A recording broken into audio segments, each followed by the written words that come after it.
old mill. They make a deal with the town. They buy this old mill, and they set up a company there to make these headphones and different things. And they have like the whole town employed there and their family. And the whole town prospered and went on for many years, I think into like the 60s or 70s. You know, they have pictures of the whole company. It's not very big. It's like 30, 40 people, 50 people, whatever it is, which is pretty much the whole town back then.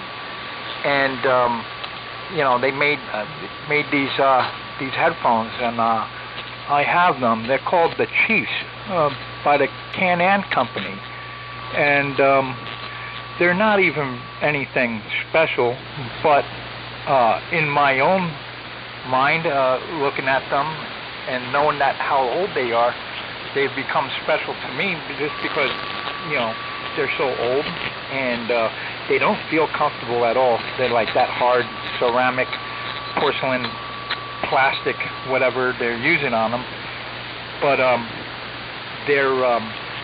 they give you a different feeling. So like sometimes I'll put them on and I'll plug them into my Drake 2C and use the Drake 2NT, and I'll send code on an old J38, and there's nothing like the feeling of vintage gear. So here I am in 2024, and you put the lights on low, and it's like 2, 3 o'clock in the morning, and I got these nice fancy lights that have like different colors, and you feel like you're on a submarine or something. And you got this old gear. You're not going through menus. You're flipping switches, and you're rolling knobs, and you're tuning things in, and you've got these. You're making a contact, and in your fingers, you can feel the heat of the tubes in the room, and in your fingers you got this old brass, and you're pounding the brass with it, so you got that sensation from your fingers. And then you've got these old uncomfortable headphones that don't sound as good as some of the new ones, and not comfortable cushions. But all of these things, you know, the sound, the feel, and the look, it takes you away, and you forget that you're in the 2024, and then all of a sudden it's like going in a time machine, and you're being taken back into a different era in time. And I don't know, something about that is just beautiful, and it gets me every time. So it's kind of like sort of like hypnotic, and it's like going on a trip. You know, you're here in Albany, but you leave Albany. Not only do you leave your physical location, but you also leave your time in the universe. I know it sounds crazy, right? But I swear I haven't taken any peyote this morning. Anyway, sorry about the old buzzard transmission, but I'll send it over to Steve. And Steve, stick around as long as you got. You're sounding great here, big signal, and yeah, it's funny. I just realized that you own that WebSDR, and probably you'll be strung into that WebSDR regardless of even in an RF blackout. This is right there. WA1 Sugar Tango Hotel and the group. This is Kilo Golf 2 Romeo Golf.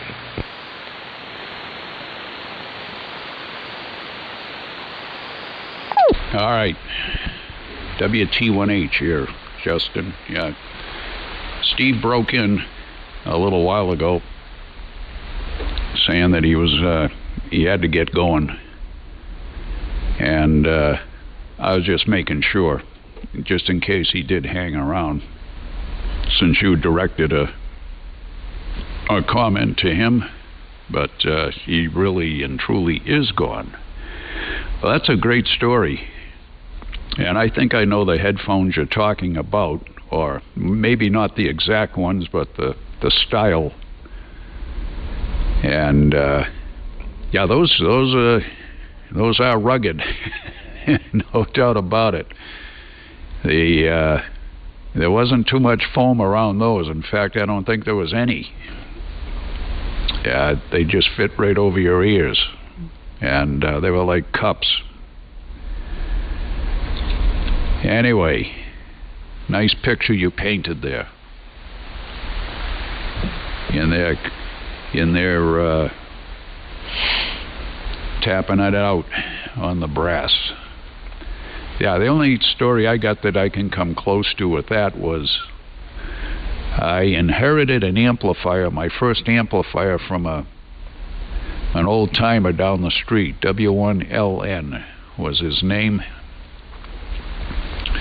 His name was Mr. Farmer. That was his last name. And he was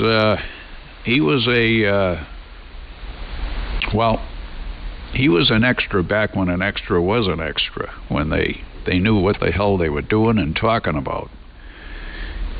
And he was getting towards the end of his life. He was certainly at the end of his career as a ham radio operator. But he gave me his amplifier. He didn't want anything for it. I went over, I did a plumbing job for him, and we found out that I was a new ham, he was an old ham, and come to find out, he was listening to me talk on 160 with my buddy. Almost every afternoon after work, we'd get together, have a couple of beers on the air, and throw the BS back and forth, talk politics, whatever. 160, there was nobody around. We were within calling distance of each other on 160, and it was like a private band for us at that time of day.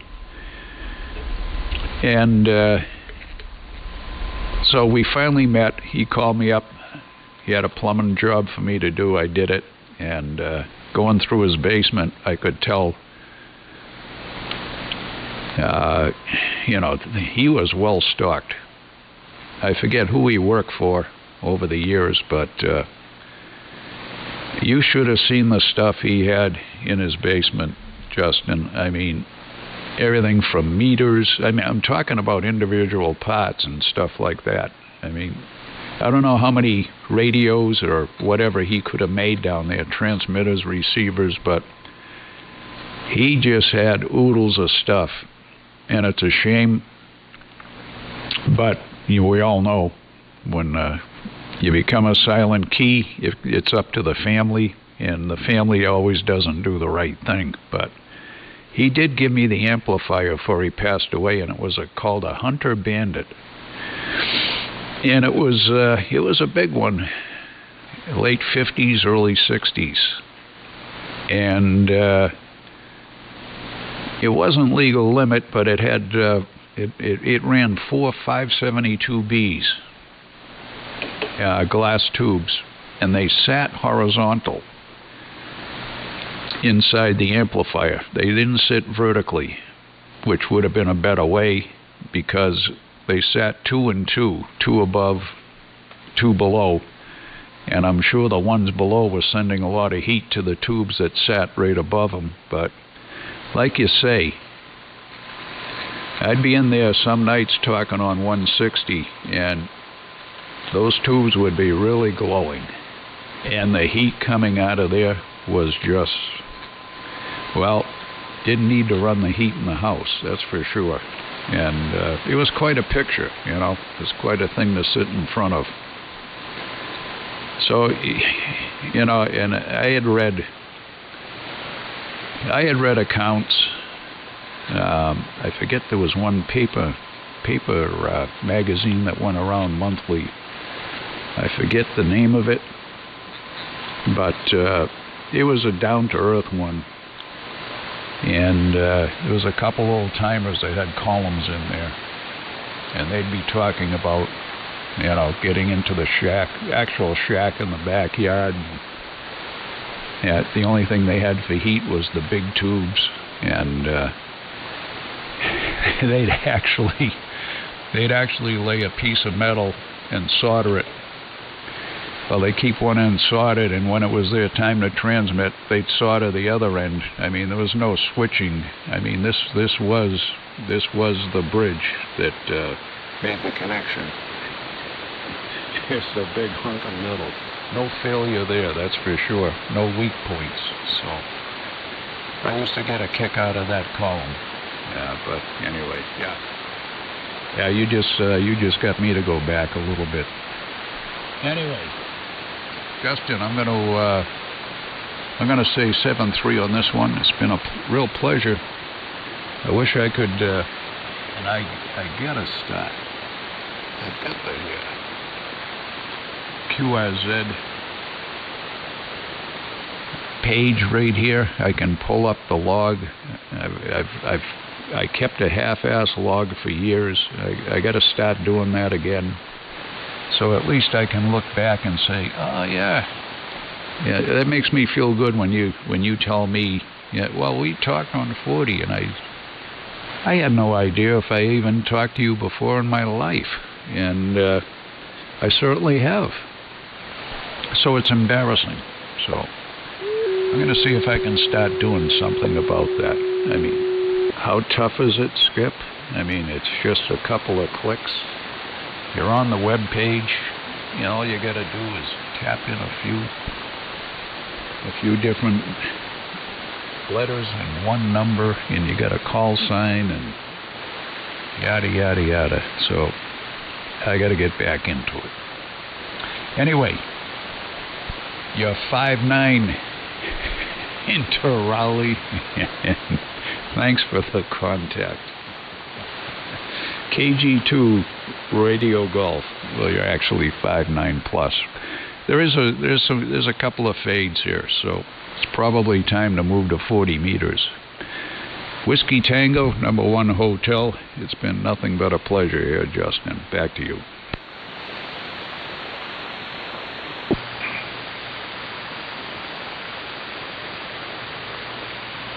Okay, fine business, Skip.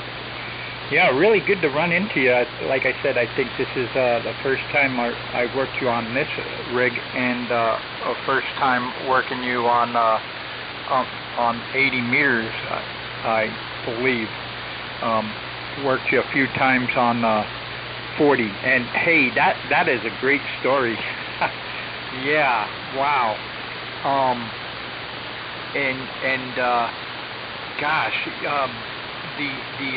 the amplifier and the nice guy and having a relationship with somebody like that, and you know, I have a few things some people have given to me, and one person is still alive and will probably live a long life, hopefully, both of us. But I've got a few things that are from people who passed, and gosh, even one of my amplifiers came from an AMer who I never met. I bought it from someone that was in his club, and his wife, and they're helping out the widow, and they were selling a lot of his stuff. But this guy, I became. You know, I got the amplifier with a big folder with the manual and all this other stuff. And this guy, just one of them guys that saved everything, every receipt, every mod. Talked about, he had back in the day, they would write not emails but actual letters and send each other articles or clip outs or handmade schematics. Do this to it, do that, you know, whatever it was. And so I kind of like was researching him, you know, and I don't know, he just was a really neat guy, very organized, and kept everything documented that he did. Even if it was a capacitor that blew, he would write it down, the date. He even put the receipt of the capacitor when he bought it from the electronics store that he got it from. Everything in there. I thought that was pretty neat. And I even found a picture of him in his shack, and you see he had a ton of stuff. And then there was like, sitting there.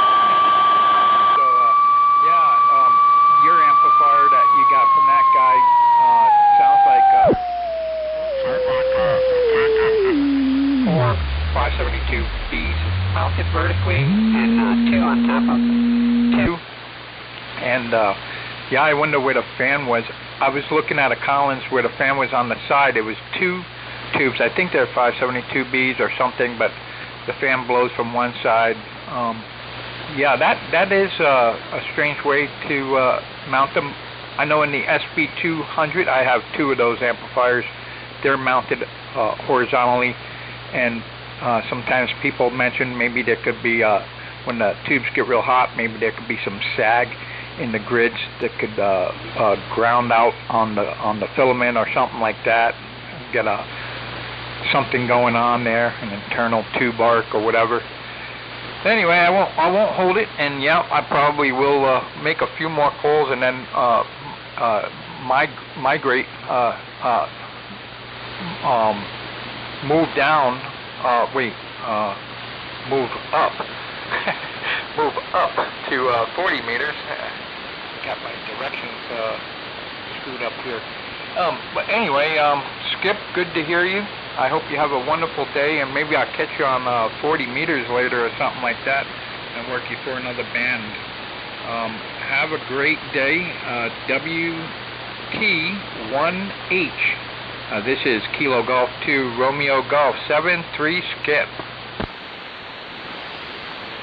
Yeah, once again, 7-3 Justin. It's been a pleasure. WT1 Hotel. 7-3. This is Kilo Golf 2 Romeo Golf. I'll put a few more calls out for the AM rally. This is Kilo Golf 2 Romeo Golf calling CQ AM rally on 3885 QRZ. WB1 GCM Whiskey Bravo 1 Golf Charlie Mike. Whiskey Bravo 1 Golf Charlie Mike. Kilo Golf 2 Romeo Golf. Hey, how's it going? Nice signal, 5 and 9. Running a name is Justin here. I'm in Albany, New York, state cap. Running a 1959 homebrew 1625s modulated by a pair. And amplifier, 200 watt carrier, inverted V, up at 65, listening on a Collins R388. And glad to work you. Gonna put you in the log here for the AM rally. Hope you're having a good Saturday morning here. So Whiskey Bravo 1, Germany, Charlie, Mexico. This is Kilo Golf 2 Romeo Golf. Okay, very good. KG2RG from WB1 GCM. Hello, Justin. Good morning to you. Name here is Bob. Bob. Bravo, Oscar, Bravo, Bob. We're located in Coventry, Connecticut, about 20 miles east of Hartford, not too far away from the University of Connecticut. And we're running an Collins ART-13 and a Wells Gardner BC348-Q station. So we're running an 80-year-old station here, old time, I guess you could say. I'm using a Western Electric carbon microphone. You're coming in here quite good. I give you about a 5 and 8, 58, only because I got a little bit of noise. Man, I'd give you 5.9, be fair. You're 5.9. I don't have a really good S meter on this old radio. It's one that was homebrewed and put in a long time ago. Anyway, I'll shoot it back to you, and if I've worked you in the past from W1AW during the AM rally. I was one of the Gates operators when I was at the lab. The Gates transmitters now at Whiskey 1 Victor Charlie Mike. You'll hear that on the air. So Justin, nice to meet you. KG2RG from WB1 GCM. Oh wow, cool. Yeah. So on my logbook, I'm going to submit the log just to help support the event, the AM rally. I'm not really looking to make a million contacts. Maybe, you know, 5, 10, 20, whatever, you know, whatever. Just make a few casual. I'll kind of formulate a little log, generate a log here, and submit it in, and show the support to for the rally, and fine business. And on my log, not that it's probably not required, I have a little comment note section there, and I just kind of like put the type of equipment people are running, and to catch an ART-13 is really cool. That is a cool transmitter. Yeah, the guy down in, I know a few people with them, so there's you, there might be a few others. It's probably, I probably heard you on that before, checking into some net or something somewhere. And there's, I think his name is Daryl. Maybe you might know better, but it might be named Daryl down in Jersey. I might be wrong on that, but I think that's what it is. And also Chris, JBL Chris, he's got one of those, and those are pretty cool. I guess they take a big power supply, right? How do you have your power supply? Yeah, you using one of them dynamotors or whatever they call them. Yeah, that's I'm not sure how many volts that is, but it's quite a big power supply. Did you homebrew one up, or you got some kind of alternating generator hooked up to a bicycle and you're there pedaling? WB1GCM, Kilo Golf 2 Romeo Golf.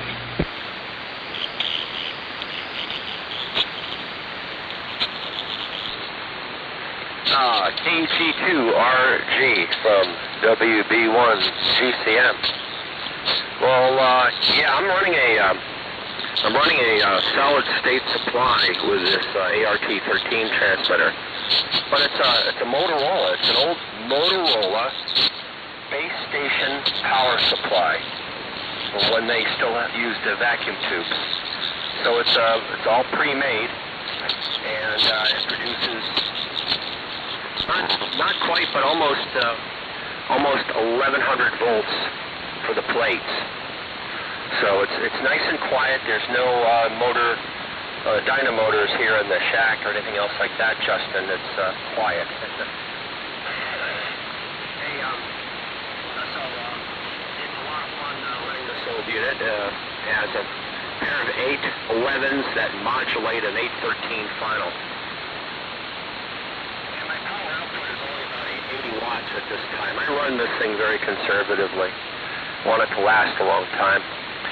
I know Chris, AJ1G, a very nice gentleman, and he very generously gave me the low-frequency oscillator for this transmitter. And what's this going to allow me to do? I'll be able to plug it right into the front panel of this ART-13, and remove a blank panel, and in its place goes this unit inside the transmitter with the front panel and knob protruding. And what it does is it'll allow me to operate on the 630 meter band. There's a few people that have these ART-13s with the low frequency tuning unit installed in it, and they can get on 472 to 479 kilohertz. So that's been my plan. I've been monitoring down there and listening to what I can hear, and I'm finally going to have something that will generate a signal down there without harmonics. So we're going to give that a shot at some point. But it was Chris, AJ1G, who gave that to me, and I'm very grateful for that. Well, I'll tell you, Justin, I'm only going to make a few contacts myself. I'm going to be on and off sparsely. I'm just getting over bronchitis and pneumonia. I was very, very sick this week. And I should be right now at the Vintage Radio and Communications Museum of Connecticut, where they're having a multi-operator AM event going on, and of course with the Gates BC1T. I'd be there, but I'm See, very sick. So Justin, back to you. I'm making the best of it. And if you could run through your tube lineup on your homebrew transmitter before you go. I know you want to make some more contacts. But thank you for this one. KG2RG, WB1GCM.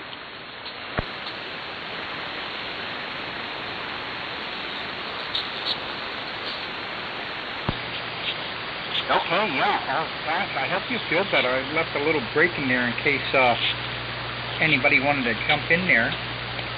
And, yeah, fine business. Wow. And I wonder, I guess there are multi-operators operating for this event here.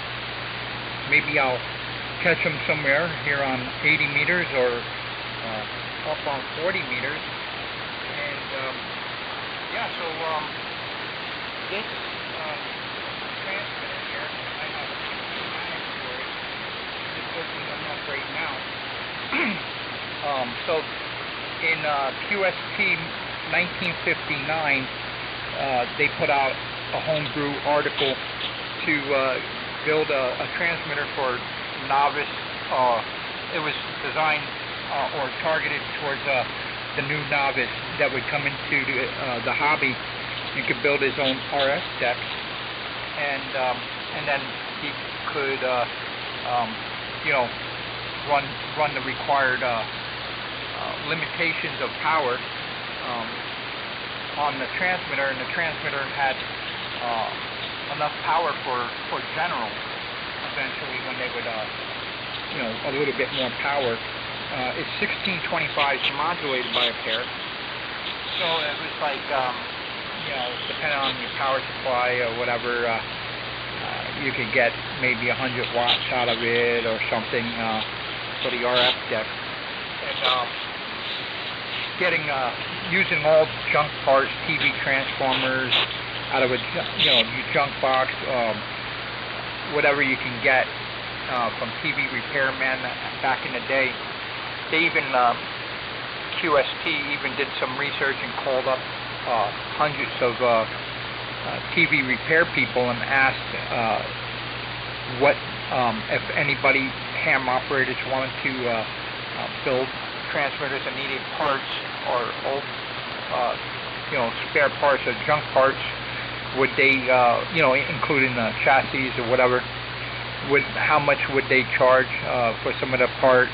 You know, this would be like, you know, for to better advanced people in electronics and ham radio. And a lot of these TV repair guys would answer back and say very little or to nothing. You know, sometimes, you know, if I got plenty of excess spare parts, just give them away. I guess the 1625s back then were like $5 for $1 or something like that, 25 cents each or whatever.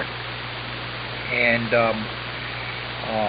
yeah, so like the transmitter could transmit a little bit more than you know, when they had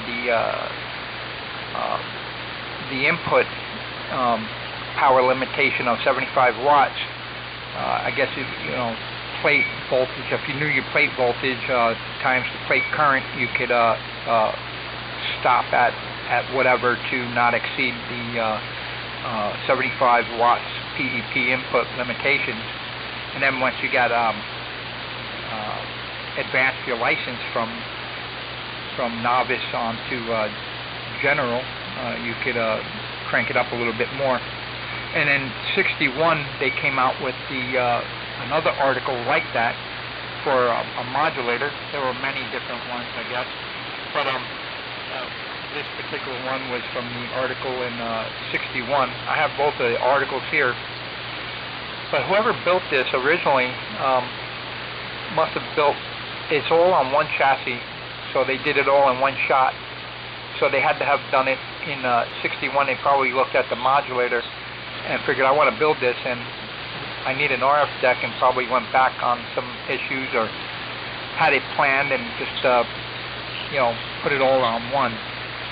And then I got a hold of it and rebuilt it, ripped out some of the old junk wires and put routed new wires through it, and rebuilt the power supply a little bit different using a scope and trying to flatten out the ripples and all that. And right now, the way I've got it set up, I think it's like 600 volts on the plate, maybe it's like 550 with T down on modulation AM.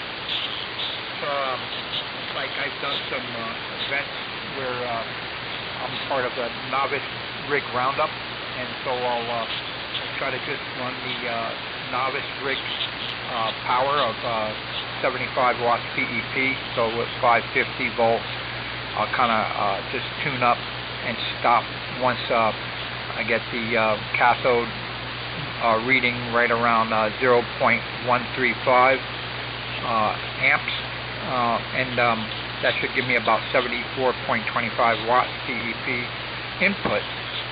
And anyway, yeah, so the tubes in this, let's see, well, you got 3 rectifier tubes and oscillator, you got finals, you got a few other ones, regulator and all that, but the good ones that you're probably interested in the audio is the 12AX7. It's the first stage of the audio, and then that goes into a 12J5, and it's transformed, coupled over to the 1625 modulators. And the modulator on this rig is not as strong. It's only rated about 25 watts.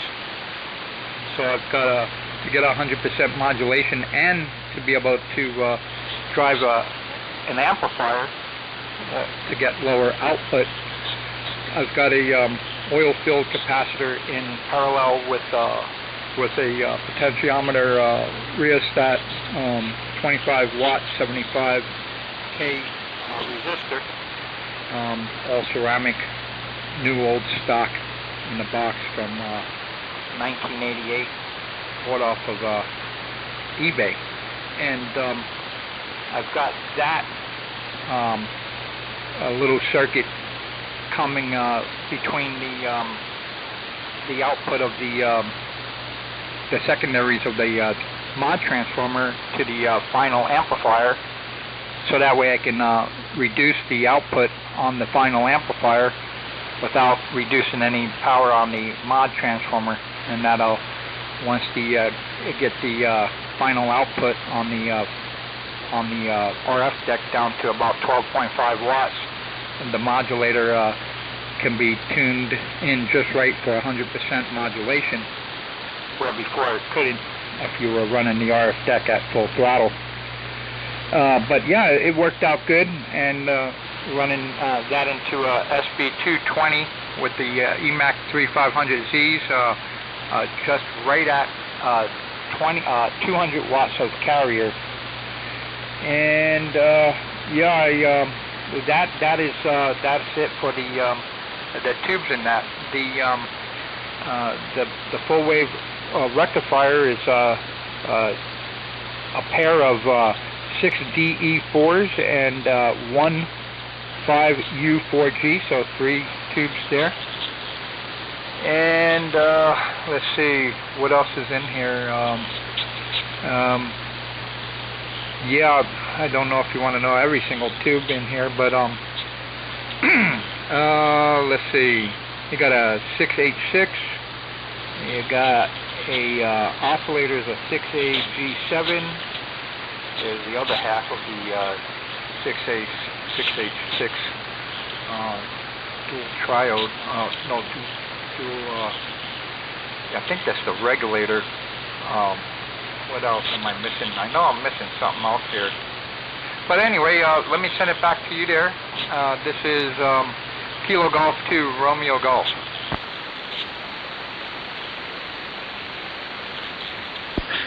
Okay, KG2RG from WB1 GCM returning. Did great with your signal there just to the last minute, and you took a fade. So hope you can copy me okay. I'll try to keep it short at this end if the band is changing. But very good on your homebrew radio from 1959 out of the handbook, and your 61 modulator. those are all really, really good designs, and it sounds good. Sounds like you have it all adjusted right. There's no distortion. It's clean, and it's getting out at your 200 watt level. I'm running about 3 or 4 dB down from you, so I guess about half an S unit or so. But I hope you're hearing me okay. Well, I've been a ham operator for, it'll be next month, 50 years. 50 years. And my first transmitter that I built was a Heathkit, a DX60B. So I remember the 75 watt power level input maximum that we had to, use. And once you upgraded, you could get 90 watts out of your input power out of your DX60. I still have that old transmitter. But since then I've had many radios from the start. I liked the older tube radios. In my first year, 50 years ago, I came across a large collection of old military gear in which I played around with a little bit and I cut my teeth on. I didn't realize how difficult it was getting a lot of that on the air because of the strange power supplies that were needed at the time. But I learned an awful lot from that old stuff and playing around with that old military stuff. But anyway, let's see. Just like you, I used to scrounge old television chassis. That was just a common way for me to get parts, is to take an old side-of-the-road television and take it apart, especially for the power transformer. And in my life, when I've collected parts, if I had anything that anybody else needed, I'd just hand it over. And that's what makes part collecting kind of fun. If you get it for free, you can give it to somebody else for free so they can enjoy amateur radio more. So I've done a lot. See, my job history is kind of related to amateur radio because amateur radio led to a career in television. I was a television engineer for the local NBC affiliate for 28 years, which is owned by NBC these days. That's Channel 30. So I did that for 28 years. I retired from there. Then I worked for the ARRL. And I did test engineering for them. I did the QST product review tests for them. And got to write a book and about 114 articles. But my love has always been amplitude modulation. It's my favorite voice mode. It's fun to run all the old equipment. It's fun to restore all the old equipment, get it to go, and then use it on the air. And that's what I really like about this particular part of the hobby, is you get to play around, take things apart, break things, put them back together again. I like that. I can't do that too easily or well with a new piece of equipment. And anyway, so I'll turn it over back to you. I won't keep it too long. And very nice meeting you. I've known I've talked to you before, Justin. So we'll be looking for you down the log. But thanks for letting me run this old ART-13 KG2RG from WB1 GCM, Coventry, Connecticut.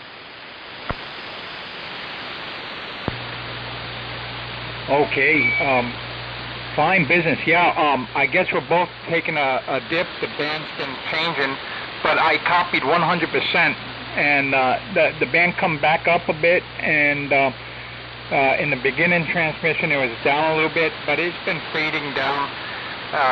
Propagation is slowly dissipating as the absorption here on 80 meters is increasing. But a fine business, Bob. Yeah, great, fantastic. I think we have spoken before. I looked at your QRZ, and you look familiar. I'm going to send you an email of the PDF files. There's two of them for the modulator and the RF deck.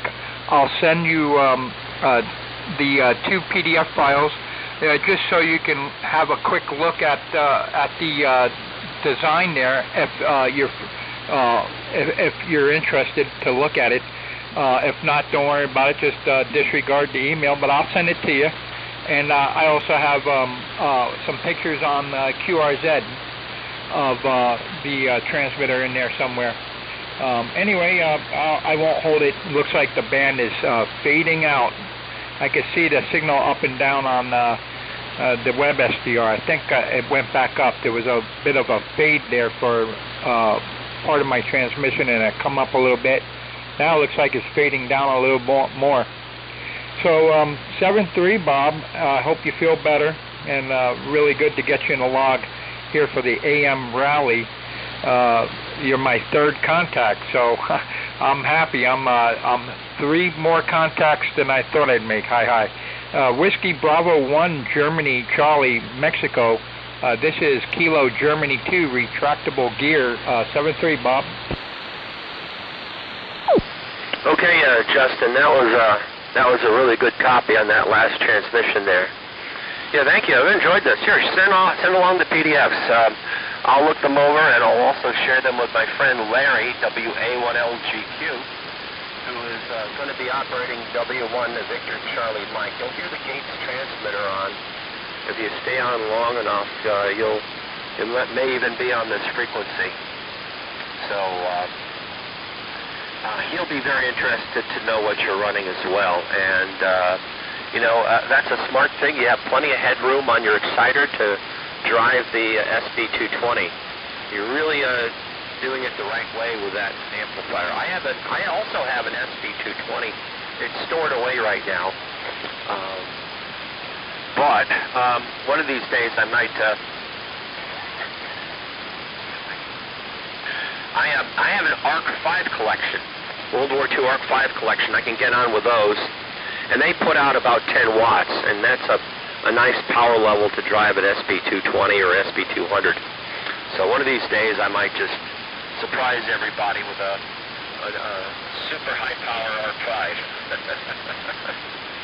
So really enjoyed the conversation, and you're my 4th contact, 3rd one on 80 meters. I did a little while ago get on 10 meter AM, and I worked the United Kingdom.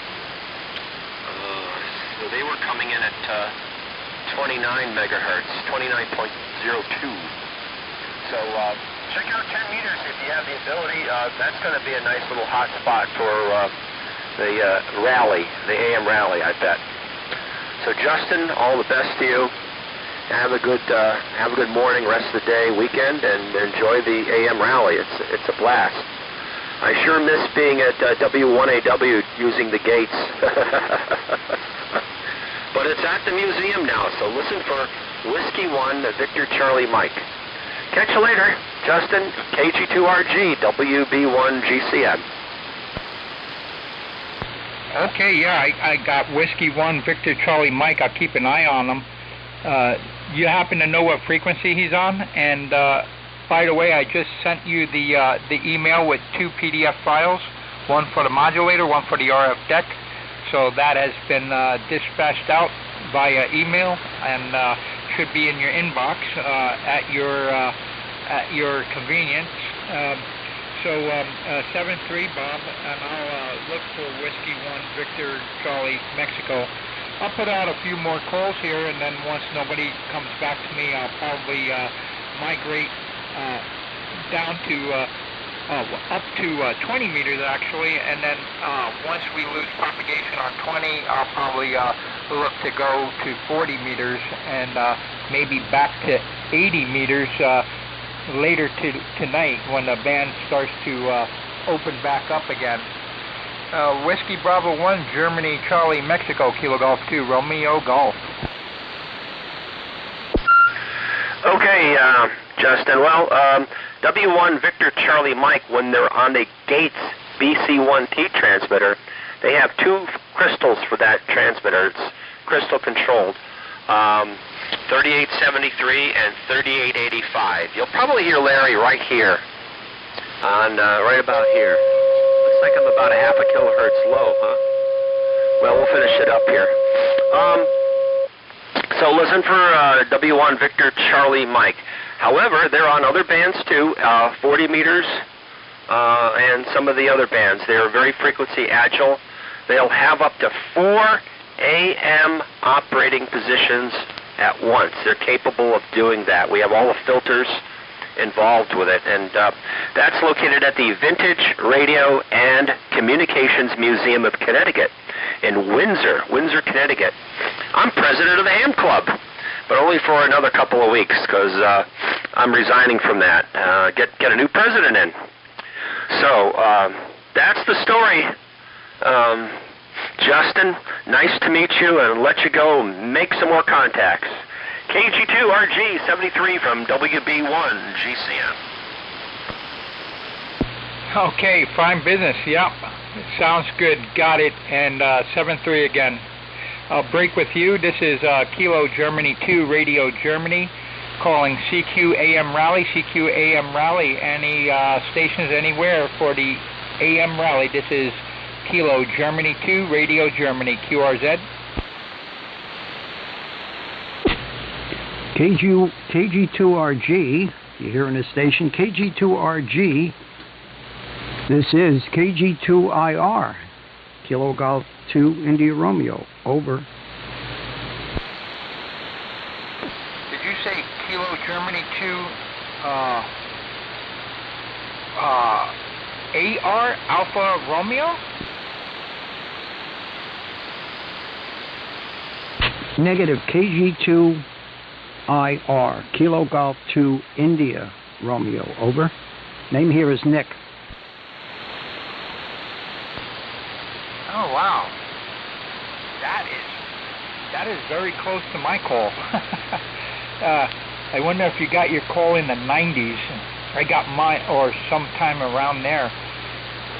Is that an advanced call or general? I don't even know. I'm guessing. I got that call when my call when I got in the 90s when I became an advanced. That's what the FCC sent me.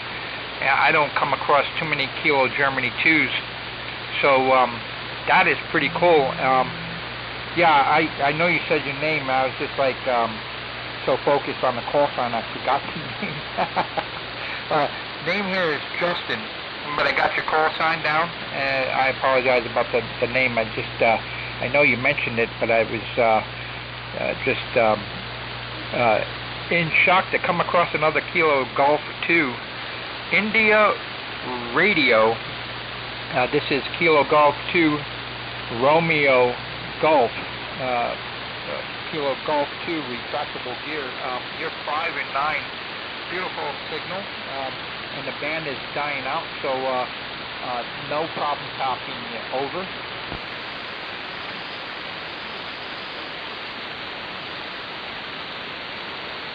Yeah, okay, KG2RG, retractable gear. I like that one, RG.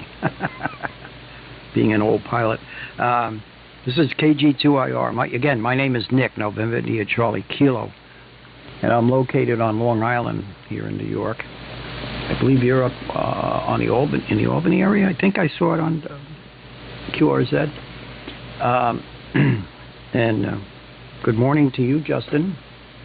I guess you're doing this for getting points in the rally. I guess I got up too late and missed the Lonely Guys, but at least I'm making a contact, and I'm in the process of redoing this whole shack here. I changed the audio console to a different one, and I got wires everywhere and a temporary push-to-talk, and I'm using the SDR up, where is it? It's up in Holland, Mass, on the Connecticut-Massachusetts border, because it's very noisy down here right now. And the van, of course, has gone out. So just to give you a little rundown, I'm listening to you on an R398 receiver when I can receive down here without noise and signal strength being up a little bit higher. But right now I'm using an SDR on the internet, and I have a transmitter that is a pair of 4400s modulated by 4400s. Built in 97, still on the air, and the audio path is a bunch of old broadcast audio junk that I use to process the audio into this transmitter. So That's pretty much it. I'm looking at myself up on that site, that SDR site. I'm not very strong about S8, but hopefully you're hearing me. And the antenna here is a 160-foot dipole up around 65 feet. So here we are in beautiful downtown Long Island, about 40 east of New York City in the town of Huntington. KG2RG. Yeah, well, let me do this first. You asked the question. I guess I did change call letters around the 90s when I got my advanced, but I have an extra, and I never changed the call letters. I figured they'd be unique, that they're not, they didn't have an advanced class anymore, but I guess it's not true. They still have 2x2s out there. Anyway, back to you, Justin. KG2RG, KG2IR.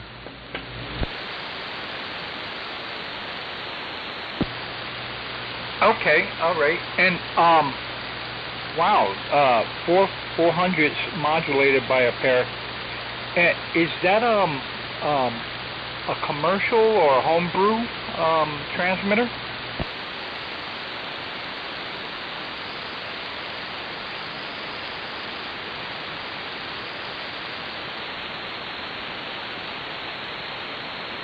Stand by one, Justin. I got to get back to. I lost my SDR here, hitting the wrong button here. I hope you're hearing me, and we're not doubling, but just be patient. I'll be right there. Let me click back onto this. I just got to get it back. Search history. There it is.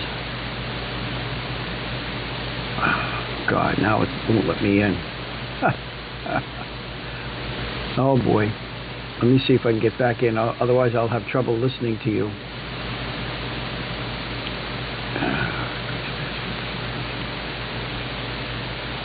All right, let's see if I can. Let me see if I can find another one here.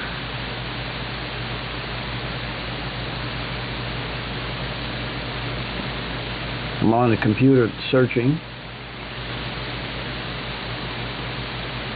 No, it won't let me in. So let me see if I can pick you up on the. I don't think I'm going to be able to continue this with R390A. I've got some local 60 cycle clatter noise. The stations are not very strong at this time of day, and of course, it's it is what it is. Let's see if I can do this. Hang on. Nope, still won't let me in.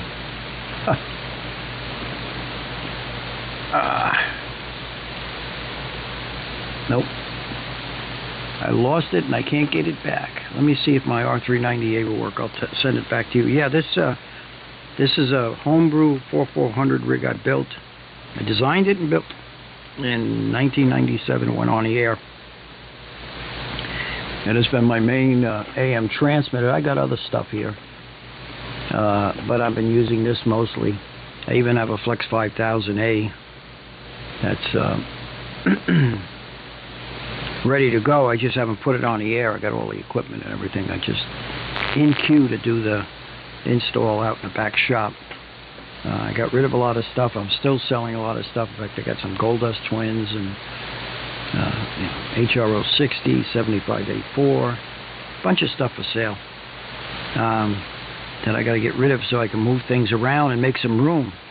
I'm running out of room here. So let me just see if I'm going to be able to pick you up on the R390A KG2RG, KG2IR.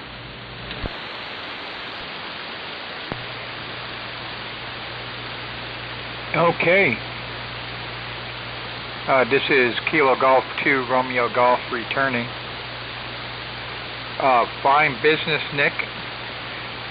I'll give you a second there, see if you get things tuned in. And the band conditions really dropped out at this time, but I'm still copying you direct. I'm getting your signal into my R388 receiver direct. So you're doing fine. Yeah, that's pretty cool. And I got it in the log. I put down homebrew 400s modulated by a pair, and just to log the equipment with the log that I'm going to generate for the AM rally, Nick. Yeah, just want to make sure you're able to copy me, and yeah, really nice to run into you. That sounds pretty neat. I think you said you designed and built that transmitter in 1997. That's when my son was born, and also when I became a ham. And yeah, I was born in '68, and got on the air in '97.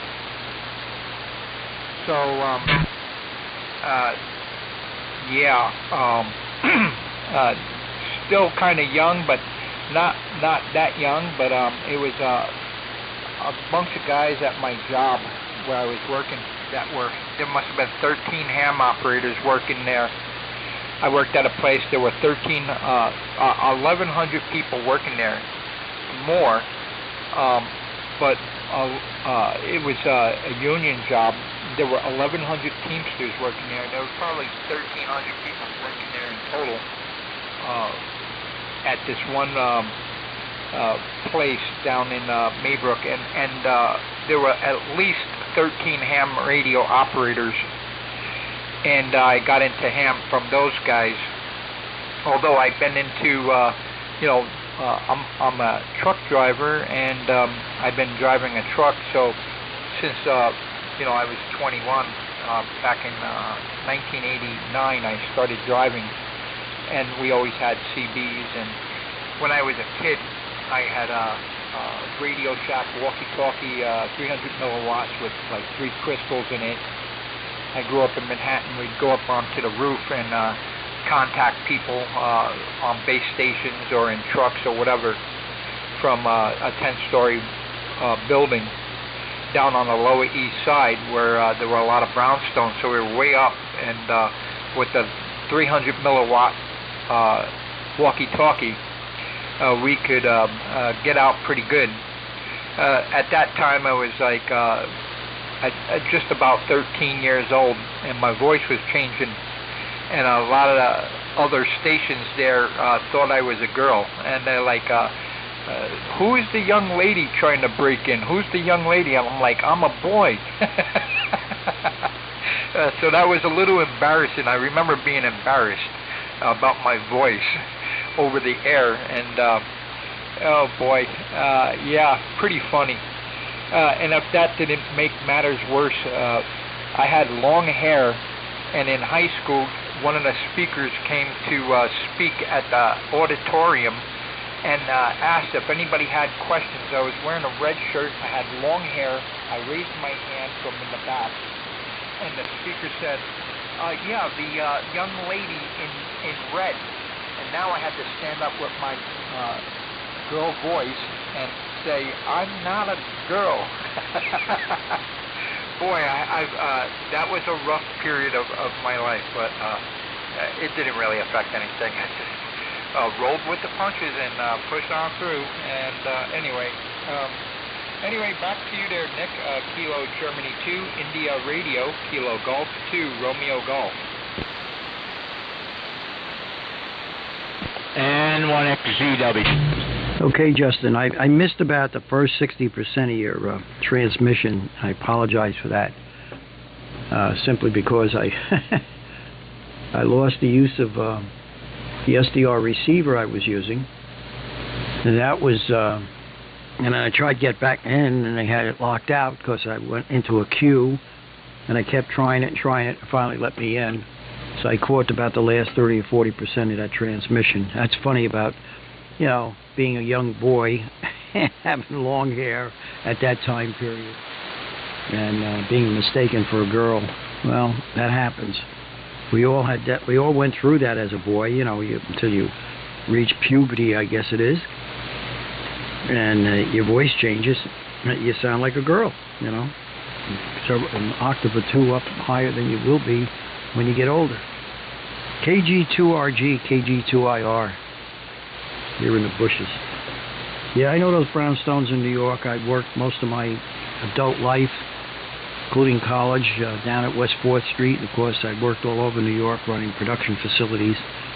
In fact, I took over about 3 or 4 of those brownstones on 54th Street, punched holes through the walls and rebuilt them inside as edit rooms and small studios and video edits. And when I was running a production facility between 9th and 10th Avenue, quite a large operation. And I was also running a recording studio on the 53rd Street side of that too, of course, from school. So I'm thoroughly familiar with that area. Of course, that's the west side area that between around 50th Street and 59th Street, which is a lot of audio and video production, studios and stages and whatnot. Of course, that was what I was involved in. And then I retired out of 30 Rockefeller Plaza, that famous television operation, and went to work for the Broadcast Center on 47 West 66th Street, which is ABC. And then I did some work for Time Warner Communications, before I really pulled the chain and retired, because I'm approaching 85 now, so I was right in the thick of things during the height of the music industry and, of course, TV production and whatnot. So I retired as a broadcast engineer, and that's my background. But I stomped the streets of New York for many, many years. I think 38 years to be exact. Maybe not so exact, but very close to it. I can't make a comment on a lot of other things you probably said because I couldn't hear you, and that's my fault. I lost contact with my SDR because I tried listening on the R390A, and that's working fine, but there's such a loud noise and conditions aren't very strong. I could hear you in there, but I couldn't make out what you were saying. So I'll send this back to you, and we'll continue on if you like. I know you're doing this to make contact, so anytime you want to sign out. I missed the Lonely Guys net. So let me see here. I figure let me see who's around, and I forgot today is the rally, but I'll get in here and give guys contacts for points. KG2RG. Boy, I won't forget those letters, especially with retractable gear. I got 3 down and 3 green. I'm going to pick them up. KG2RG, KG2IR. In a second, throw the switch.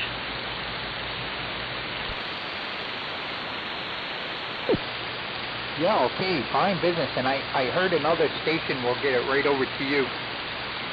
And again, fine business, Nick, on this very absorbed, signal-absorbed band right now.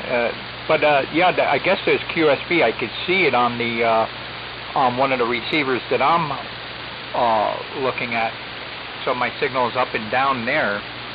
But I heard a signal coming in from a station quite well. Hopefully you'll be able to copy him too. I'm going to send it over to him. And by the way, I missed the Lonely Guys net myself.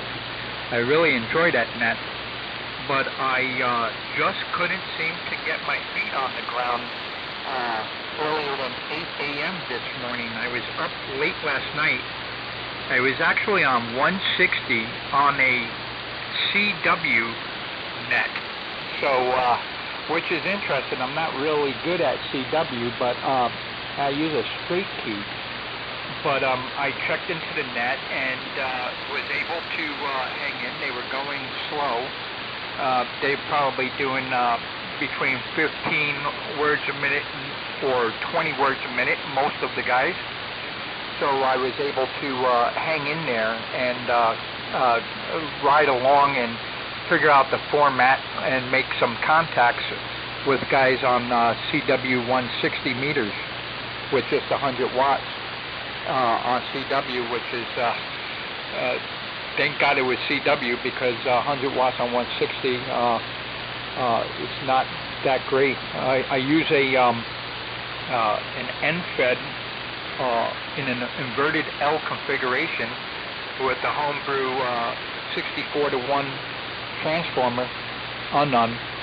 But I'm going to probably convert that antenna over to a flat top half wave 160 fed by a quarter wave of open ladder, and convert it into a half wave end-fed ZEP. Might work out better. I'd like to try that antenna out. The ZEP, the Zeppelin. Let me pick up the break-in station. The break-in station. I'm Justin, Kilo Golf 2 retractable gear. Kilo Golf 2 retractable gear. Justin in Albany, New York. And also on frequency is Nick out in Long Island, and Nick is Kilo Germany 2 India Radio. So you got Kilo Germany 2 India Radio and Kilo Germany 2 retractable gear. So break-in station to take it. This is Kilo Golf 2 retractable gear.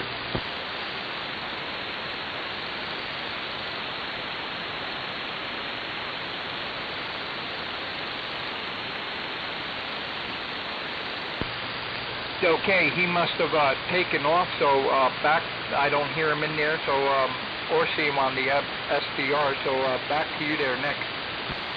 And 1XZW. N1XCW, good morning to you. Go ahead and pass it on to me, KG2IR. Yeah, KG2IR. N1XZW. I didn't know if Justin was trying to turn it to me. I didn't hear a call sign. I had thrown my call in a few minutes ago, so maybe he heard me and didn't recognize the call because the conditions are so bad. Anyway, good morning there, Nick. Good morning, Justin. Just kind of hanging out waiting for our lunchtime. KG2IR, M1XZW.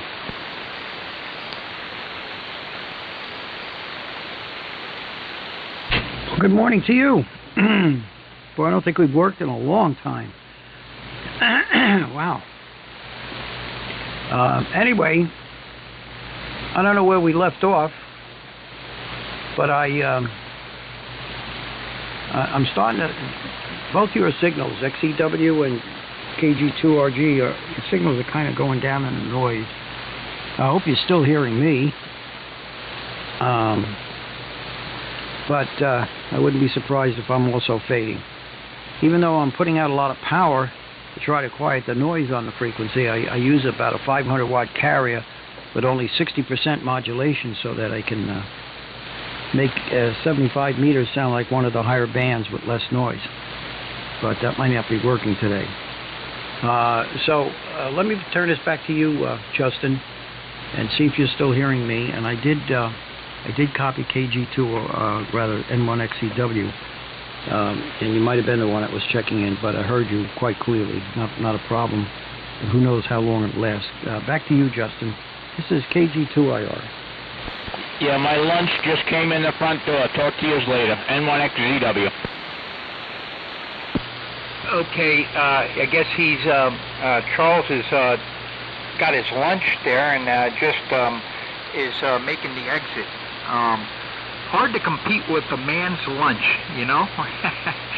The other night somebody had the QRT because they had some desserts that just arrived, and it's kind of hard to compete with that. So yeah, they're definitely making the right choice. When lunch comes, the dinner bell, everything else is out the window. Hi. Well, yeah, Charles. Wow.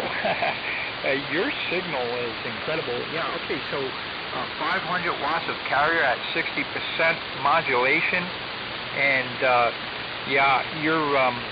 the band really is faded out, and but you're so strong.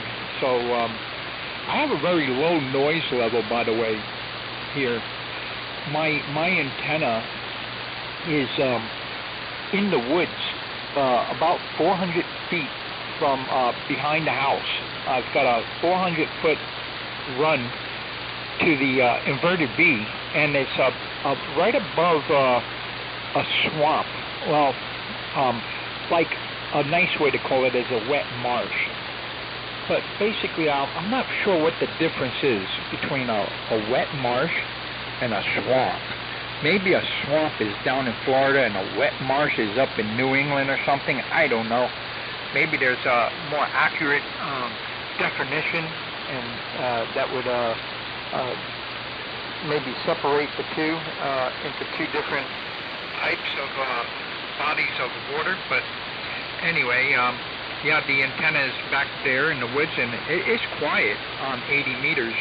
I still get static crashes and stuff like that, like anything else, and but it's up at 65 feet, inverted V, and in the woods, so it's not too bad. I've got good ears on it. I'd like to put a loop back there and see how that plays for this band. And I've got an inverted V at 100 feet on 40 meters, and that works really well. But again, I'd like to try a loop as well. Well, Charles, thank you so much for the contact. I might try 20 meters. I've got a Viking 2, and this one here also can do 20 meters, but I've actually never worked 20 meters on this transmitter, other than into a dummy load once. So it should be fine. Maybe I'll see what's going on 20 meters and see if that's opened up, and if I can work some stations there. And well, really good to chat with you. Gosh, sounds like a great transmitter. What beautiful modulation.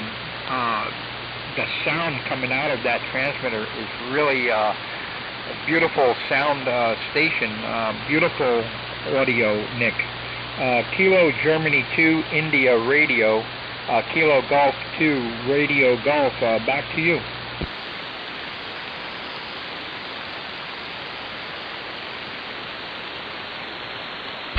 Yeah, okay, Justin. If you go on QRZ, you'll see a picture of it, and you'll see the console. I was using an Alltech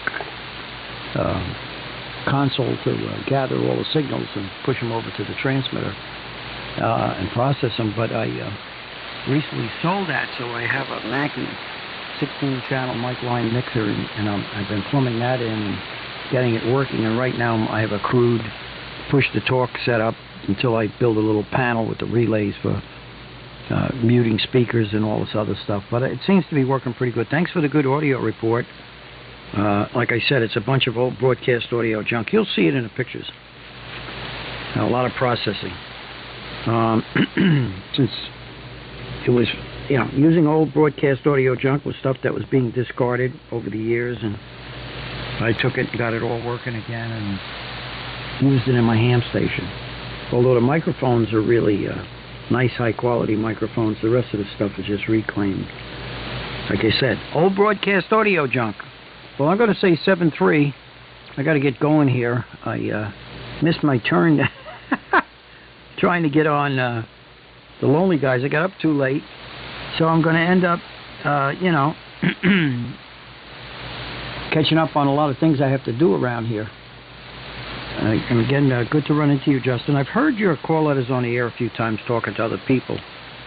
But I figured, since this is the AM rally weekend, I'll get in here and give guys points. And I guess Charlie's around somewhere. He's eating his breakfast. And we'll catch him again soon.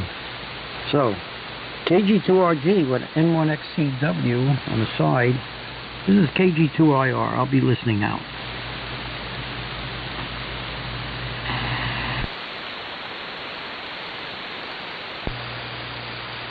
Okay, Nick. And yeah, I pulled up your QRZ page, and wow, you've got a wonderful looking station. Oh wow, that is beautiful. Some really cool looking stuff. And this is actually what a ham radio station should look like, and how I've always imagined, if you imagine a nice ham radio station. This is it right here. So all the stuff I like. Not everything. I don't know all the equipment there, but this is really what I like, the way that looks, that whole look. Like I got into ham radio after the tube error, coming in '97. But I only have one transmitter here that has transistors for finals, and everything else is tubes. And I love the old stuff. I've got Drakes and Collins and Johnsons and Homebrews and Hybrid Yaesus from '97. From 78 and 81, 1981 and 1978. The Yaesu FT 901 DM. I've got the 902 DM. I've got some Heathkit DX60, the VFO, the H310, and some old scopes, even my old BK tube scope. But I've got 3 scopes, and they're all vintage old scopes. I love the old stuff. It's a lot of fun. Anyway, 7-3, Nick. Great to talk to you. Thank you so much for coming in, and I really hope to work you again in the future. A real pleasure to speak to you. And really cool to work at your call sign. I like saying it. Kilo Germany 2, India Romeo. This is Kilo Golf 2, retractable gear, 7-3, Nick. Well, 7-3, Justin. I'm looking at pictures on QRZ while you were talking. I brought up your stations. Very nice, neat setup, and very classic looking vintage equipment. Yeah, I'm from that era. When I got into electronics, it was all vacuum tubes. Even when I finally got out of college in engineering, it was the same thing. And I had to take courses on transistors, which I did. And because I'm a really old dude, I obviously, when I got back into ham radio, I was in it when I was a teenager and let everything go, and I had to start over again. And I did in the 90s. Of course, you can recognize it by even the advanced call that I have. And went right back up to amateur extra class. And I couldn't do the code at that higher rate, so when they dropped the code, I made it to general, not to extra. Too old. I'm not a code guy. Even though being a musician many years ago, I still couldn't get into it. It didn't interest me. I used it in aviation all the time for IDs, but just because we had to do it. And the Farnsworth method, and it was even slower than that to recognize 3 and 5 letter IDs for various intersections and ILS and VR approaches and blah blah blah. Anyway, very nice. I had a set of Drake twins. I didn't have much Heathkit equipment. Most of my stuff is a mixture of solid state and vacuum tube. My scopes are Tektronix scopes, but they're solid state, and all the equipment. Even this transmitter has got some solid state switching for push to torque. A lot of processing going on, driving relays with solid state gear, and the power supply is all solid state, high voltage power supply, and screen supply and bias. The console here that I replaced, that console you see, is now called the Mackie 1604. That's all solid state. It's nice, highly recommended, not expensive, and RF bulletproof, it seems, because you got an ideal setup with the antenna being that far away from your shack with a 400-foot feed line. One leg of my dipole goes right past about 26 feet out past the window of the shack, so I got to be really careful about RF getting picked up. So I have to take really design care to keep the RF out of the audio chains, which this console seems to handle very well. So anyway, 7-3, Justin. Have fun. Good luck in the contest. Well, I really mean that. We used to kid around about that. But since it's the AM rally, I'll probably get back in here later this afternoon and tonight, maybe even around in the middle of the day. I can go up to 40, but I just got too many things to do. And I better get going. So, again, I signed out before. I'll do it again. KG2RG, KG2RG, 7-3.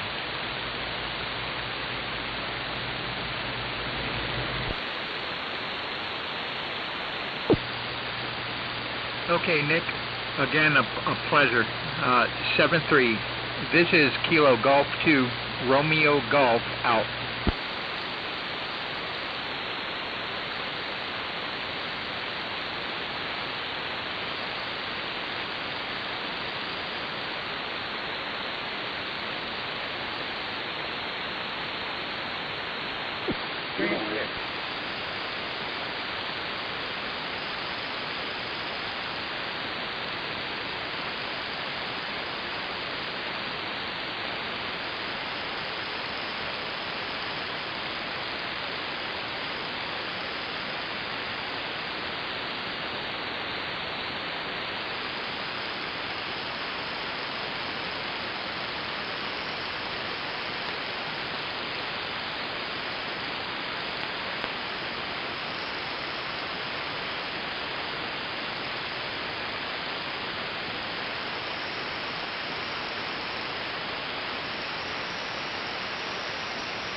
Check 1, 2. Test. Checking 1, 2.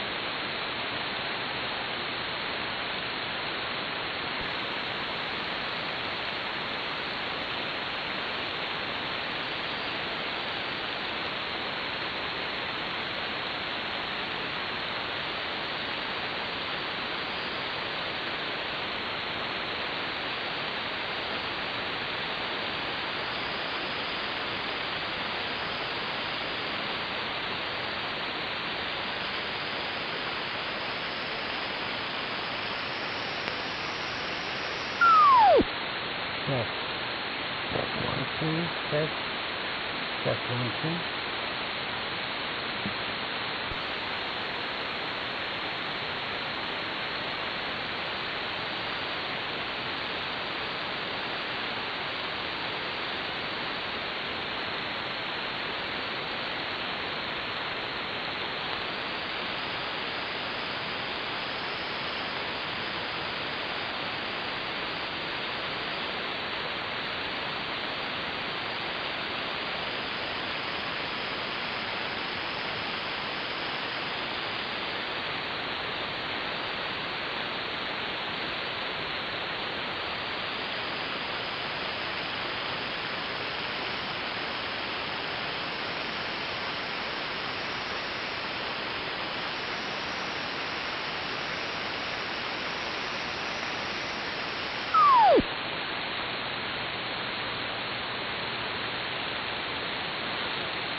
up at about 50 feet at the apex.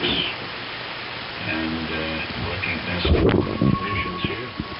Hello, radio, W1VCN.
CQ175, CQ75 meters, calling CQ75.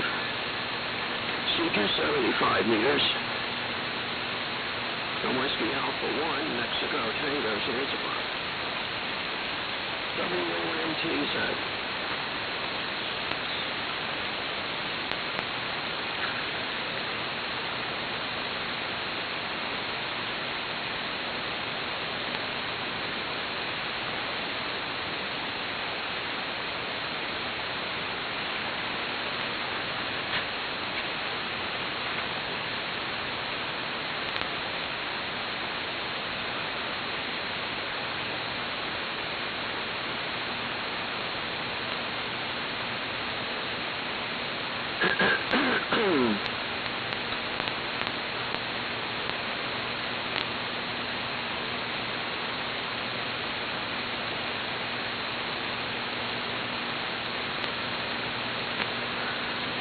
CQ175, CQ75, CQ75 meters. Going CQ75. From WA1MTZ, WA1 Mexico, Tango, Zanzibar, calling CQ75 meters, and standing by for a call.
CQ.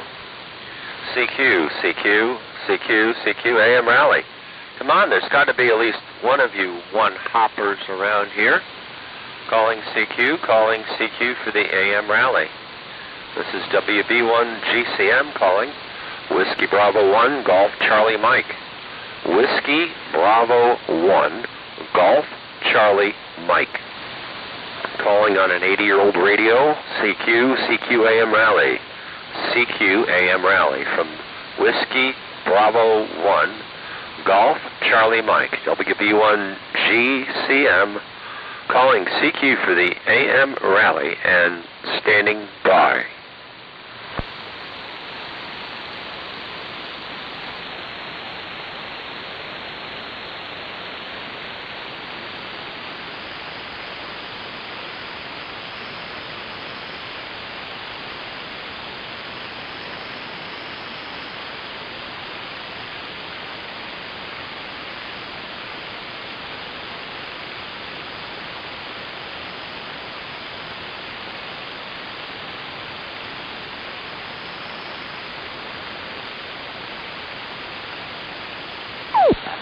CQ calling CQ for the AM Rally.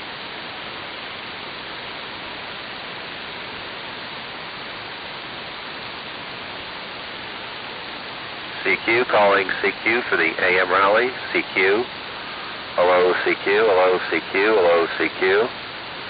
Calling CQ for the AM Rally. This is WB1GCM calling. Whiskey Bravo 1, Golf Charlie Mike. Whiskey Bravo 1, Golf Charlie Mike. Whiskey Bravo 1, Garbage Can Moocher. Calling CQ on 75 for any AM Rally contacts. It's good for one hop during the ionosphere here. Anybody around at WB1GCM?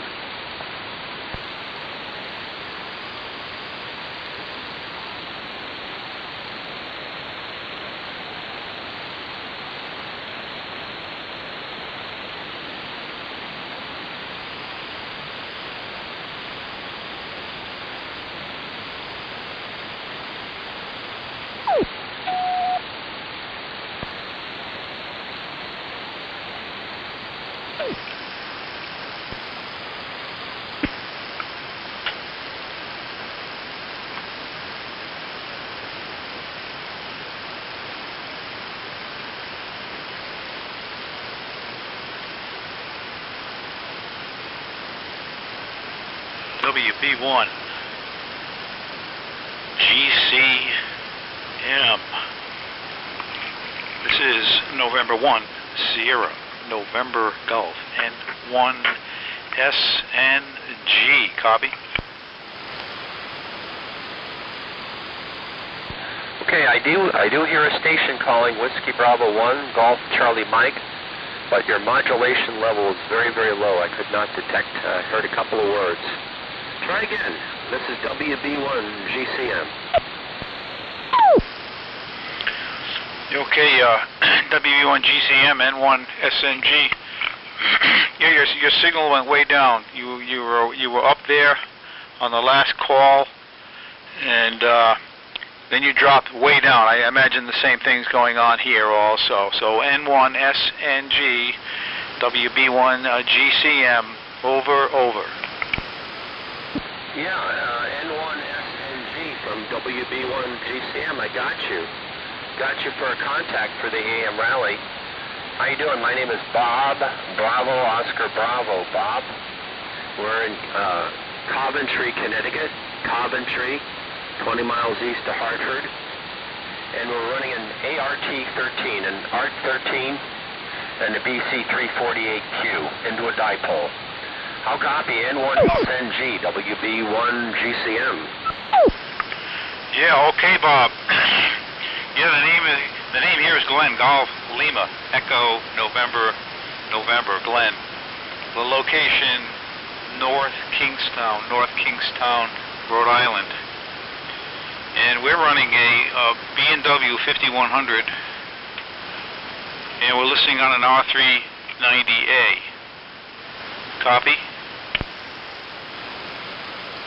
Absolutely, a solid copy on your B&W 5100. I know what that is. Well, very good, Glenn. Good morning, good afternoon to you. Very nice to meet you. Again, name is Bob, and we're on an 80-year-old station here, the old ART-13. So, got you for a log, contact here in the log, and thank you very, very much.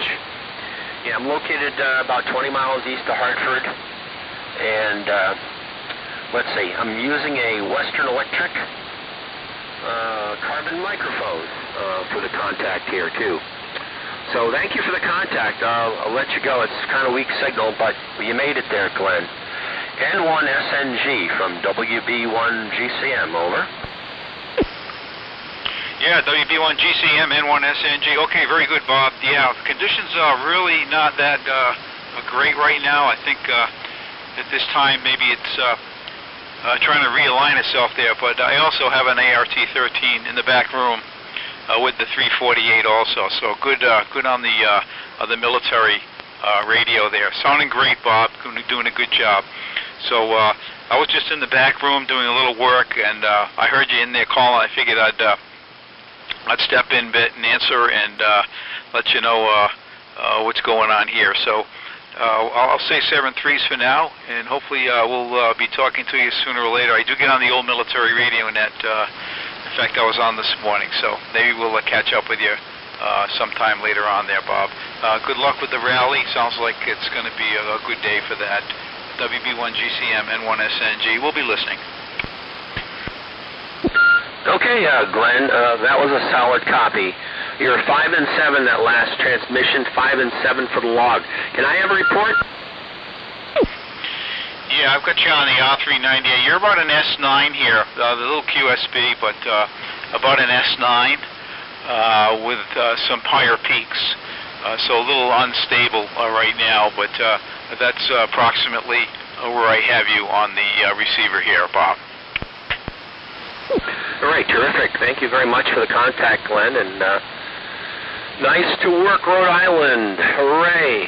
So we'll see you down the log, and go make some more contacts there, Glenn, and have a good day. Keep an ear out for Whiskey 1 Victor Charlie Mike at the Vintage Radio and Communications Museum of Connecticut. That's where I'd be, but I'm recovering from pneumonia right now. So I have to operate from home now. So for this one, catch you later, N1SNG, WB1GCM. Thank you, Glenn. Talk to you later. Yeah, cheers, Bob. Yeah, stay safe. N1SNG, we'll be listening.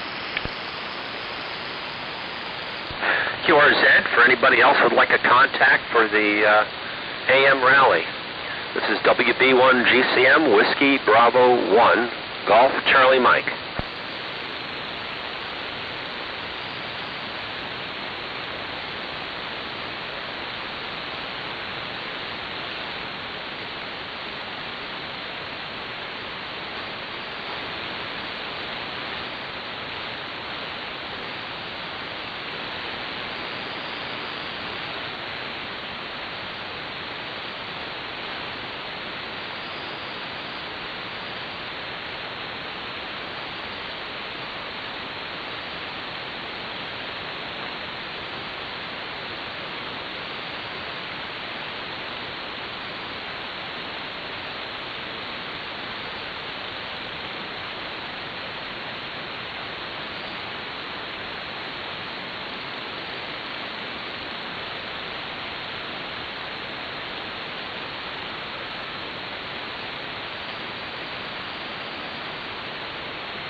AJ400. AJ400, South Windsor, Connecticut. Alpha Juliet 4, Oscar, Oscar. Anybody on frequency that could copy my signal? This is AJ400, Alpha Juliet 4, Oscar, Oscar.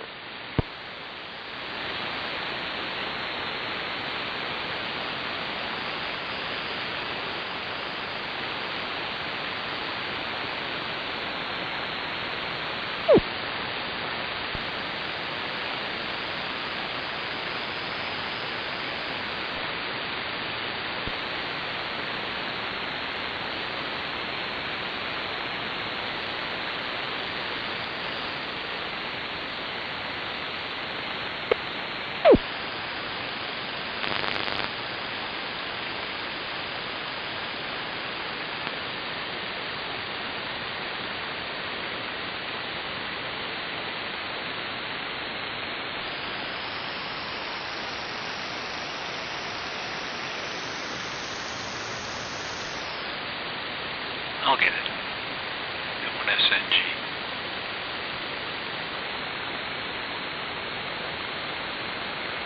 Okay. AJ400. This is November 10, November Golf, M1SNG. Copy.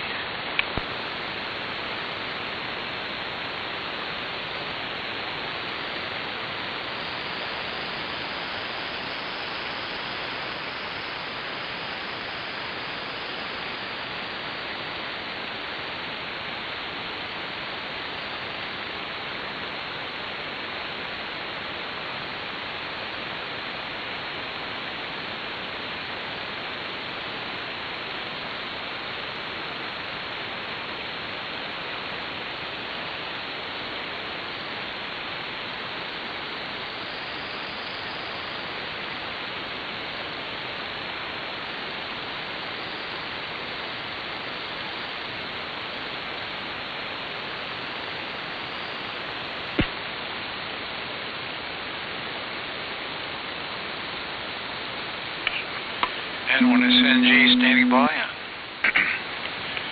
3885. AM phone.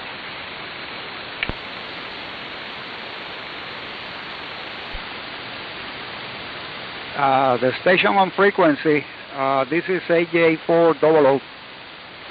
Your audio is a little bit low, so I cannot copy you, you know. I got a lot of noise over here. Anyway, thank you very much for coming back to my call. Name over here is Pedro. Papa Echo Delta Romeo Oscar. And my location is South Windsor, Connecticut. South Windsor, Connecticut. Anyway, let me put it back to you to see if I can copy you now. Go ahead. This is AJ400. AJ400, N1SNG. Okay, Pedro. This is November 1 Sierra, November Golf. N1SNG. We talked the other day. Name here is Glenn, Golf Lima Echo, November. I just heard you in there calling. I figured I'd answer, but conditions don't seem to be that well right now. Maybe down to your end. I can hear you 100%. You're a good S9 plus here, Pedro, into North Kingstown, Rhode Island. So you're sounding very good in here. Thanks for stopping by. This is N1SNG on the B&W 5100 and the R390A.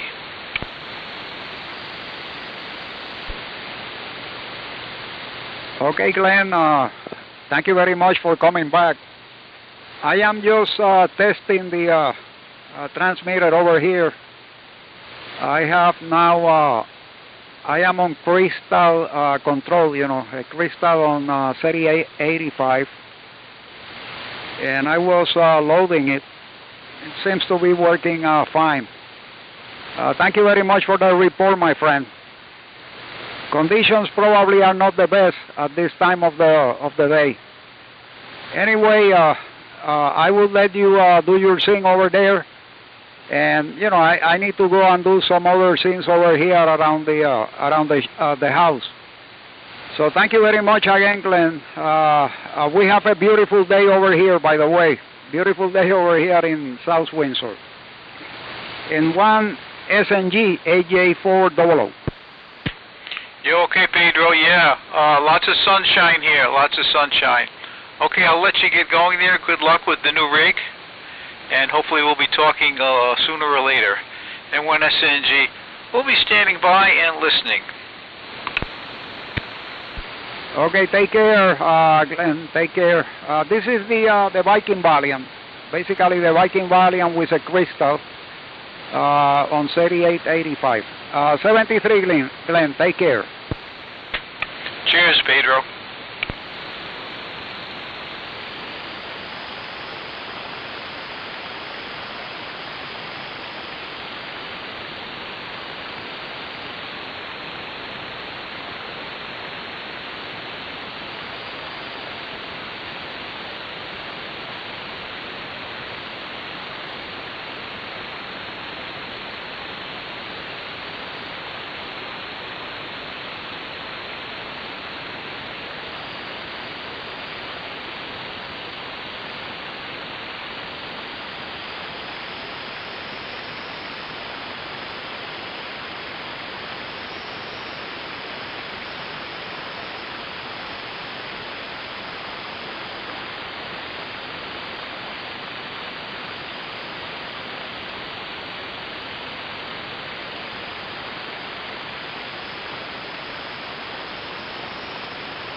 N1XZW listening 3885.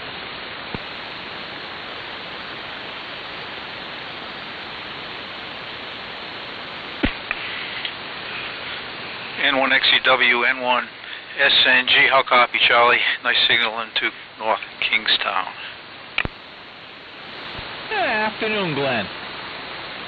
Actually, I have a pretty good copy. This receiver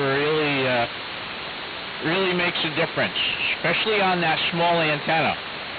If I go over to the big antenna right now, there's so much noise coming in, the Q multiplier can't even filter it out. But on the smaller antenna, no problem.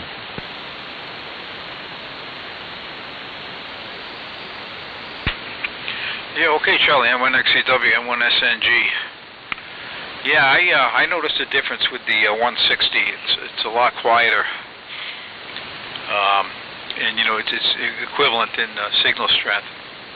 But, of course, it's, you know, the way it's set up, I guess, configured as a loop now, more into a loop. But, anyway, yeah, very good. Yeah, the receiver and antenna match up there. It takes a while to get the right combination for different, you know, the different bands. And, of course, conditions are everything. That's for sure. I was just talking with Pedro. He's on AJ400. He's on his Valiant. And he just stopped by a little bit. He wasn't copying me that well. But in any case, I got a good copy on you this afternoon, Charlie. And hey, I was able to get those resistors you want, if you still want them, except you got to run them in series. I had some. I remember I bought a while back. I bought some 18K, so I was able to do the math on those and get a 20 and a 25 with the series latch up. So if you're still interested in them, I put them aside here. No big deal. But yeah, other than that, yeah, we were just down in Coventry. My nephew came in from California, and he was back home, and so we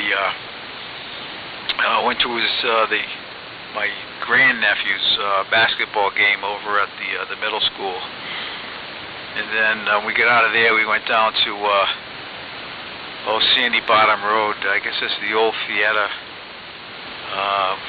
diner there for breakfast. Had a good time there. Boy, I tell you what, that sun feels good. I had to look into it for a few seconds just to flash charge the batteries. But anyway, nice day. A little breezy, a little cool, but not too bad. But I got back here about an hour ago, so we just kind of camped out inside for now. And of course, I started looking for those resistors, Charlie, and you know what happened? I found a whole bunch of other stuff, so I just had to split some up and put them in the compartments, you know, because they're not cheap anymore. I mean, the shipping alone they give you the resistors for free. You know, you pay for the shipping. So anyway, I figured I had them all out. You know, take a half hour or so and just pick them out, color code them up with the proper drawer, and you know, send them away, whatever. But anyway, back to you, Charlie. Yeah, sounding good. And, I bet you them fish must be swimming around out there this afternoon. N1XZW, N1SNG. N1SNG, M1XZW. Well, that meter project's on hold for the time being. That meter project's on hold for the time being. I'll get back to you on that if I decide to go with it, and I can't come up with the correct values. Yeah, that's what Bob said. He said if I were to go out and buy all of the parts required to set up that meter, the two resistors and the variable resistor, he said I'd be spending close to $20. That's why I said, you know, the meter don't mean that much to me. It don't, really. Hey, I got a question for you, Glenn. What piece of military gear has a plug-in socket with 19 pins? Any idea? Right off the top of my head, I'm thinking of the ART-13. because I have, I had to make up a harness, and I had to buy the plugs. I forget the numbers, like a U9 or something number.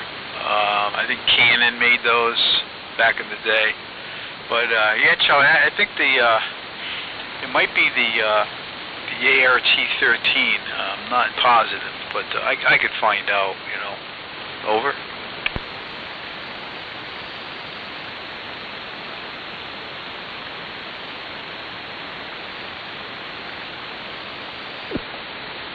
Well, the band just crapped out.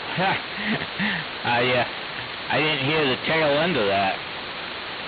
I heard you, and you slowly faded away. The band has gone into a wicked fade. Are you still hearing me? Yeah, I can hear you okay, Charlie. Yeah, I'm hitting the modulation just a little bit hard here. I figured that might help out. But when you came back in, there was less noise on your signal, but your audio was lower, like something hiccuped, Over. Yeah, it must be a coronal mass ejection situation or something. I don't know. I got the RF gain and the audio gain all the way to the right, and my radio faded right down almost to nothing.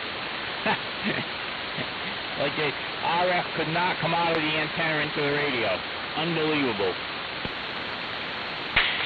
Yeah, I hear you, Charlie. It might be the sun, like the clouds kind of broke up a little bit. Now the sun is shining through, and maybe that the clouds acted like some sort of a shield or a director or a reflector. I don't know with this hobby.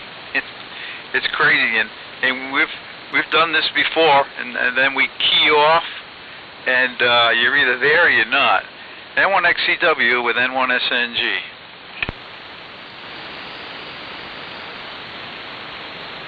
Now I got these crazy radar sweeps coming through. I don't know if it's somebody's washing machine or what. Anyway, I got this pair of plug-in socket, a plug in a socket. In fact, I got a spare socket as well. The chassis mount sockets, I got 2 of them. And a plug to go on the end of a cable, I've got 1. And they're all matched. They're all new old stock. They're all brand new. And 19-pin Amphenol. They're made by Amphenol. They got the big nut that screws on. And the one that goes on the cable has the matching clamp assembly to clamp the cable down, made by Crown. If it fits something that you're doing over there, let me know. The pin configuration is a row of 3, a row of 4, a row of 5, and then a row of 4, and a row of 3. And it's 19 pins. Yeah, okay, Charlie. I'll have to look that up. If it's it could be for various military rigs there, but it sounds more like maybe ART-13 type of connector there. And are they right angle connectors, Charlie, or are they just a straight out a type? Over? Yeah, straight in. They're just straight in. The chassis mount is a 4-screw flange, and the plug is a straight-in plug with the clamp on it to clamp the wiring harness. Yeah, I'll let you know on that. Yeah, because that's how the ART-13 is set up. The female plugs, I think there's two plugs, maybe 3. I forget. But anyway, the plugs stick out the side of the cabinet, but they face down. So when you screw them in, you're actually pushing up underneath that shelf there with the female ends on them. I think I don't know. It's been a while. It could be male or female. But in any case, yeah, sold a lot of them. could be somebody's next project, or just something you might want to sell or something. I don't know. But anyway, yeah, running inventories of plugs. I have some amphanols here, all different sizes and shapes. You know, nothing like that though. I had to work hard to find the ones for the R13, and of course make the harness, which I ended up getting all that material from work. I ended up ordering it. Ended up ordering all the wire and all, and it took me a while to do it. All them pins and things, and I do have pins for those, and the removal tool also. I got a whole bunch of pins if you're ever looking for anything like that. But anyway, just running inventory of stock.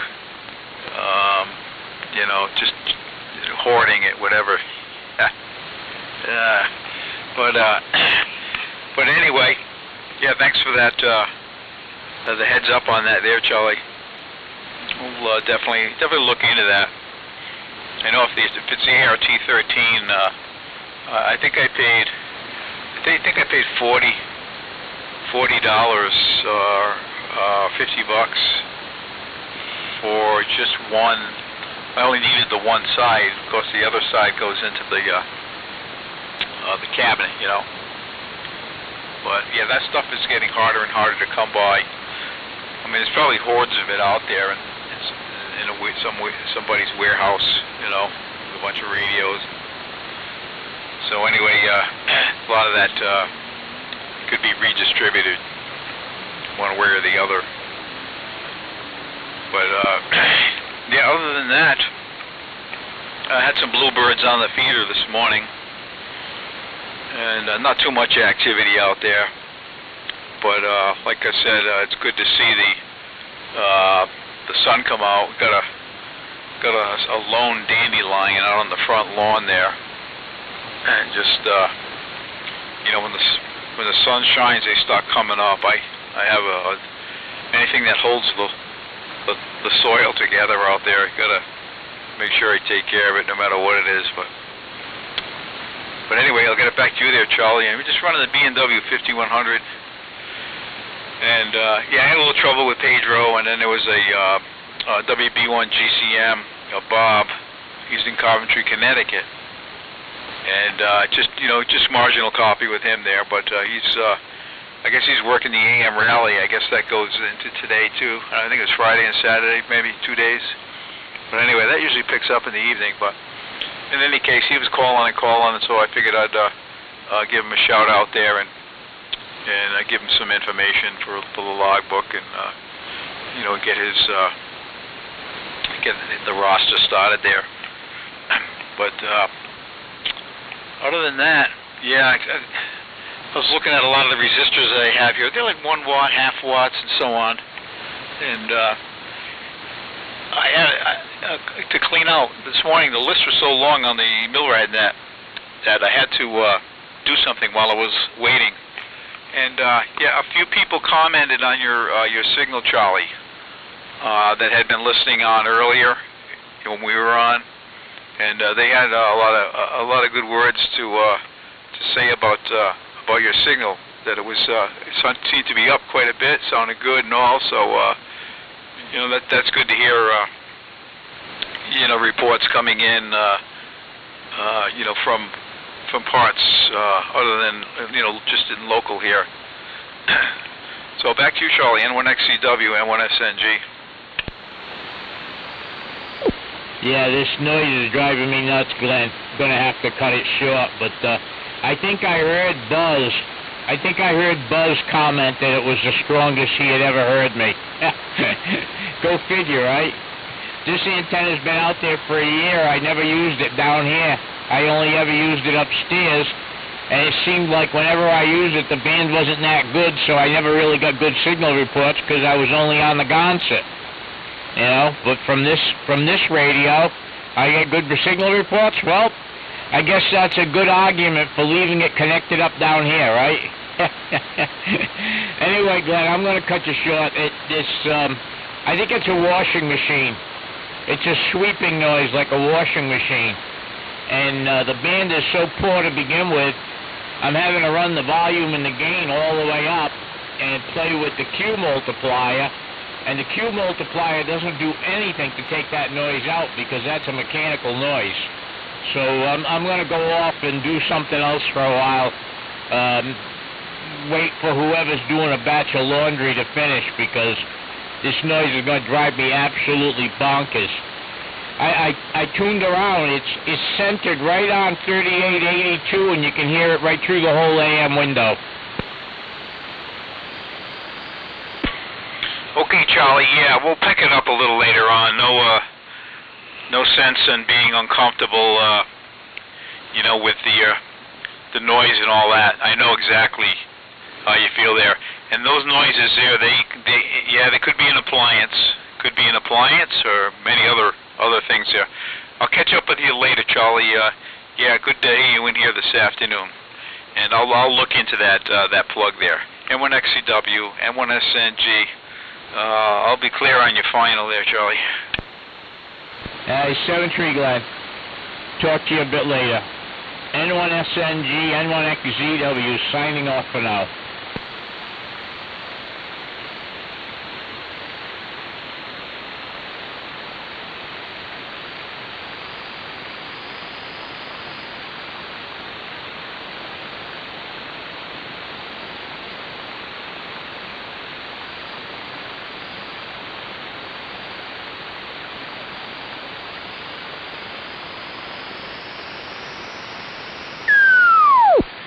Is the frequency in use?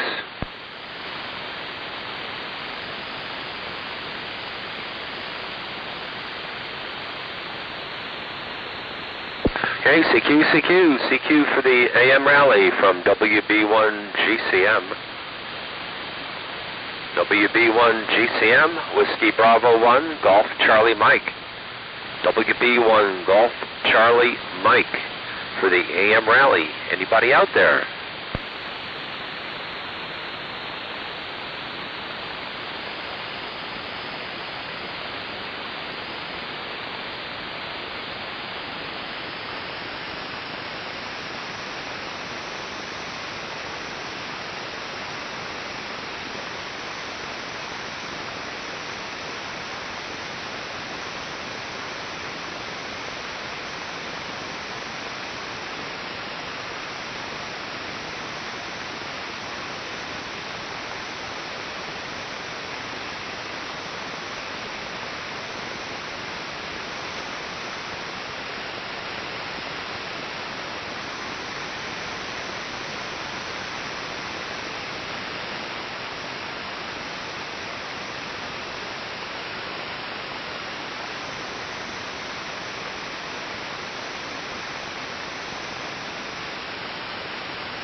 N1PS.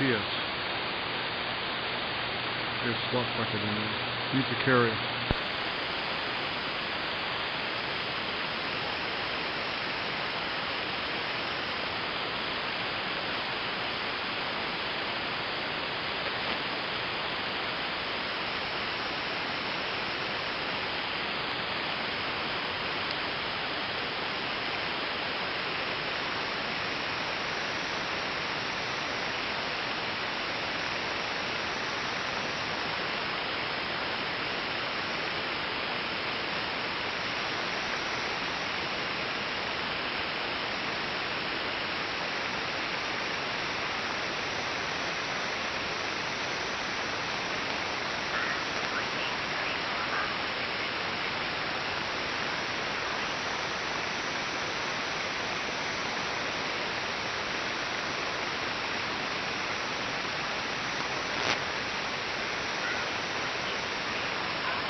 Someplace you can tune that other than the AM window?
planes underneath the carrier.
Hello, 123. What's the code?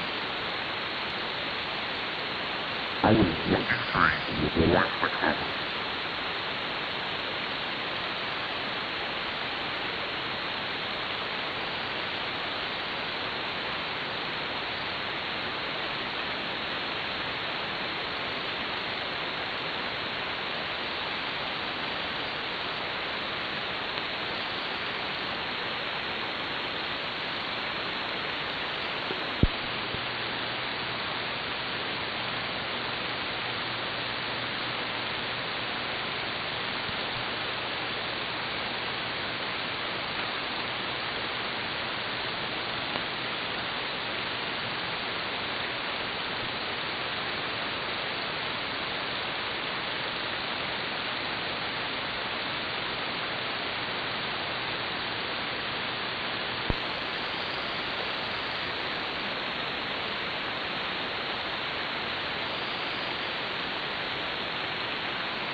Probably as good as I'm gonna.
Jerry. Well, yeah.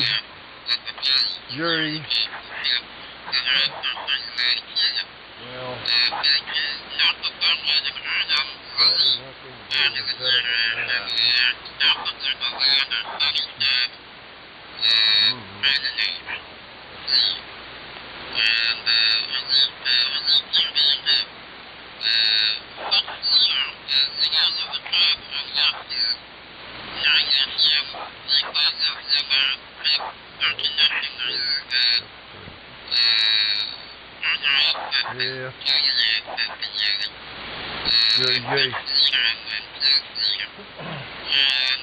WA1 SS and the J. 85. Jerry, hey. If anybody's around. Hey.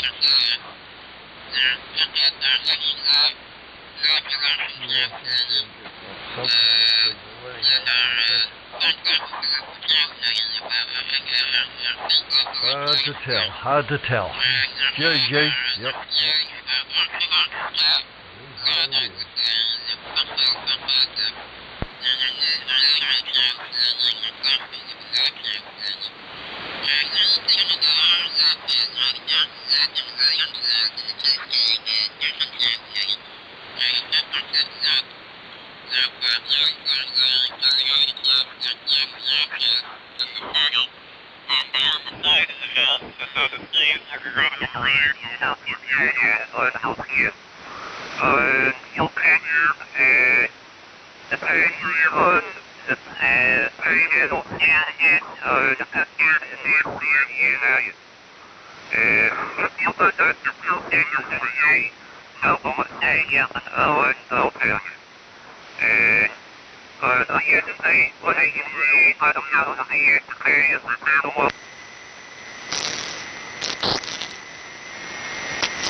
Yay. What else have I got here?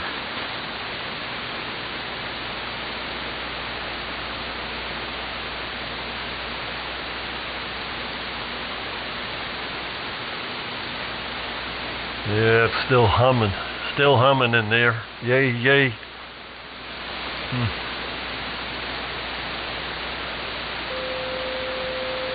Yay, yay, yay, yay. Yay. Ooh, that's yay. Yeah, that's too much. Try that. Yay, yay, yay, yay. That's better.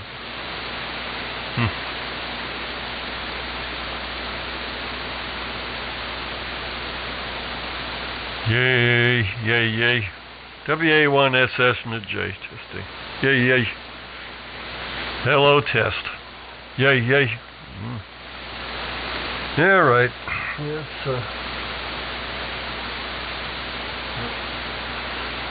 what do they call this? Better than nothing? Yep.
It's not a momentary. There's our carrier. There's our audio. The audio, the modulation monitor is on. W1 VCM. Yep. Hello. You see the negative goes up to 100, but no more. Hello, test. W1 VCM. Hello, test. And the peaks go way up. You can. They got a little peak hold thing, and there's a monitor here. Yeah. I'll give you some audio. Audio. Hello, hello, hello. Test, test, test, test, test, test, test, test, test, test, test. Testing, testing, testing, testing. W1 VCM testing. You'll notice that it didn't go above 100 on the negative. Right. It shouldn't go above negative. And the 100. positive goes over 100, but don't worry about it. Yeah, it's supposed to. If it doesn't, that's a problem.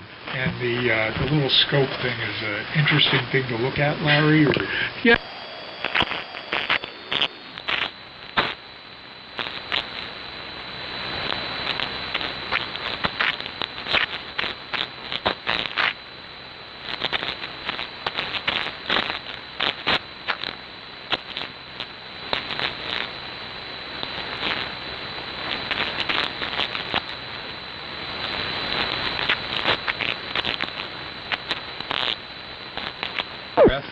Yeah, that's coming off the RF. That little box up there is picking it up.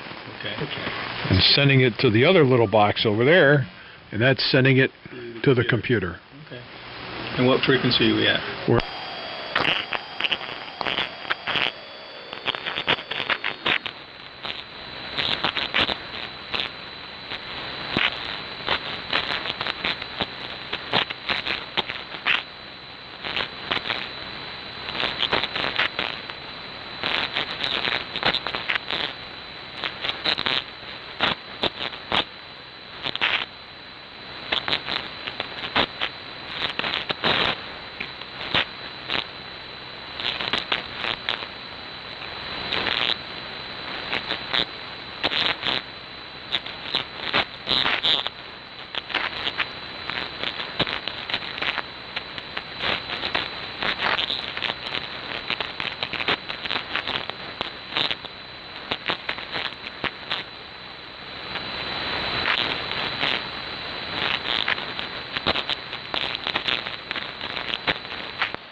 Okay, so I'm going to go.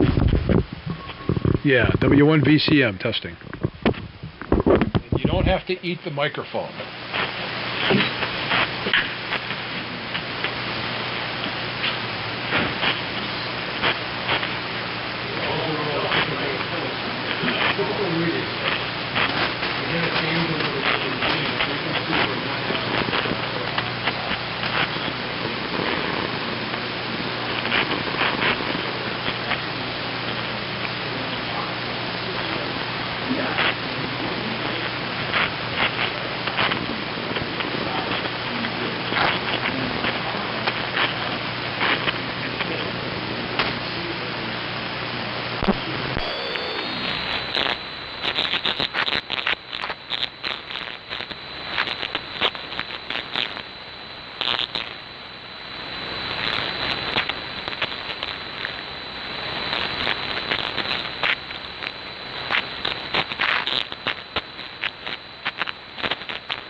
Yep.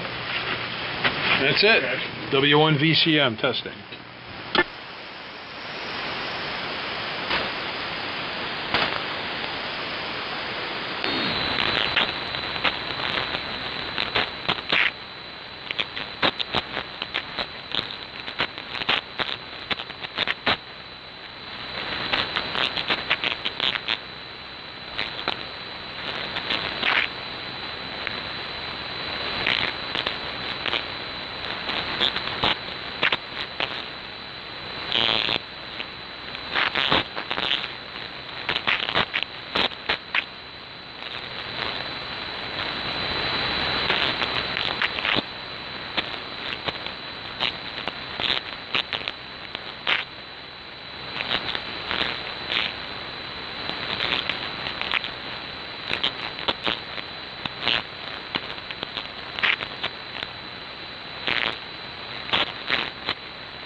WV1GCM, let's get this out of the way. W1VCM.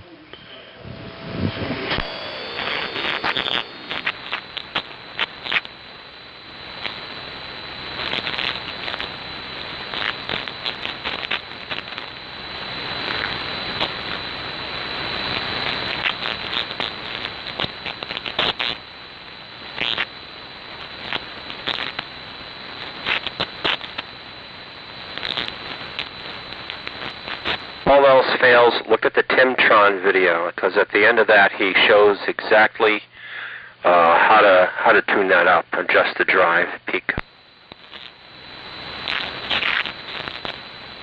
Doing a lot better than yesterday, which is good, sort of. And I've made a handful of contacts here on 75, 4 contacts. I made one contact on 29020 to a station in the UK, so you're my contact number 6. How copy and hello to everybody at the museum. I wish I was there. W1VCM, the ART13. Okay, Bob. Yeah, very strong, no problem at all. Nice scratchy carbon mic audio, boy. Can't beat it.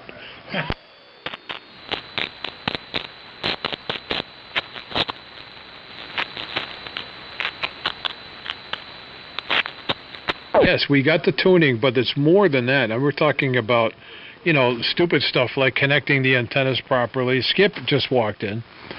And, talking to Bob. How's he feeling? Good. Hi, Bob. so we're getting down to all the stupid information, like, you know,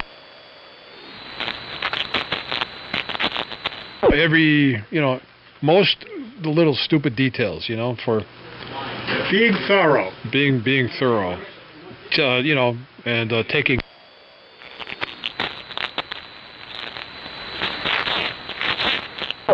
WB1GCM, W1VCM. Well, that's a very, very, very, very good idea. And that way, in case something happens to either you or me, somebody else can.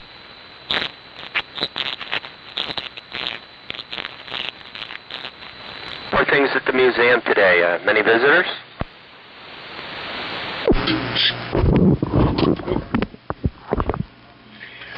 Bob, when I came in, there were some people from Windsor, and they were just here for a few minutes. I gave them a very quick tour. If there was anybody earlier, I only just got here about 3 o'clock. Hope you're feeling better, fella. So there you have it. Jeff was in, and we made contacts. He made contacts on 40 and 10 meters. Very good. We didn't work the UK station. That probably would have happened earlier if we were here earlier. But we worked some Midwest stations, a Florida station, even though the beam is headed west, and worked some 15 meters, a few 15-meter stations with the Collins. Nice steady signals on 15. Nice clear frequency. It was a pretty good It was a nice experience to run AM on 15. It was some good stuff, and there was some people who didn't know about the AM.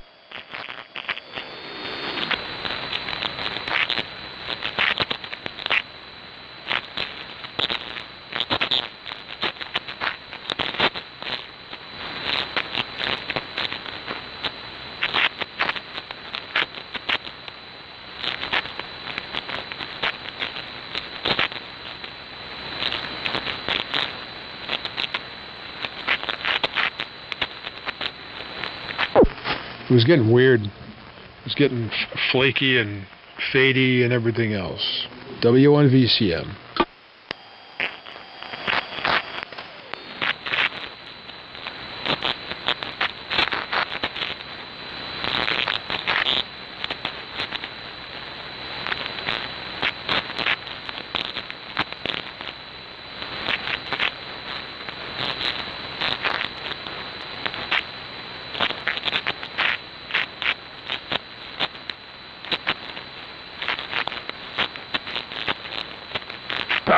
So, been hacking up a lung.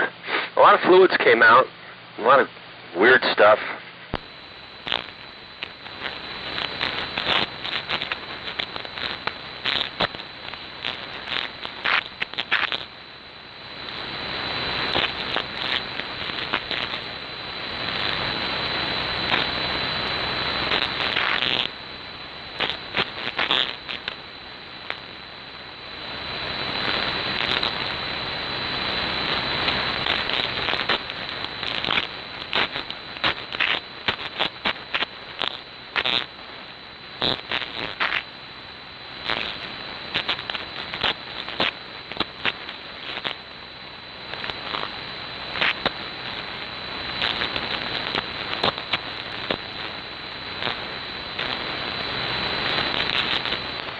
Okay, warming up the log. VCM, W1 VCM from KA1RWY, Kilo Alpha 1 Romeo Whiskey Yankee.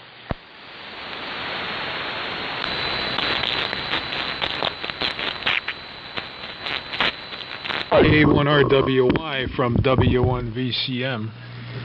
Rich, you're going to be writing. Writing down in the log here. I'll put a little, what I'll do is I'll integrate some photos. Just filling out the crap here. Well, I want to create... I'm not using the logging software, but we'll have to transfer that later. I just thought this would be good.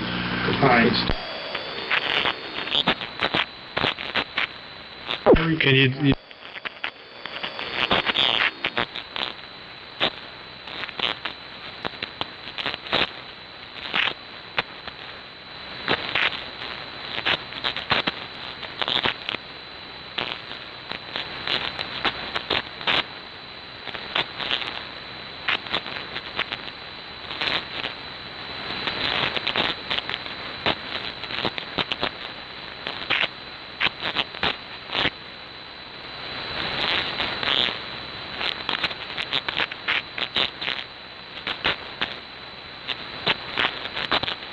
I've never loaded up the ART13 on 40 yet. And the DX100 VFO drifts all over the place, so I'm not going to put it on that band. So yeah, unfortunately, I'm off 40 AM. Can get on 10. Can also get on 6 meters. So if you need any contacts on 6, I can do that as well. W1 VCM, WB1 GCM. Oh yeah. Yeah, let's do 6. I just turned on the Thor. It'll take a couple minutes to warm up, and I think I even still have the antenna connected.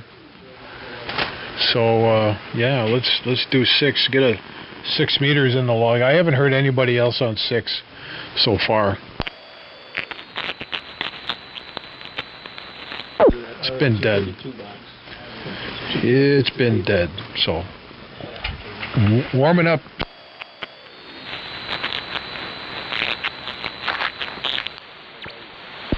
Yeah, and how about if you take that pretty 5-element Yagi and rotate it down to my area? Let's see, what would my direction would be? 120.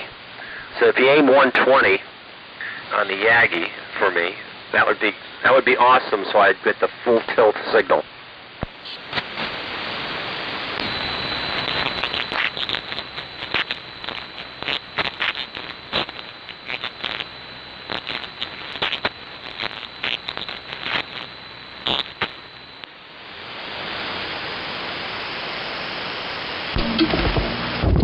Yeah, Bob. I don't know. It's not. Maybe I better use the Yaesu for that, because I don't think.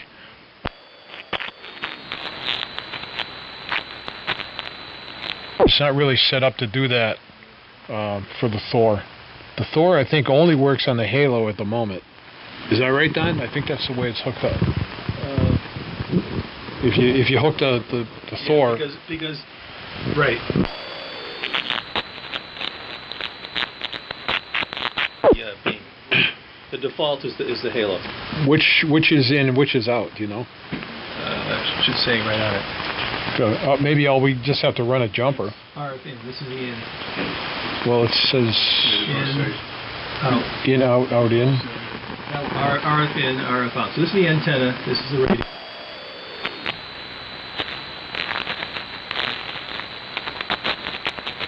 I guess we can do it pretty easily, Bob, to do that. And Rich wants to work somebody who's doing POTA, KB1W. He's up on 3980 or something. So we're gonna. He's going to come down and call us. He might be listening. He's gonna come down to this frequency. Yep. Oh, he is. Oh, Yeah, okay. Yeah, so we just take a break and ask him if he's there. That's all. All right. So he's going to be on our frequency. We don't have to go to 3980. I'm confused. Okay, so we may have Don breaking in on the frequency here. W1VCM. All right, let me know when we can try 6, and we'll be brief there. We don't want to let this frequency go if you can, and rack up some more contacts for the club there. So whenever you're ready, anyway. Yeah, one of these days, don't worry, I'll put a dynamic microphone on this thing, but everybody, this is a unique sound, right? And it sounds like it's an 80-year-old radio.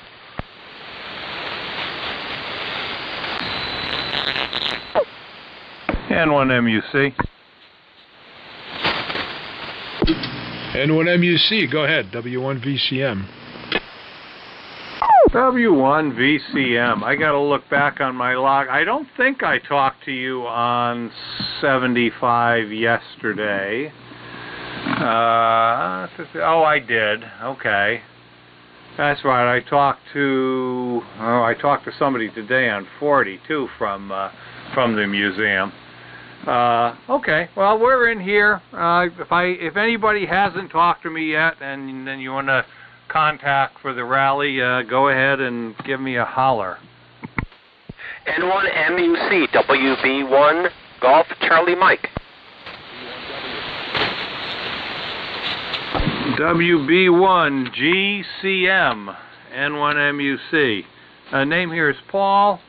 Papa Alpha Uniform Lima, QTH is Trumbull, Connecticut. We're running a Kenwood TS 930S and a Kenwood SB200 linear and a 75-meter dipole.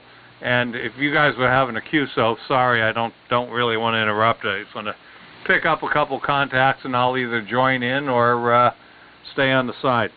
Call sign again, November 1, Mike Uniform Charlie.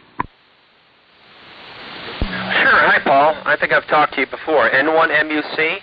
Yeah, we're just casually chatting here, and we're also going to coordinate another QSO here. This is Whiskey Bravo 1, Golf Charlie, Mike. Hey, Paul, my name is Bob. Bravo, Oscar, Bravo, Bob, and we're located in Coventry, about 20 miles east of Hartford. And we're on a very antique 80-year-old ART-13 and a BC-348Q and a dipole antenna. Over.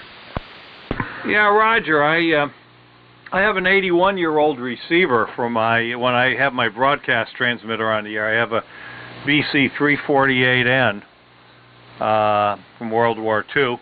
It was the radio summer. And we'll probably be on 160.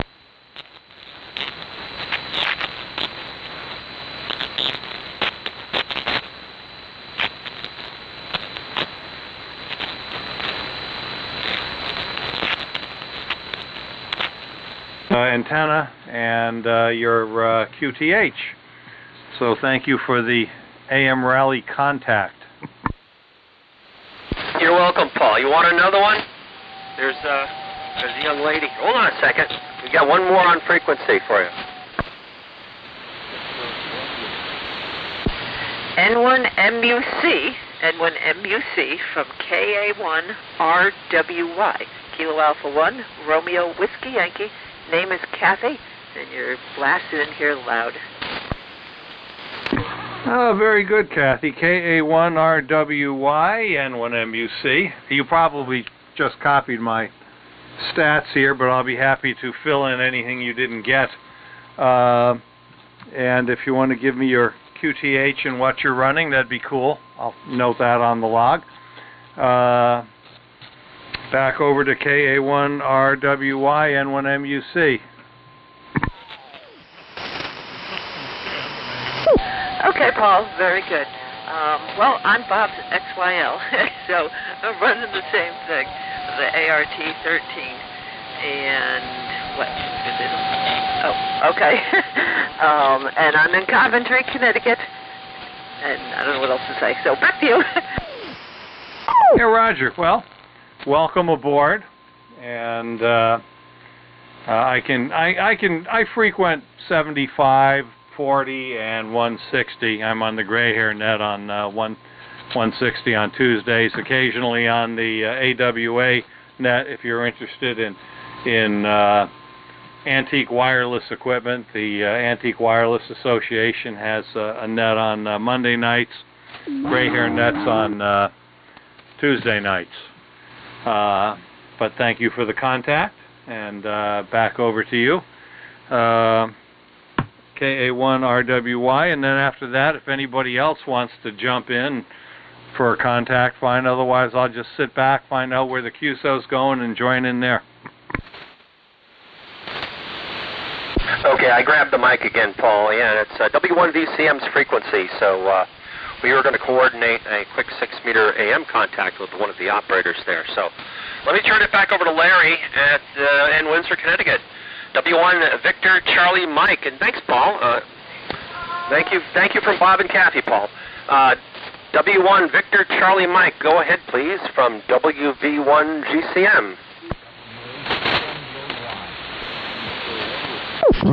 Oh, I hear another station in there, Bob. Did you hear that other station? Didn't turn my volume up. kHz. I think it was pretty weak, but I think it was.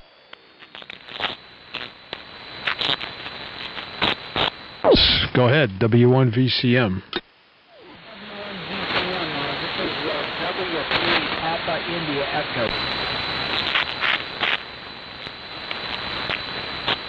Mike, we're down here in Uniontown, Pennsylvania at the Uniontown Amateur Radio Club.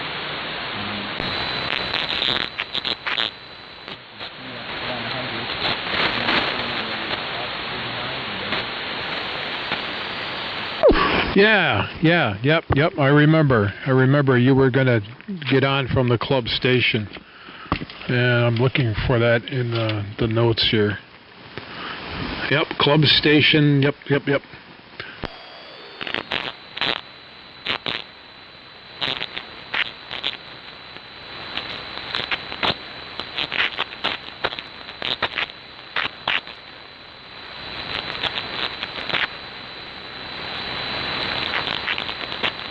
Hi, W1 VCM.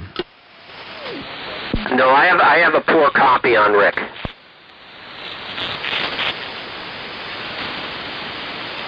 Okay, sorry about that. Yeah, he's not real strong here either. Yeah, one other problem is right on 3885, I got this switching power supply noise from somewhere in the house or out of the house. It goes, and it's right on 3885, so it runs at about an S3 to S5. So you're strapping right over it.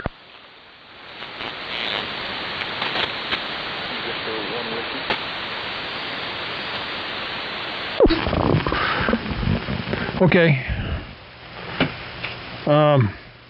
Turn it back to Rick. Rick, you have anything else to add, or can you hear Bob? Maybe you can hear Bob.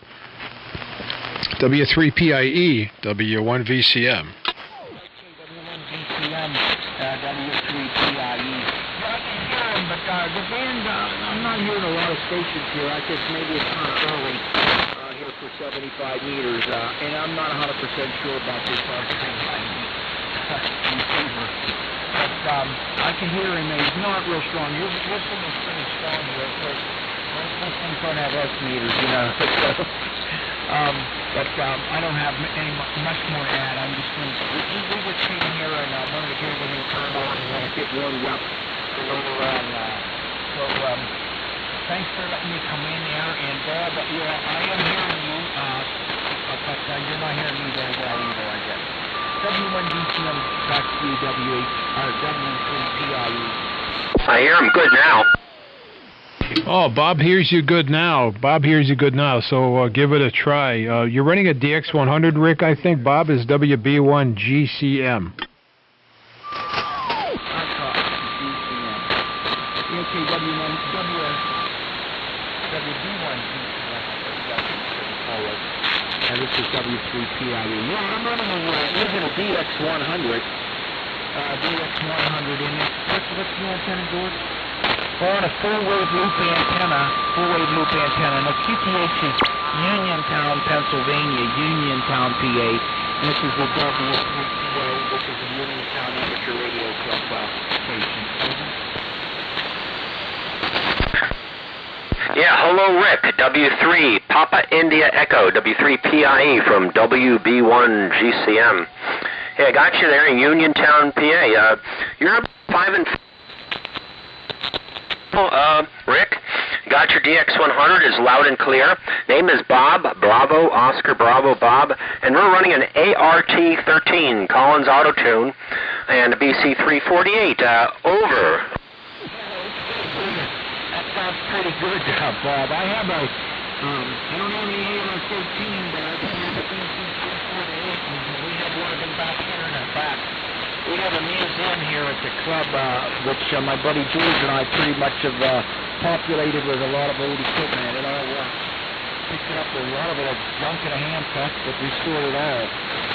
But this is the latest additions to our museum here, this R390 and the the DX100. From our up, I also have a Viking 2, and we have that paired up with a Halicrafter's SX116. But you're doing pretty good. You're very much Q5. I would have to guess probably you're about a good S7, S8 if I had an S meter on this receiver. This is W3PIE. W3PIE, WB1 GCM. Thank you very much for the contact here, Rick. You're not strong, but your signal came up really well at times. So band is changing and getting better and better. There may be, Paul might be on frequency who's N1MUC. He might be able to give you a contact there, Rick. Are you still on frequency, Paul? Yes, I am. Can you copy Rick, who's W3PIE? Yes, I can. I just barely have him here in Trumbull. The QTH here, Rick, is Trumbull, Connecticut. I got your call sign and your town already, so that's good. We're running a Kenwood TS 930S and a Heathkit B200 linear, SB rather 200 linear, and 75 meter dipole, 75 feet up. So yeah, it looks like you're about 30, maybe 30 cycles or so off frequency. You're a little bit on the high side, but if I tune up to that, you come in a little bit better. Go ahead, W3PIE N1MUC. Well, okay, Paul. Can you give me your call phonetically over?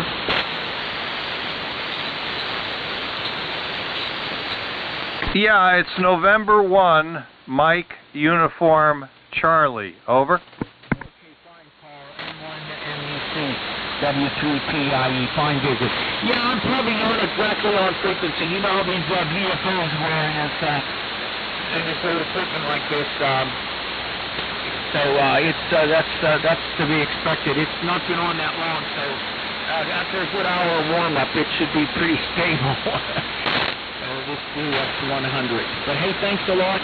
Your signal's pretty strong in here right now, and I think the band is probably in trouble as the evening progresses too.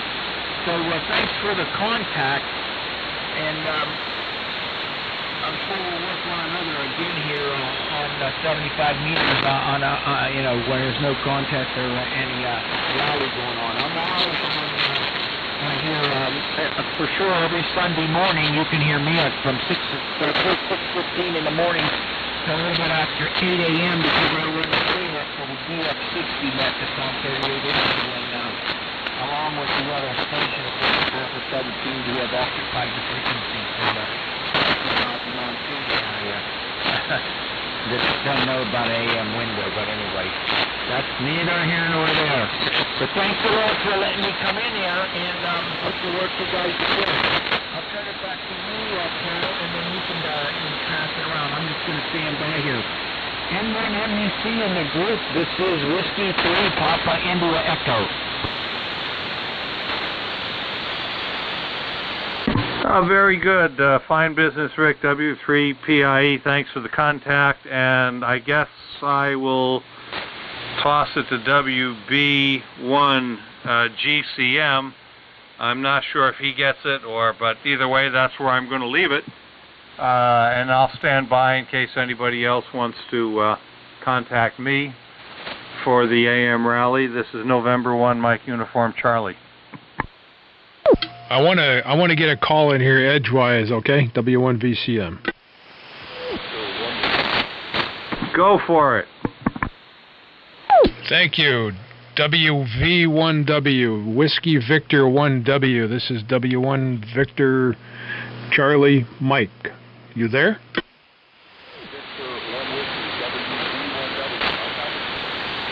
Wow, you're so weak. Running a second call sign, Whiskey 1, Charlie, Whiskey Alpha, Whiskey 1, Charlie, Whiskey Alpha. This is a 7-foot high antenna, don't expect much.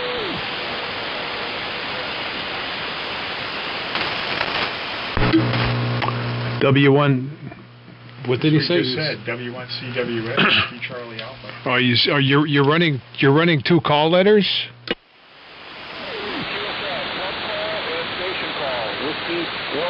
Charlie Whiskey Alpha, operated by Whiskey Victor 1 Whiskey, doing parts on the air from Air Farm in Bloomfield. Back to you. Yeah, okay. I got them both down here. I don't know if anybody else can hear you. You're extremely weak here. Extremely weak. What are you running for equipment? What are you running for equipment? Oh. He's doing POTA in Bloomfield. He's doing POTA, but what are you running for equipment? Go ahead. 7-foot high, loaded antenna, very compromised. Only 40 watts out of an ST891 on a battery. So battery power, 40 watts into a highly compromised antenna. No problem reaching Europe on 20. Lots of trouble reaching Windsor on 75. Back to you. Yeah, okay, I didn't get the rig. What's the rig again? Yesu FT891. 891.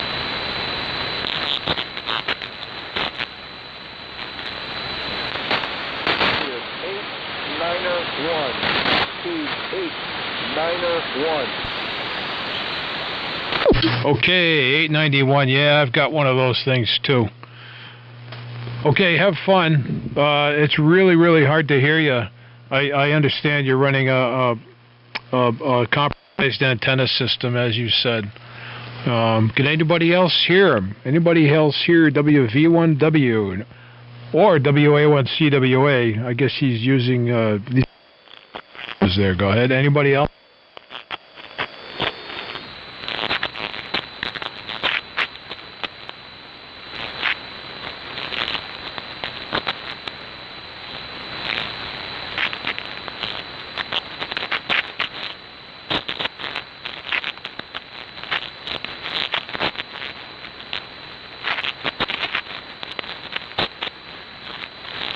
To copy that much. If you can hear me, I did not get.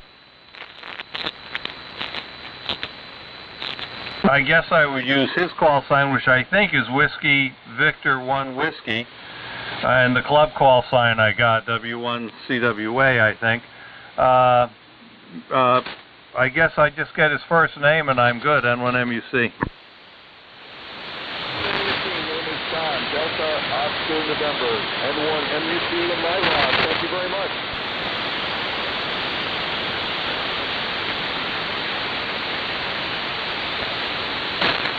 I'm going to clear out. You guys can carry on with stronger signals. WV1W, clear with N1MEC. 73s, thanks for the contact. Did you get his name? Double or nothing, Don. Oh yeah, I'm asking the other guy. I'm sorry, Rick. I forgot your name. George, this is Paul. I got his name Don. Over. Okay, yeah, I thought it was Paul. Sorry about that. Okay. See you, Skip. You're drifting into the noise, Don. You're drifting away.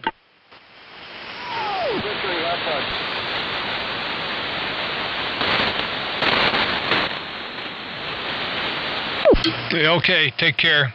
7-3, thanks for dropping in. WV1W, WA1CWA, W1VCM.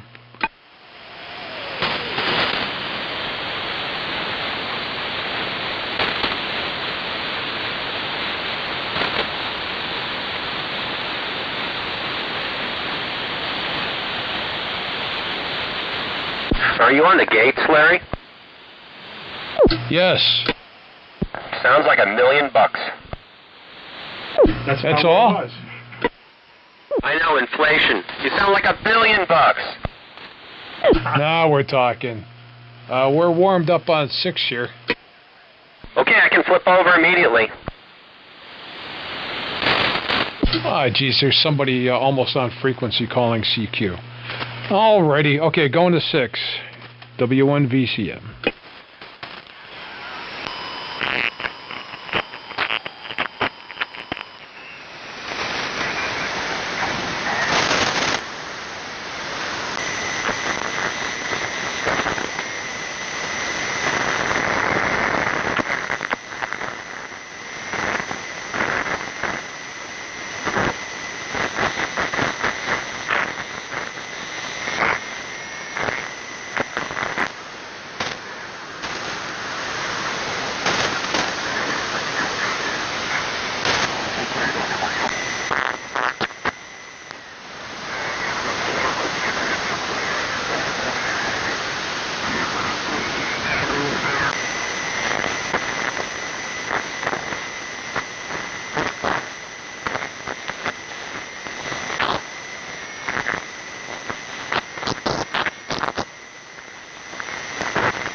I wonder if I should crank this up anymore. JJ, WA1SS and the J testing.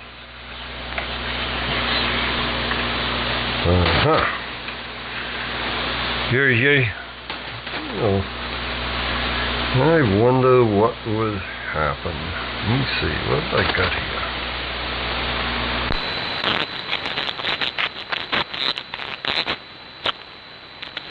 Oh, let me see, engine.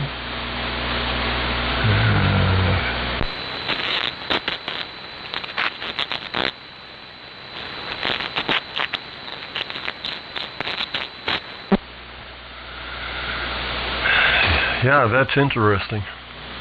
Yep.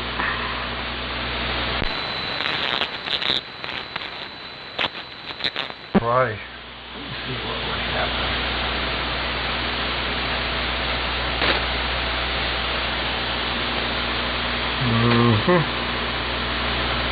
Well, what's that? 6.5 amps? Yay. Yep.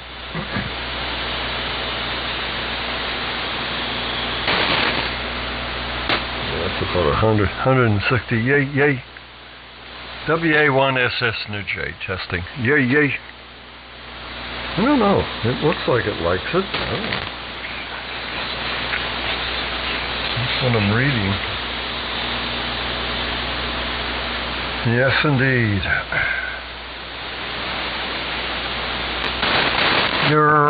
Yay.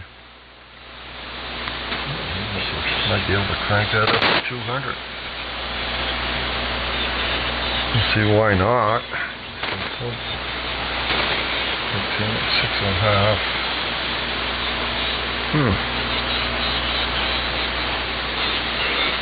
Well,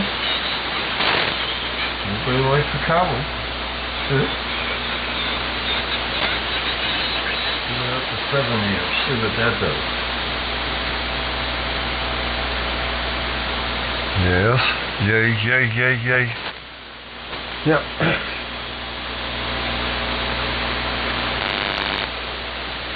Yay.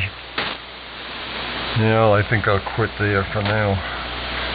WA1SS and the J testing. Yep.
museum's online. W1 Victor Charlie Mike. Good to hear you, Steve.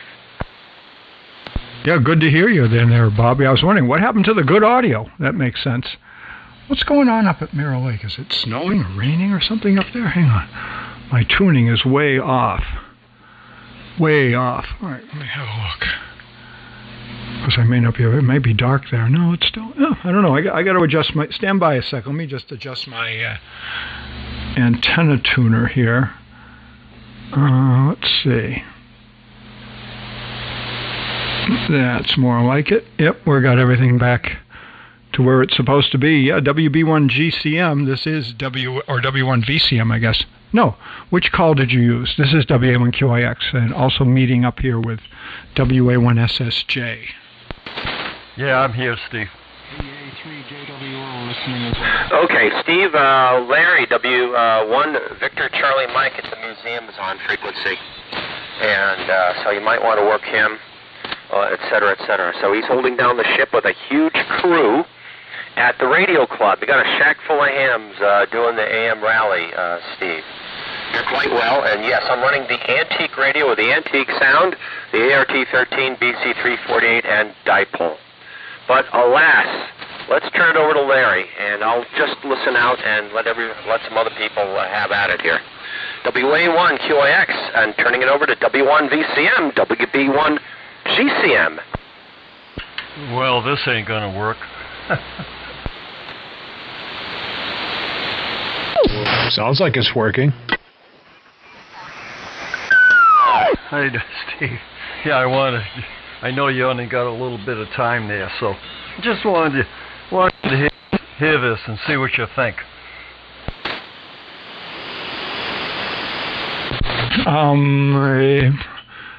Well, I can listen a little more closely. I thought I heard a little distortion for a moment there. What are you running exactly?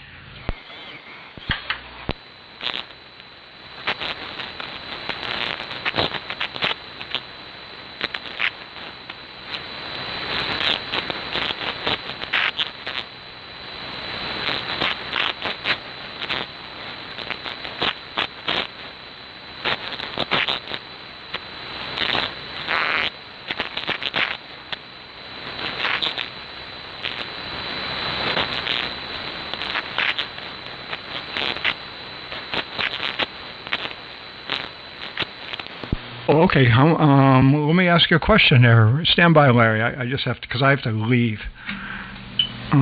So tell me how much drain voltage you have. What is the drain voltage? Let's see. What is it? A little over 30.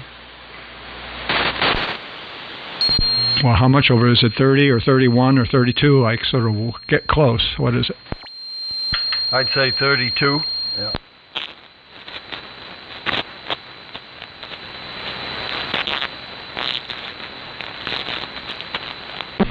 You should be running 3.5 amps on each module at 32 volts. 3.5. Well,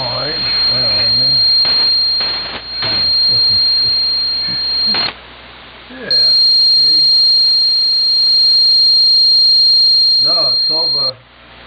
It's a little over 6. I'm not in the tune mode. I'm in the transmit mode. Yeah, but each module, forget about that other meter because we don't know if it's accurate, but each module should be reading 3.5. So what you do, take the voltage, whatever it is, because I have to go, but I'll tell you how to do it. Well, I don't have to go quite yet. Take the voltage, whatever the voltage is, 30 volts, 32, whatever it is, divide it by 4.5. Or you could divide it by 9. If you take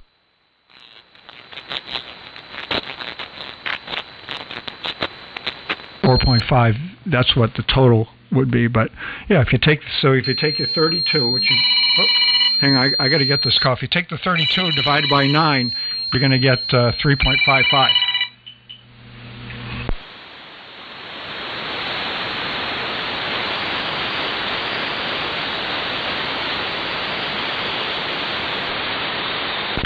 Yeah, we'll do this.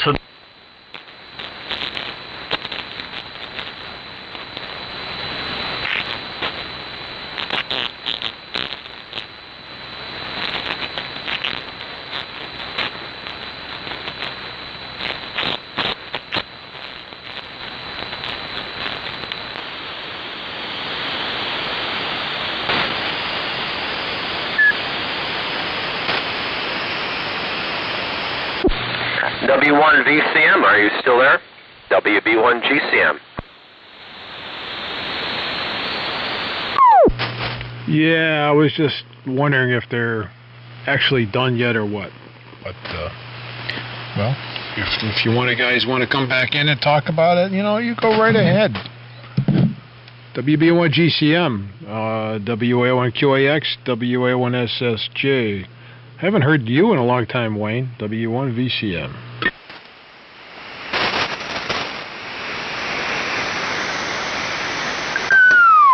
Just getting back into it after a 4-year absence, and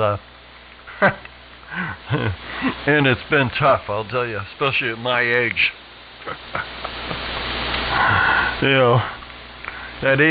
At almost 85, I can't remember crap. You know what I mean? Oh yeah, I'm getting there. There's Larry at the microphone.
Good to hear you, Larry. Sounding good. So, Wayne, did that make sense? You take whatever voltage is, divide it by 9, and that's what each module should read. Yeah, we'll talk about this another time. Steve, enjoy your evening. Bye-bye. Oh, well, it's real simple. You just take that 32. I mean, I got to count. 30.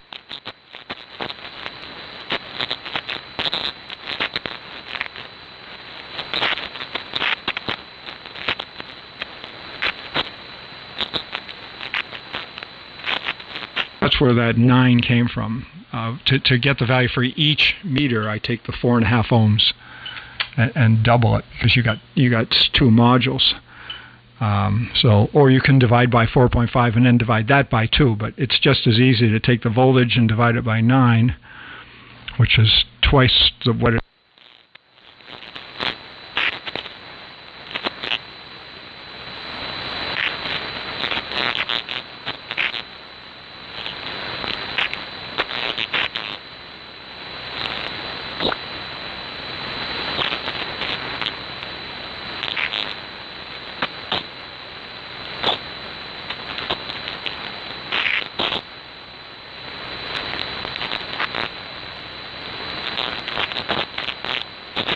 Read 3.3 amps. So that's all you do to figure out, because your RF amplifier, your modulator, as I should say, is designed to work into 4.5 ohms. So that is why you do that math, to figure out what it should be, what the current should be. And you can adjust the power, you can make it anything you want. All right, if the power is too high at 32 volts, bring it down to 30 volts. And, do that calculation. It should track. Once you get it tuned up, at around 30 volts, it should track pretty well. So yeah, simple. No problem. All right, I got to go. I'm picking somebody up, and then we're going up to games night in Sarasota. So Wayne, I'll throw it back to you, and have a nice rest of the night, everybody.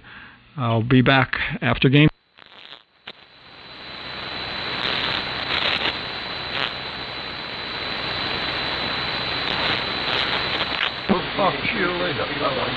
on this transmitter. And 1 MUC on frequency.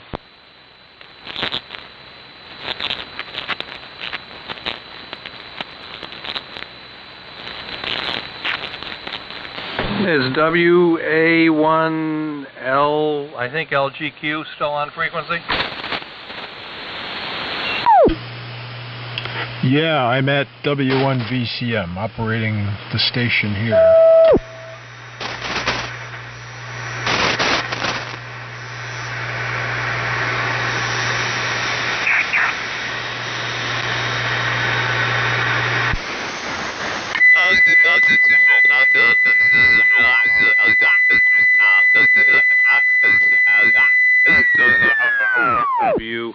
WA1L.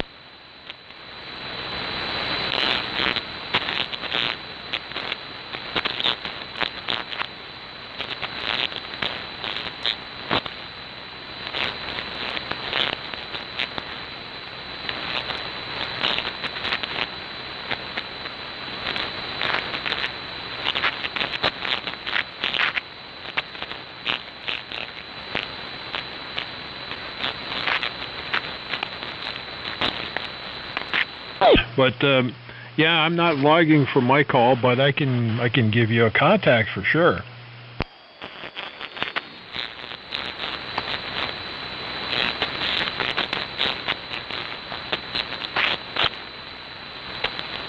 Transmitter. Yeah, Roger. Yeah, no, I've worked the club a couple of times, but I think last year we were counting everybody's individual call sign as a contact that was at the club. So I guess I can put your call sign down. Oh yeah.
I'm not going to use it on 75 unless I need to change frequency for some reason.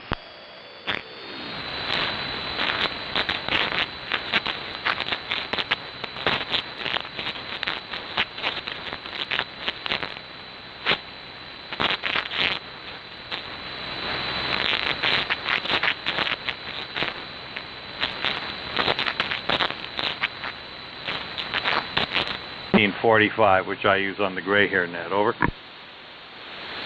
Oh yeah, that's great. Yeah, we don't have a one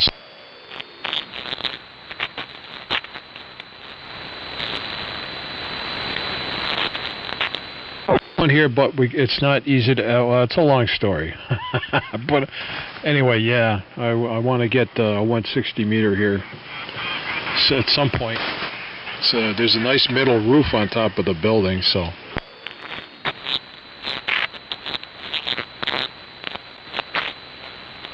Look here. Go ahead. I think I logged you earlier on. Oh, was it 40 or what?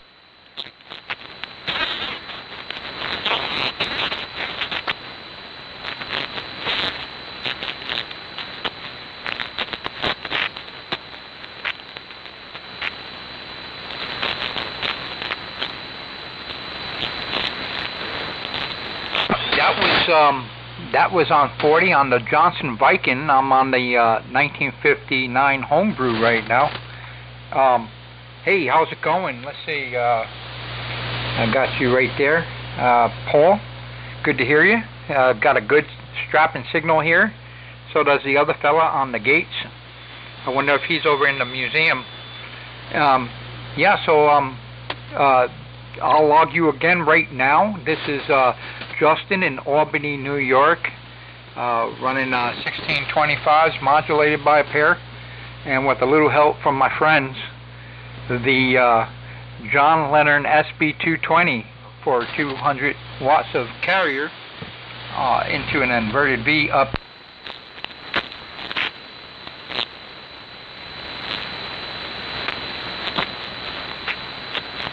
And by the way, I've got my 160 meter antenna working because I have the Johnson Viking, and I got it working because I was like, oh yeah, I could get on 160.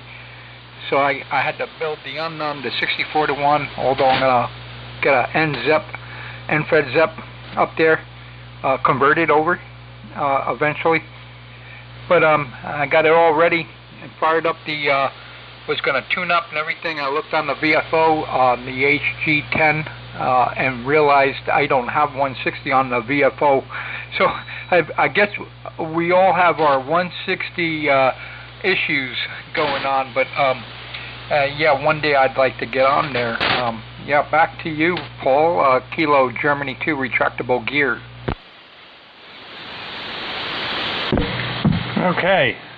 KG2RG. I think I'm going to, unless there's anybody else on here who wants to do a contact,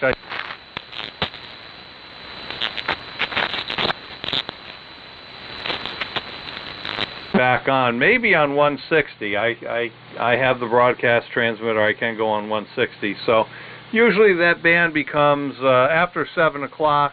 Of course, it's getting lighter, a little later now, so certainly 7:30, 8 o'clock. Good.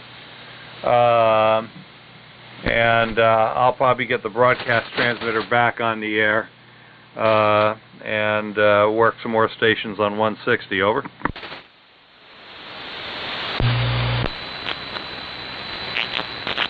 What are you running here on 80? I'm running a Kenwood TS930S, same as I did before with a SB200 linear into my 75 meter dipole. Okay, fine business. Well, 7.3, you sound great here. Yeah, you're somewhere around 50 dB, Kilo Golf 2 Romeo Golf. Yeah, you're just about pegging the meter on the Kenwood here. Good signal, but I would expect that from a gate.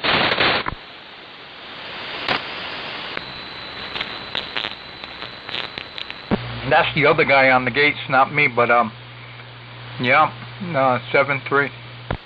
Oh yeah, that's right. But yeah, you're coming in great. I mean, you're giving me a really good signal here. Last chance before I sign briefly for supper.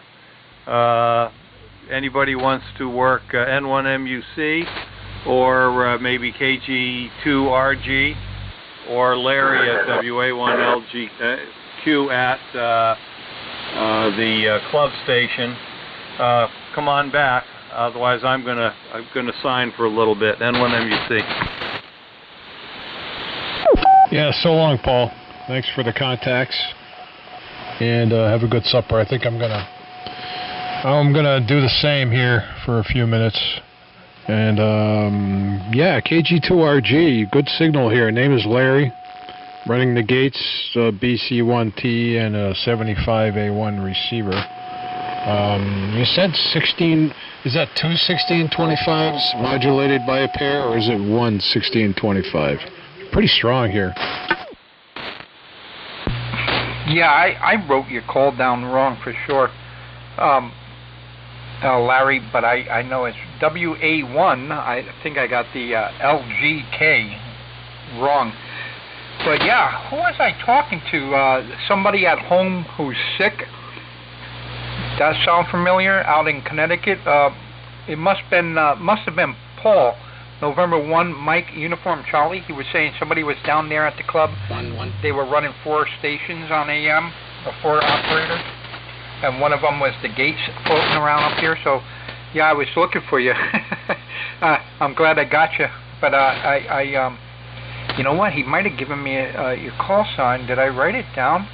WA1. I bet you know what? Instead of trying to look for it here on the paper, especially when you can't read W1DAN.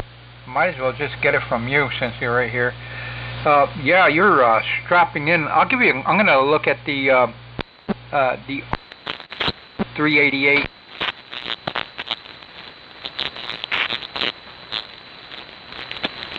Business report, but you are strapping it. That thing sounds great.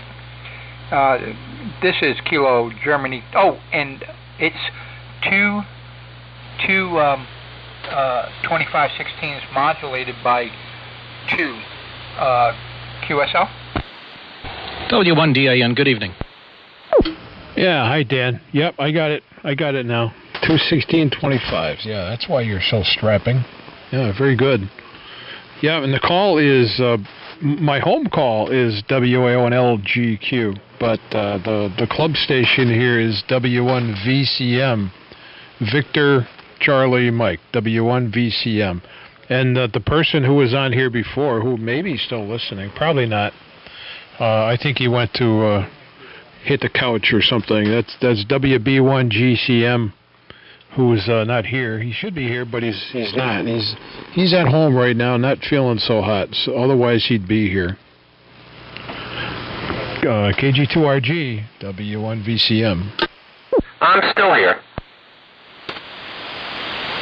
Oh, okay. Bog.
Feet, and the antenna tuner is a Johnson Matchbox. So, Larry, good evening to you, and transmitter sounding great. I figured I'd chime in and get a few calls and reports. This is my first transmission on the AM rally, so we'll send it back over to you, Larry, at VCM and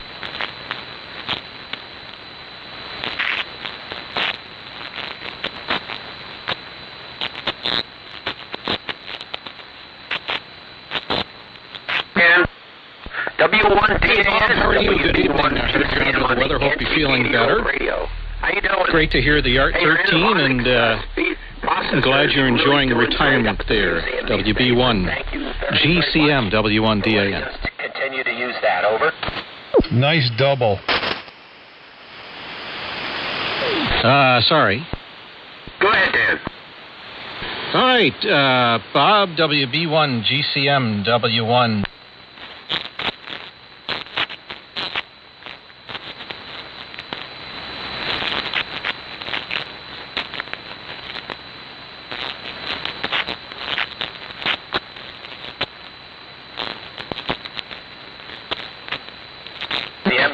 Consistent and strong.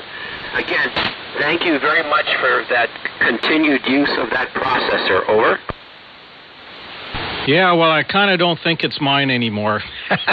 So, don't worry about it. And it's sounding great. And you're sounding good here, a good signal here into Natick. So, we'll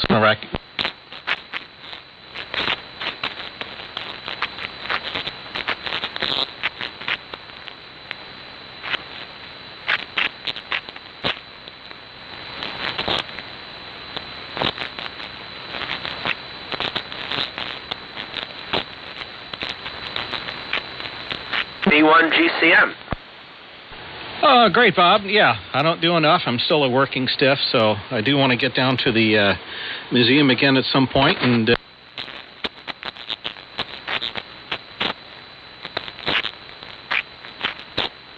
museum is available. What you guys do a lot more than I do, so I'm still a working stiff. So great to hear you, Bob. Thank you so much.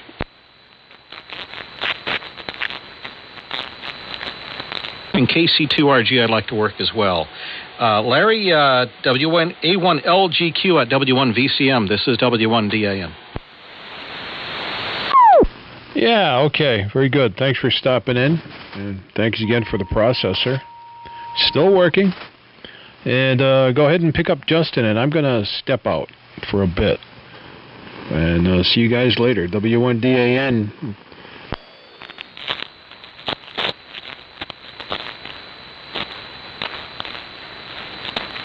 I know it's a big place.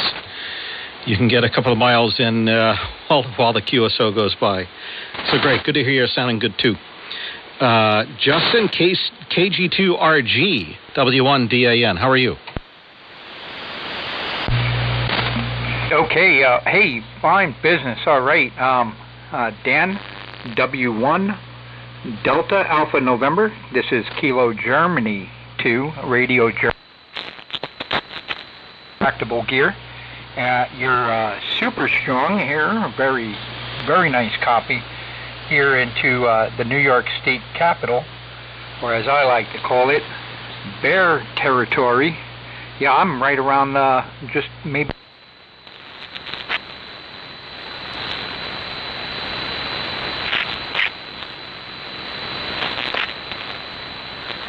homebrew 1625s modulated by a pair. And I'm getting a little extra help from a pair of 3500Zs for about 200 watts of carrier, listening on the R388 and an inverted V up at 65 feet above the swamp. So hopefully you got a good copy on me, and I'm putting you in the log here for the AM rally. I hope you're having a good one there, and I also hear an AR-13 out there with a not so feeling good operator, but at least he's here on ham radio, and that's got to ease the pain and help the recovery. So hope he's feeling better too. So yeah, Dan, back to you. This is Kilo Germany 2, Radio Germany. Okay, excellent, Justin. KG2RG, putting in a fine signal 10 over 9 into Natick from Albany near Bear. Watch out for the bears in your neighborhood, W1DAN. Excellent. I love your transmitter. 1625s modulated by a pair. And I wonder if that was a QST article or whether it was something you homebrewed. And the R388 is a fine radio. I had one, very much enjoyed it, and I was just looking on eBay the other night, I think Friday night, maybe last night, was done in 1950. It was a very early one. Wondering whether you know whether they worked on the design during the war. I know.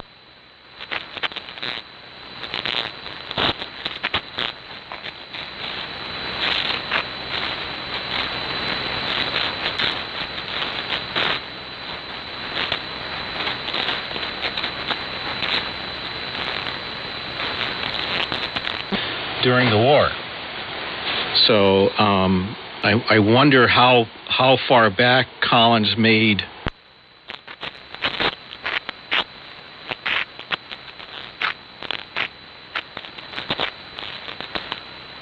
I visited a guy who passed away a few years ago in Rhode Island, and he showed me a military circuit board that was full of integrated circuits. These are ceramic package integrated circuits with gold pins, and it was not blew my mind how early that stuff was. So interesting rig. Justin, back over to you. KG2RG W1DAN with the AM rally. Oh, that's very interesting information, and always good to.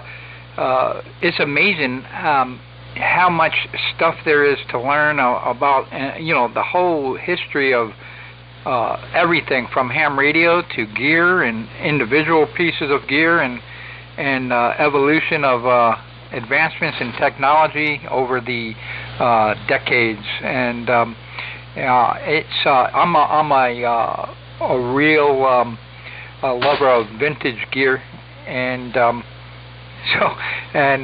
course we've got a lot of guys in and out on the air here from the museum, which is all vintage. I was going to ask Bob if anyone can come and visit, how that would work. I'd like to one day come out. My wife is also a ham, and I'd love to come out and take a look and one day and see some really cool stuff. I can only imagine how cool that would be. And this transmitter is from QST. And I sent the two PDF files, one for the RF deck and one for the modulator. They were two separate articles, project articles put out by QST magazine. The RF deck project was from September 1959, and the RF deck was from 1961. And the RF deck, the modulator runs 12AX7 into a 12J5 and coupled over to the 1625 modulators. And I'll send it over to Bob. Hope you're hanging in there, Bob, and enjoying a day here in a day in the life of a AMer on an AM event day, the AM rally, with all the cool gear going around. And by the way, I've been making a log here, and I've made it a point to make sure to put everybody's transmitter in here. I don't have every piece of gear they got, but it's just pretty cool. And by doing so, I was able to, I believe Dan, I think you said you're on the Super Senior. Somebody else was on the Super Senior. I'm just running into all kinds of stuff. A Global Scout, Johnson 500, DX60s that sound like Class E's with the Queen Item X-ray, I think, Steve's call, Queen Item X-ray, right? With his mod. Super Senior Whiskey Alpha 3 Victor Juliet Bravo was running a Super Senior. There's a DX100, Holocrafters HT40, Johnson 500, Global King 500s, two guys running 4400s modulated by a pair, and of course Bob on his Art 13. So lots of cool rigs here, and then mine here is pretty cool, crazy looking. My radio, my transmitter looks like a hybrid, like the offspring of a 1950s television and a New York City hot dog cart. If those two were to make a baby, this would be it for sure. Let me send it over to Bob. Bob, Whiskey Bravo 1, Golf, Charlie, Mexico, Kilo Golf 2, Romeo Golf. W4CDJ. Okay, I hear a W4CBJ in there. We'll turn it over to you very shortly. Got KT2RG and the group WB1GCM. Very good, Justin. Again, your homebrew transmitter is doing great here. Much stronger than it was when I talked to you earlier this afternoon. Nice and clean, doing a great job. It's one nice thing about a homebrew radio, you know every single nut and bolt and resistor capacitor inside that thing. And I worked very intimately here with the ART-13 to get it all cleaned up inside and polished and looking shipshape and ready to fly again. So it's in good shape. I had a little bit of help finding some parts and fixing that. Do you suppose, gentlemen, we ought to let in some of the DX here? Can I give a call down to W4CBJ? Do you copy? W4CBJ. This is WB1 Golf Charlie Mike. Name is Bob. We're in Coventry, Connecticut, running an ART-13. Over. Delta Juliet, just kind of listening to the rally, and you guys were all making a fine business signal in here to Lawrenceburg, Indiana. We're 24 miles west of Cincinnati, Ohio. The transmitter's a T368. The antenna's a double bazooka, about 50 feet at the apex, and the receiver's a R390A. Microphone's D104. And when I broke in, and I started hearing some guys on down south, Sam down in Dadeville, KF14HQ and others. So I'm kind of in the middle here, guys. And just log me in, log me out, and say something to all y'all. And it'll all be good there. This is W4CDJ, just checking in and checking out, 73. W4CDJ, WB1 Golf Charlie Mike. Can I have your name? Over. Name here's Dan, Delta Alpha November. Dan, that's our middle name. Dan, very nice to meet you. Doing great with the T368. Justin, why don't you pick him up? Okay, yeah, T368. I'm just putting you in the log here. Yeah, I wanted to work you real quick before you go. Just see if any of these guys would like to work you, get you in the log for this event, the AM rally. So we're going to get these logs generated and submitted to help support the AM event for sure. But definitely have gratitude and appreciation for these guys taking the time to run this event, and really happy to be a part of it, and happy to work you, Dan. I hope you can copy me. Whiskey 4 Charlie Bravo Juliet. This is Kilo Germany 2 retractable gear, Justin in the New York State Capitol here in Albany, New York. How copy? KT2RG, W4CDJ returning. Fine business on the copy. Excellent signal. Good audio. So, like I said, I've just been listening and thought I'd break in and see if I could be heard up east. And then I had some friends calling me from down south. Like I said, we're here in the Ohio Valley, 24 miles west of Cincinnati, in the state of Indiana, on the riverbank pretty much between Indiana and Kentucky. So that's where we're at. Fine business on the Albany signal there. KT2RG W4CDJ. Okay, all right, Dan. Thank you very much for the contact. I've got you in the log, and you got a fine signal here. I am going to send it back to Bob, and I have to QRT for a little while. I have to run to the store with the wife, and I will be back to make some more contacts and continue enjoying this wonderful event. So thank you, Dan. Whiskey 4 Charlie Bravo Juliet. I'm going to break with you, and I'm going to send it over to Bob.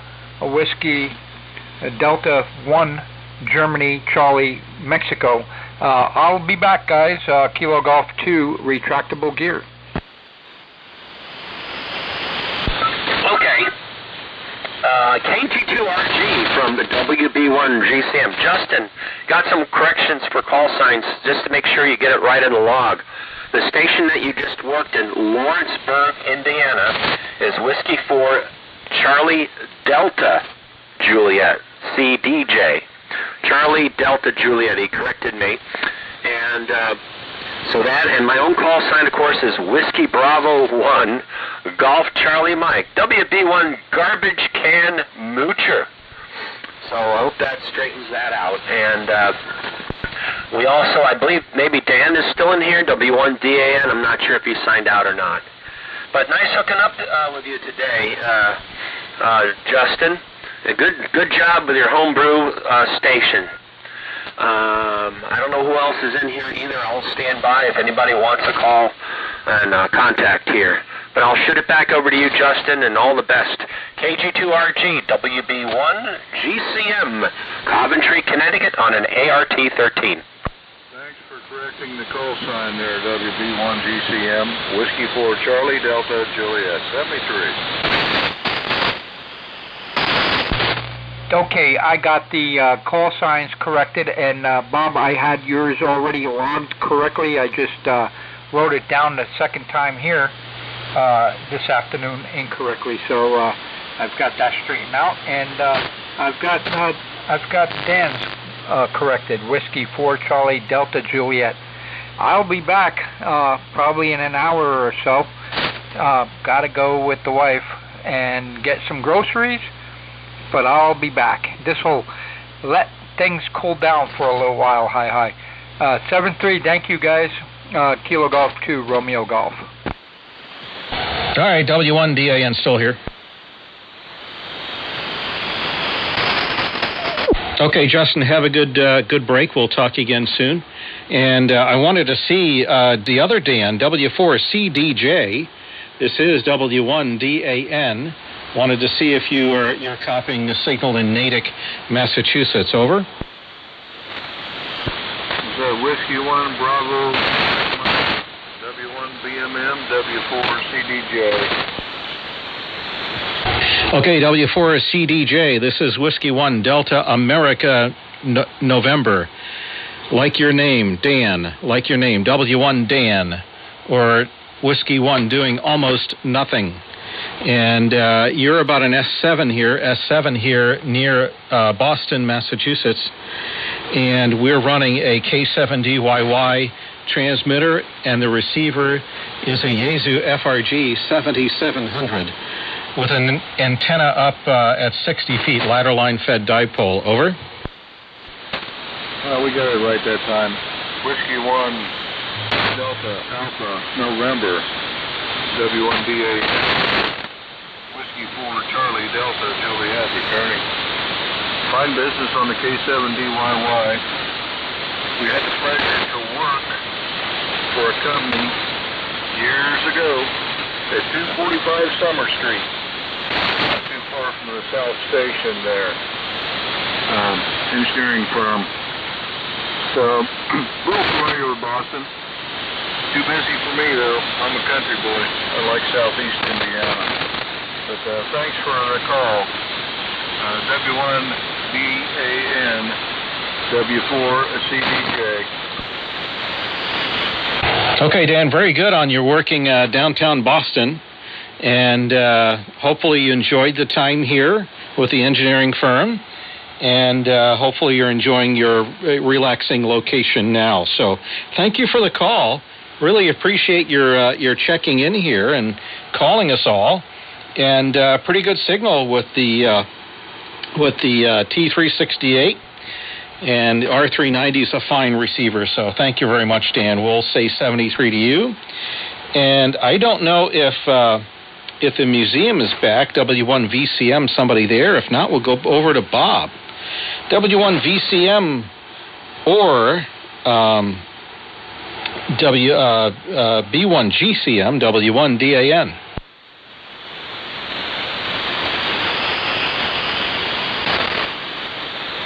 All right, I'll take it. I think Larry went to get some food, some dinner.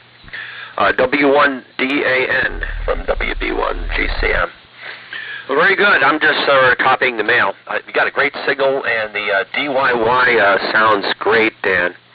I worked on that. As you remember, I got to test that in the lab, and I worked with Joel Hallis, W1ZR, who was the reviewer of that radio, and I believe the ARO lab still has that thing. So I don't know if they're going to put that on the air.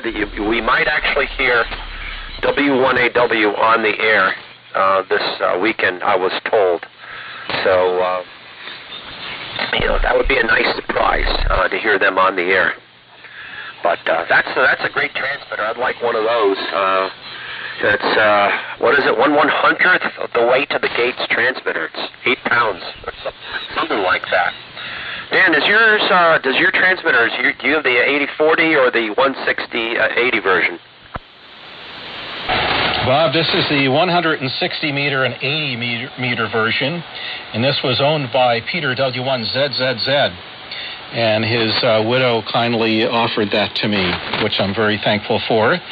And I have a friend in Mississippi. If he gets better, I will send that down to him, and he'll get on the air from Mississippi with this thing. So it's the 160 and 80, and very impressed with the design work on this. And Bruce, who designed it, is very, very kind. He was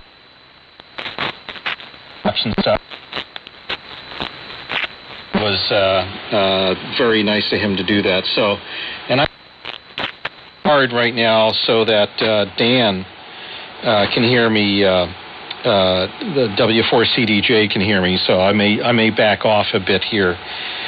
So anyway, Bob, great to hear you. I still occasionally spin some 78 RPM records right now. In fact, I'm doing some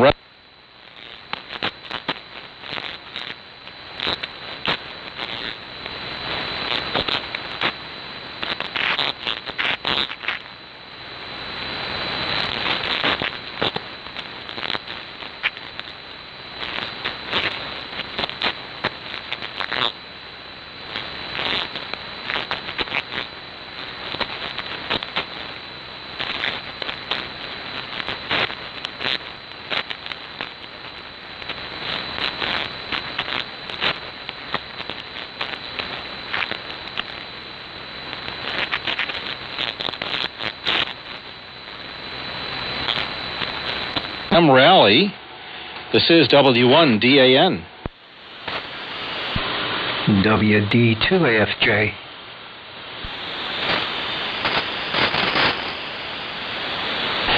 Alrighty, WD2AFJ.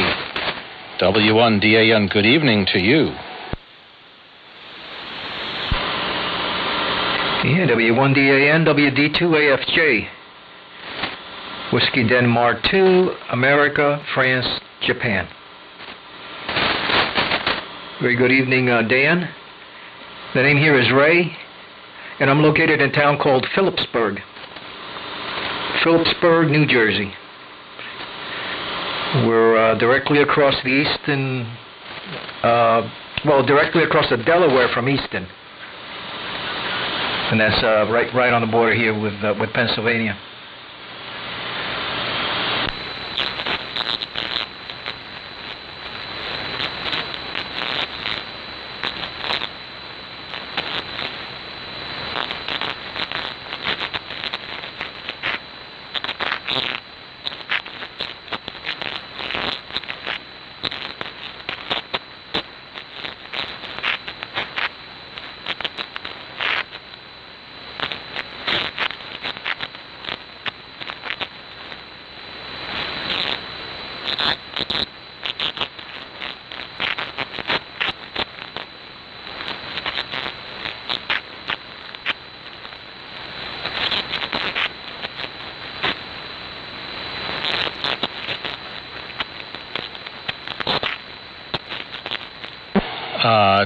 Condenser mic going into a Symmetrix 528, then to an Optimod HF, feeding the audio there. Receiver is a Yaesu FRG 7700. In the shack, I have a National HRO.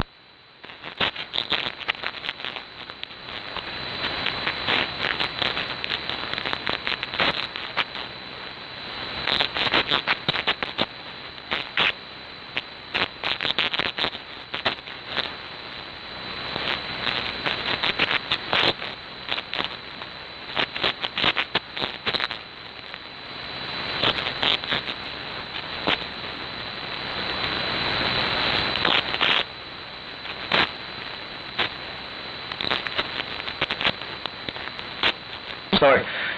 But I don't think we've worked lately.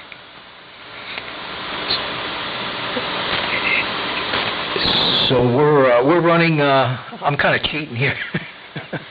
I was using the boat anchors on 40 meters. I just tuned into 75 here, and I'm kind of cheating here to see what the activity was like. So I just fired up my Kenwood TS890. That's what I'm running, a Kenwood TS890 transceiver into an amplifier, and about 120 watts of carrier. And the antenna is a 220-foot doublet. Yeah, that's right, 220 feet. Sometimes I forget. But it's the apex is up about 45 feet or so. So that's a setup here, Dan. K7DYY rig is doing a real nice job. I've heard quite a few of those on the air lately. In fact, I was just on 40 meters, and VJB Paul was using one of those. He always sounds great with that thing. I think that's what he was using. Lately, when I hear him on, that's what he uses. He might have had a different rig on the air. I better back off of that assertion there. I'm not sure. So yeah, very good. Back over to you there, Dan. W1DAN, and I'm not sure if there's anybody else listening in here, but yeah, WD2AFJ. Can I work them, Dan? For 25 cents, you can, yes. Okay, I'll send it your way. Hey, Whiskey Delta 2 Alpha Foxtrot Juliet. Hello from Whiskey Bravo 1 Golf Charlie Mike. Hello, Ray. My name is Bob. Bob Bravo Oscar Bravo Bob. Located in Coventry, Connecticut. And I sound antique because I'm using a Western Electric carbon microphone and an ART-13, receiving you on a BC348Q and dipole antenna. Over. Okay, WB1 GCM is golf. That's what I have, the Golf Charlie Mike.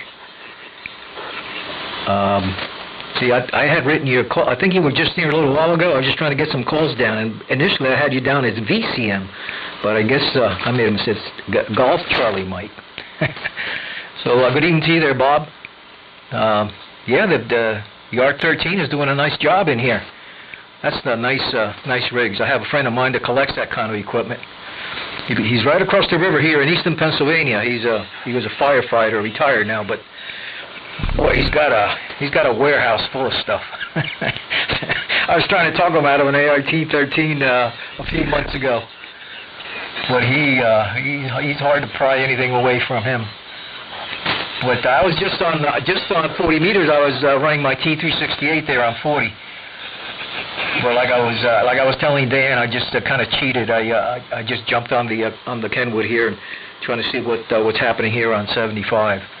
So yeah, did you get all my information there, Bob, or do you need anything else? WB1 GCM, WD2AFJ. No, Ray, WD2AFJ, WB1 GCM, all set. Yeah, K3TM. I can't remember the guy in Easton. I know who you're talking about. I met him once, and I bought a Viking 2 off of him.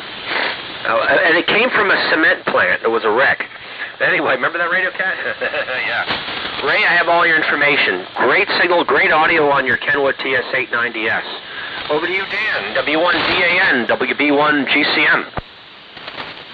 Okay, very good, Bob. WB1 GCM and WD2AFJ, W1DAN. So I wonder if that Viking 2 was thrown in the river in cement because it was a Mafia Viking 2 and it talked too much. Hi. Anyway, Bob, I like your carbon mic. And Ray, your TS890 is doing a great job with the amplifier.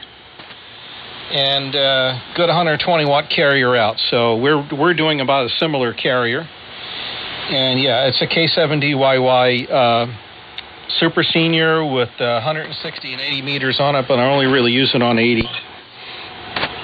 And still enjoy boat anchor receivers, though. I very much enjoy the HRO line of receivers. and that keeps me going. I was watching a movie last night, and let me call this up. This is really cool. I may need to post this on AM Phone. But I was watching a movie last night. It was called The World, the Flesh, and the Devil. And it had the singer Harry Belafonte was one of the main characters. And there was a shot of him tuning a brand new, this was 1950, a brand new HRO7 rack model unit. And I actually got a photo off the screen. It's pretty neat. It is the cleanest HRO7 I've ever seen. So it's way cool to be watching that movie and come across that. So fun stuff. So let's send it back over to you there, Ray, and see how you're copying everything. WD2AFJ and the AM rally. This is W1DAN. Yeah, W1DAN and the group WD2AFJ. Yeah, very good, Dan. Yeah, still copying everybody 100%. No problem. And I think that the fellow you're thinking about there, Bob, is well, his name is Steve, and his call is I think N3NNG or something like that. Unless he redid his call, I'm not sure, but I think that's what it is. Is it NNG or it's something like that? But his name is Steve. Yeah, nice fella, real nice fella. I've known him for many years. Just recently got a Johnson 500 off of him. He had 3 of them, so he let one go, and I refurbished the whole thing, and it's in my shack now, and I used it every once in a while. So, but I was trying to tear one of those ART-13s off of him because he's got one that it's in kind of a. It came off a ship, I think, and it's in its own cabinet. But underneath in that cabinet is the original power supply for it, and the ART-13 sits on top. But everything is made for each other, so all the connecting cables and everything. And he had that thing out there. I was just drooling over that, but he's not quite ready to let that go. But anyways, yeah, it's a nice guy. So Dan on the movies, you know, it's funny you should say that. I've seen some movies. Every once in a while, you see a movie, especially the old movies, because we kind of like to watch the old flicks, you know, and once in a while, especially on a black and white movie, we'll see something, you know, like that come up. You recognize a piece of equipment, a receiver, or something like that. And my wife, sometimes I'm not even in the living room watching TV, and she'll stop the movie. She'll come running over. She says, "Come here, I want you to see something." I go over there, and she recognizes. She doesn't know what they are, but she knows when she sees AM gear. So she'll say, "Look what is in the background there." And I said, "Oh, that's this receiver, and that's that." And it's pretty neat. But when you see one like you did there, that you know you identify it, you know what it is, and it is spanking brand new. That's something. Yeah. I like the old boat anchors. I got a bunch of them. Too many. But they're fun to play with. So anyways, I'm not going to hold it up. Let me turn it back to Bob there. WB1's GCM. The group WD2AFJ. W3PIE. Yeah, W3PIE is in here. We'll turn it over to you, Rick. Stand by, Rick. WD2AFJ and the group WB1GCM. Yeah, very, very good, Ray and Dan on all. This particular ART-13 originally came from Al. K1JCL. Good old Uncle Al lived here in town, in the north end of town, about 3 miles away. He was a friend of mine, and I happened to have a BC375E transmitter. You know, the one with the 211s in it, and he wanted that. So I traded that transmitter for an ART-13, and Al doing the Motorola solid-state supply. It's an older supply, has oil-filled caps and the like. But it's in a nice 19-inch rack, a little box that sits underneath the table here as it's lit up, etc. And it powers the ART-13 pretty good. I got the antique sound going here with the carbon mic. That's why it sounds the way it does. Gentlemen, I think I'm going to bow out at this point in time. I'm going to take a rest. I'm getting over pneumonia. I've been very sick this past week with bronchitis, pneumonia, and I've had a rough week. I really got to take a break now and rest my voice. So it's great talking to you, gentlemen, again. Dan, always a pleasure to hear you on the air again. And thanks for being here. And the DYY sounds great. And Ray, nice to meet you. I don't think it was N3 and NG that we're talking about, but the Viking 2 that I got from this one fellow in Easton, Pennsylvania, he had a K3 call sign, a 1x2, K3, trying to think of it. Anyway, he had this horrible transmitter, and I met up with him, and literally it was full of cement. It had cement rocks in it. It was filthy, it was full of dust. It was the most sad-looking, battered-looking, horrible transmitter in the world, and I took it for a song, and it was one of my challenges to actually get it to go and run, and I fixed it all up. Of course, cosmetically, it looked like an old beat-up prize fighter with a cauliflower ear here and there, and torn this, that, and the other thing, but it ran, and that was one of my fun challenges. I restored it electrically, but left it the way it looked, like a beat-up old car. That was fun. But let me say 73, and we're going to turn it over to W3PIE, who is Rick in Uniontown, Pennsylvania, with his DX100.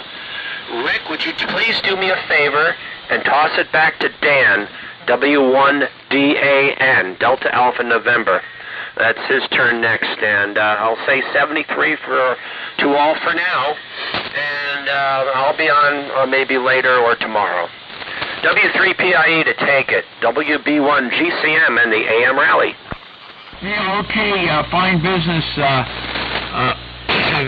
Bob. You guys still got a good signal. Actually, it's much better than what it was earlier. WB1GCM, this is W3PIE. And for Dan's benefit, and I didn't get the name of the other person, WB2AFJ, but I think we've talked before, but I don't have his name down here. This is W3PIE with WA3MJY. At the mic, my name is Rick, and I'm located at the Uniontown Amateur Radio Club here in Uniontown, Pennsylvania. About 40 miles south of Pittsburgh, we're on a DX100. Listening on a R390, the antenna is a full-wave loop antenna for 80 meters. You guys have really good signals here this evening. The band seems to be in a lot better shape than what it was last night when I was on here. So we thought we'd come up and fire up this DX100 and see how many contacts we could make here this evening. This would be the first year in probably how many years, George? Probably longer than what George and I can remember that anybody operated AM from up at this location. But I operate AM mostly, about 90% of my operation, and George is stuck on FT8. But we got these two transmitters. We have a Viking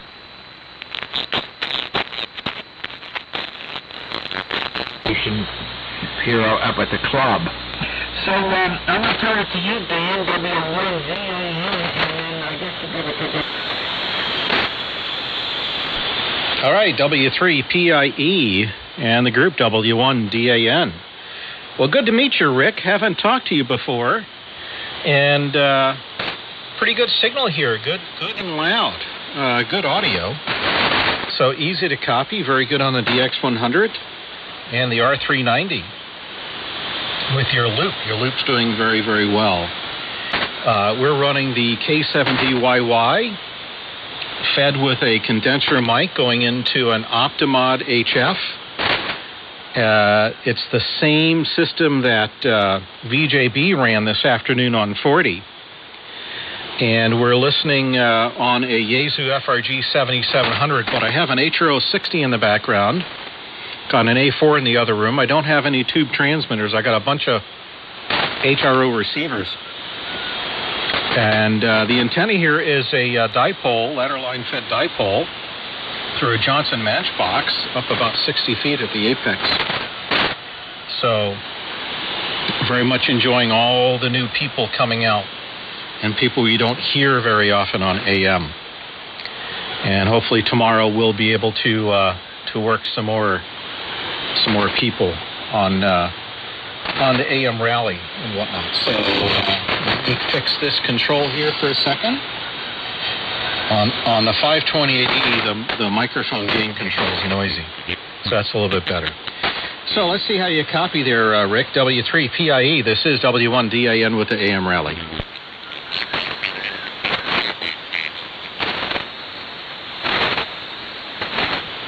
All right. Anybody else? N1 BCG. W1 VCM. BCG. They shouldn't let you in this contest. Anyway, Bob, I just wanted to say, have a good rest. Good to hear you. Feel better. And we'll talk to you again. N1 BCG. I bow in your general direction. W1 DAM. So what is this event that's going on here? I was dialing by and you said something about a rally or something? It's the double sideband with no carrier net. It's the RF Leprosy Club. Good. Hey, N1 BCG, WB1 GCM. I recognize that voice. Hey, Clark, thanks for the good wishes. I appreciate that. I'm on my ART-13 and carbon mic. I just want to say hello and continue on. I'm going to rest my voice. WB1 GCM. Good job. Well, it wouldn't be complete unless you and I at least had a contact here. And good to hear from you. Great signal here into southwestern Connecticut. And yes, I joined the chorus of folks. Feel better soon. Hi, Clark. Wow, look who's so sweet right there taking care of Bob. You angel? Thank you. Good to hear you. It's K1RWY. Are you kidding? I can't even believe Bob's on the air when he's got Kathy there. You two should go do something on Saturday night. Yep, bye. And there he goes.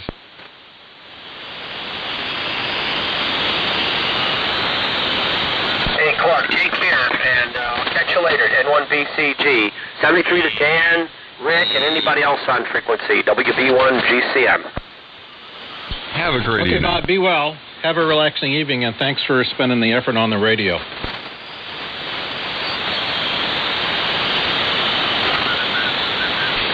So, Clark, are you running your 6146 rig?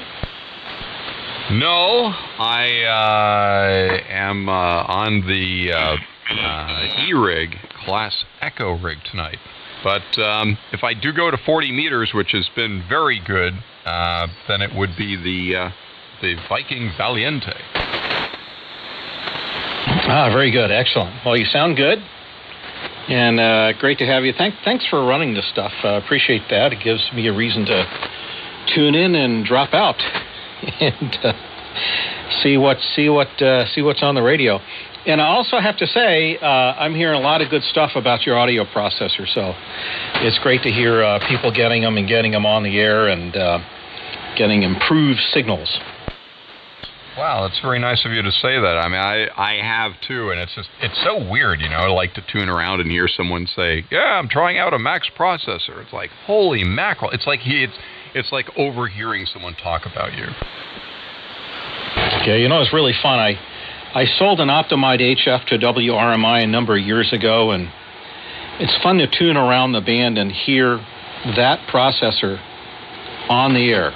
And in fact, just as COVID was getting started, I went down and visited them down in Florida and took pictures of all the stuff they're doing and took a picture of the row of Optimide AMs and my 9105. Yeah.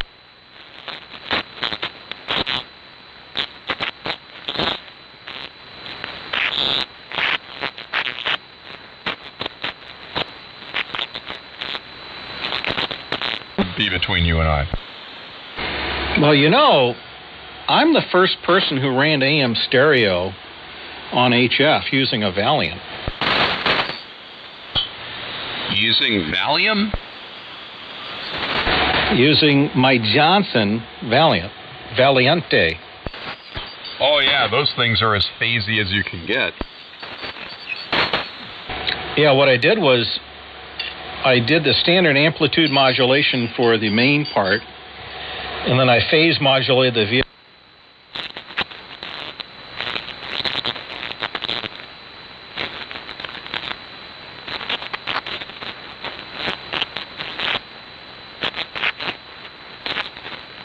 Yeah, the availability of receivers, and then, of course, there's always the challenge of providing stereo content. Well, people say I'm wide for more than one reason. I think the best way to try out stereo on HF is to talk out of both sides of your mouth. I do that enough at work. All right, people are getting itchy about this sort of like static conversation we're having here. So let's do... Dan, do what you do best, and I'm going to disappear in the background. N1 BCG. Okay, Clark, great. Good to hear you, and feel free to step on me anytime.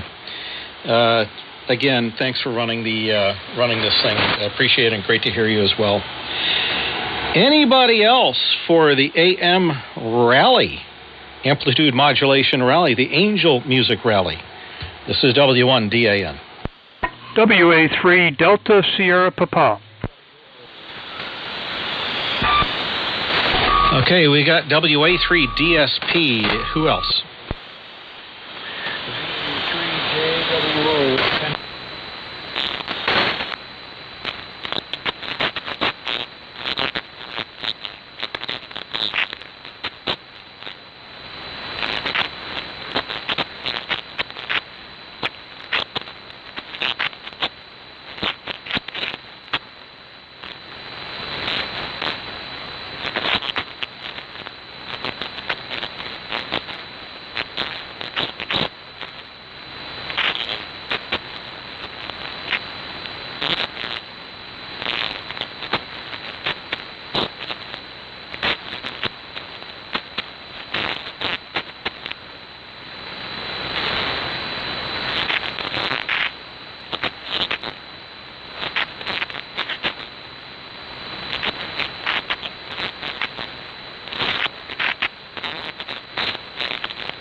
Probably about 150 watts, something like that.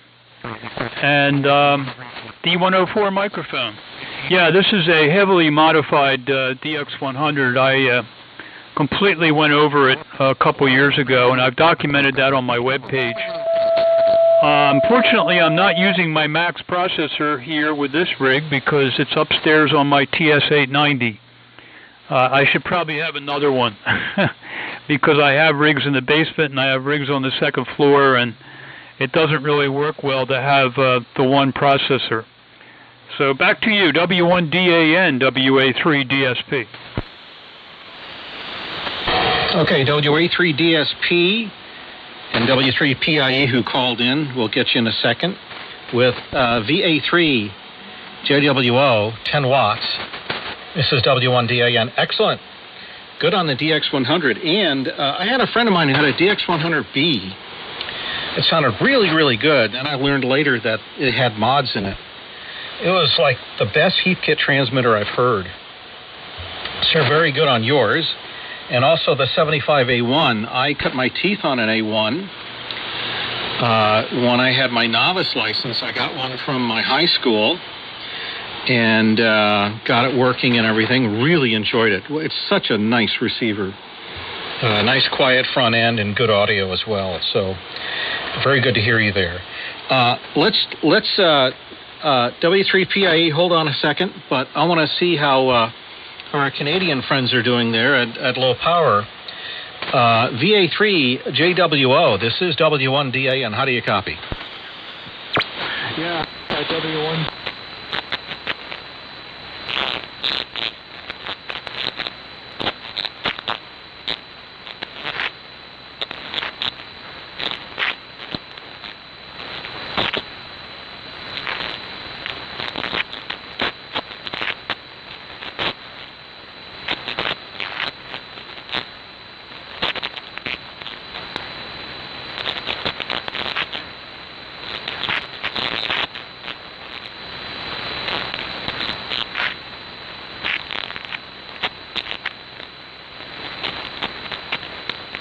Okay, Bill, excellent, fantastic. VA3JWO with the Hermes light and 10-watt amplifier, fantastic. Good stuff. I've been reading about the Hermes light, and I may eventually play with one. You sound good. Good audio. You're S5 into Natick, Massachusetts, near Boston. You're going that way and doing that work.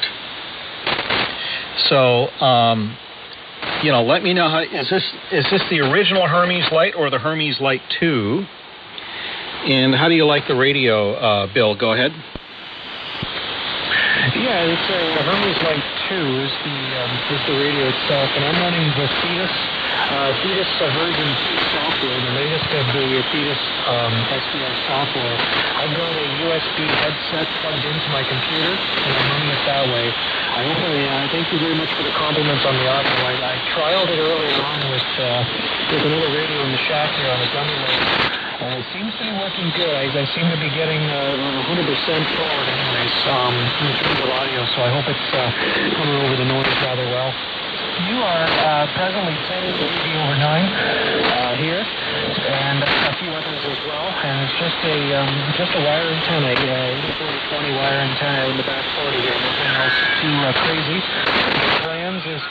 My plans are to add an intermediate amplifier between the amplifier that I'm running, which is a Meritron ALS 600, and the Hermes Light. The Hermes Light 2 is only capable of doing about a 1-watt AM carrier, which is good for about 10 watts out on the Meritron amplifier, W1DAN. Okay, very good, Bill, and excellent on the amplifier lineup with the 1-watt output of the Hermes Light 2 with the USB mic and the latest Thetis software. And did you order this overseas, or did you buy it from stateside or Canada? I purchased this from the Maker Fab's website. The Maker Fab's website is an intermediary, I believe, between where they're manufactured in, I believe, China or some place in the United Kingdom or Europe. But the shipping time, it actually shipped from China, I believe. So I ordered it from Maker Fab's website, and they're based out of Europe, I believe. Okay, very good. Thank you, Bill. Appreciate it. Okay, let's keep this thing going. Excellent job, and really enjoying that. So, W3PIE, go ahead. You called earlier. Yeah, okay, fine business. This is W3PIE. I had a fuse blower on me. and that's why it cut me off in the middle of the transmission here. No, but I'm copying everybody. I copy WA3DSP fine, and WA3JWO also copied me, and of course you, Dan, you're W1VAN are very strong in here. Like I said, this is W3PIE at the Uniontown Amateur Radio Club location here. So, I guess I don't know who I turn it over, so I'll turn it back to you, W1VAN, W3PIE. Okay, W3PIE, W1DAN. Excellent, very good. I'm glad you're hearing everybody, especially VA3JWO. Don't know if anybody wants to exchange any rigs or conditions or whatever. I'm running the K7DYY Stupid Senior, and receiver is a Yaesu FRG 7700. Anybody else want to chat?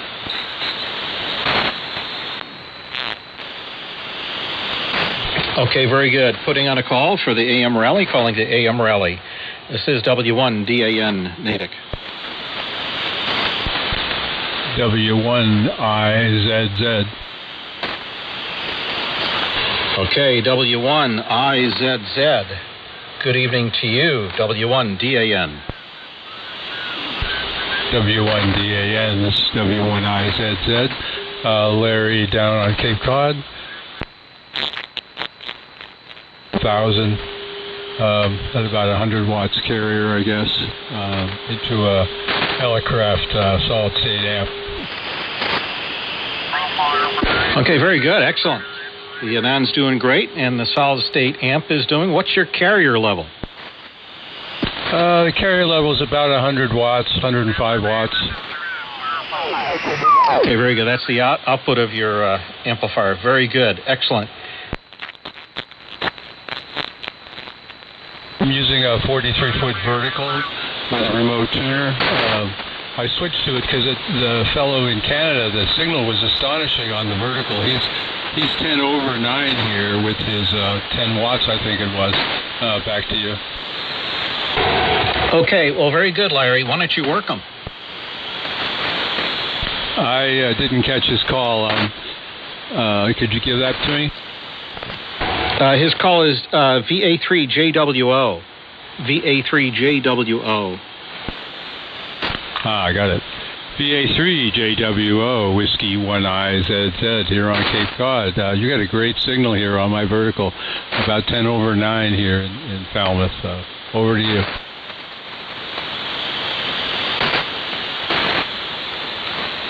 VA3JWO, do you hear W1IZZ calling? Yeah, sorry about that. VA3JWO, it's Will in Naydock, Ontario. Sorry, I just ran back to the computer here again. Hi, I was just telling Dan that you've got I switched from my wire antenna, which runs north-south. I switched to my vertical, and your signal here was 10 over 9 at your carrier level. Quite an amazingly good signal for 10 watts. So I just thought I'd give you a call and say hello and say that's really interesting. And I'm also very interested in the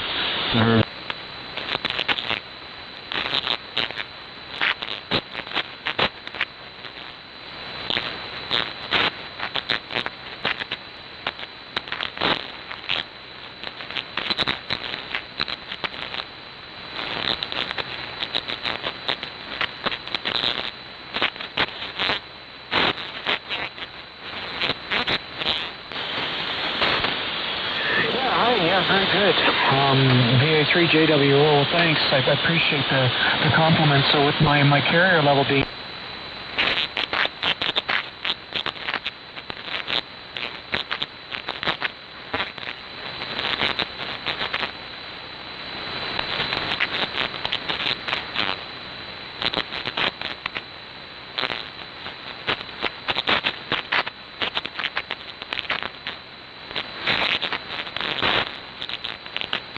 a little bit to my liking. It allows me to see the spectrum while I transmit, which is kind of nice as well. So, anyways,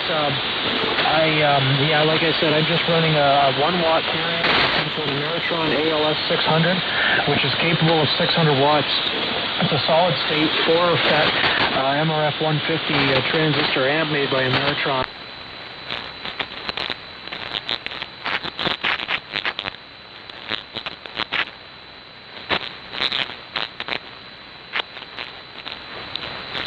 Tuning circuitry because it's all part of the input tune, so I don't dare touch it. I think what I'm going to end up doing is a Hard Rock 50 solid state 5 watt to 50 watt linear amp as an intermediary amplifier. I know there's a couple of that has an additional failure point, but an economic solution to make that interface. I think that's what I'm going to end up doing to bring my power up to levels that the ALS 600 will play nicely with. I should be able to attain a 100 watt AM carrier constantly, no problem with that. Yeah, that sounds very good. I built a Hard Rock 50 a number of years ago when Jim first came. Like I said, I'm looking at the Hard Rock 500 he has, which takes a very low input power as a companion to the Herms. Yeah, I'm running an Anand here, so I'm familiar with Thetas. I'm running a Thetas 210 3.6 or whatever, and on 7000. Yeah, your audio sounds perfect. Sounds really good. We're probably stealing the frequency here. Nice to talk to you. W1DAN, Whiskey 1IZZ. WA3DSP. Yeah, indeed. We'll send it over to you there, Doug.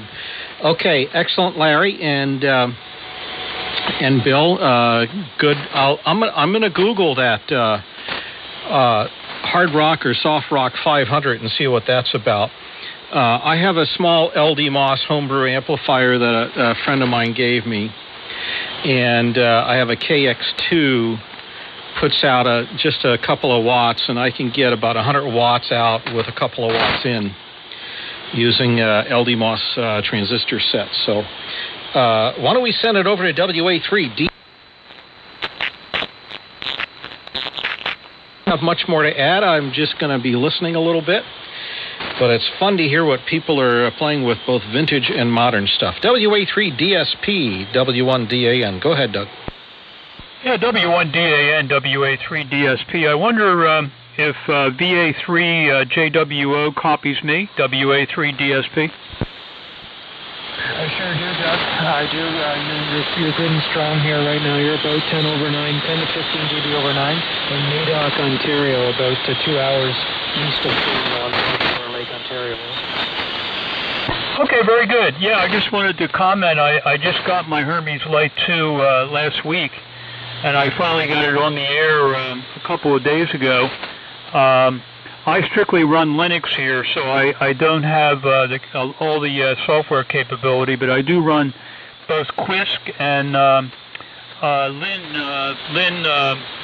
HDSDR in Linux, and it works fine. I haven't put it on the air yet, but it seems to be working fine. So you sound really good here, and hopefully I'll get mine on and sound as good. VA3JWO, WA3DSP. Okay, Doug. WA3DSP, nice to meet you. Yeah, it's just the Fetus software with Windows. I could run Linux. I have the opportunity of doing so, but I've always been an SDR console guy with the Windows platform. So I've always liked the user interface. And for the first time tonight, I decided to try Fetus, like I said. And I really like the user interface on this now that I have it tailored. I spent a bit of time this evening getting it tailored. I just got the Hermes Light the other day as well. I was anxious to set it up, get it on the air. I've never had a rig that I've been able to run on AM like this. So it's nice to have something that sounds pretty good. You know, I've had a couple other rigs that have not, you know, they sounded good, but they're just not SDR. So we've come a long ways with the technology, that's for sure. And it is nice to see both a healthy mix of old and new technologies on AM today. So very good, Doug, and I hope it works out well for you, and I hope you have good luck with yours. I've had great luck with mine so far, and I hope it continues. And I'm going to look into the Hard Rock 500 as well as an option too for an amplifier. Back to you, Dan. Thanks a lot for passing the traffic here. VA3JW. Okay, Bill, very good. No problem at all. It's great to have you join in. And that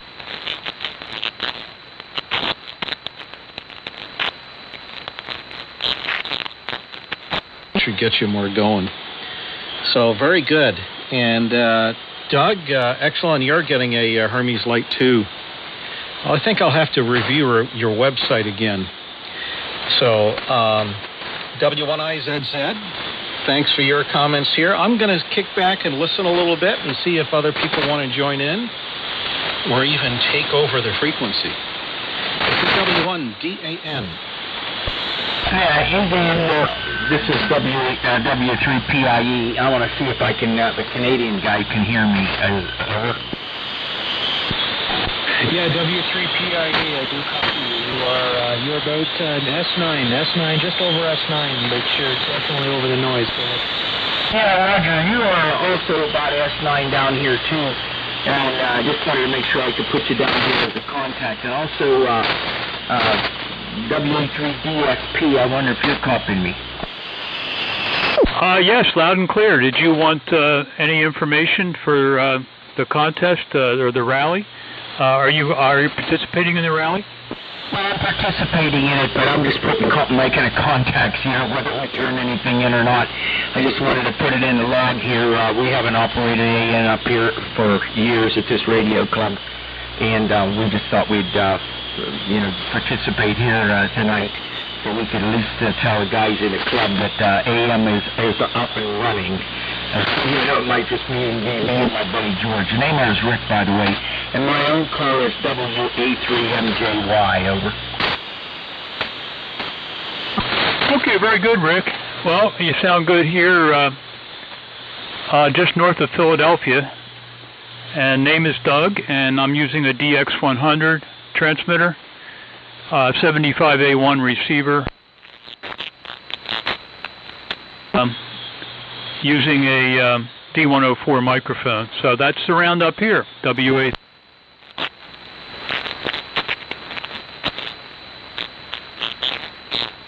Well, what I'm using here, I'm hearing myself. I'm not this thing's not muting or something. Yeah. I'm using a DX100 also. The club here picked up, well, my buddy George picked it up actually, and I worked on it. About in August of this past year. And it seems like it'd be a really nice transmitter. And we're listening on R390, and we have a full-wave loop antenna here at the club. We're in Uniontown, which is south of Pittsburgh. But you got a real good sounding station also. And I think there was another station that I heard in here, a W1IZZ, I think it was. And I don't know if he's still copying either. I just like to put him in down as a contact if he's in there, over.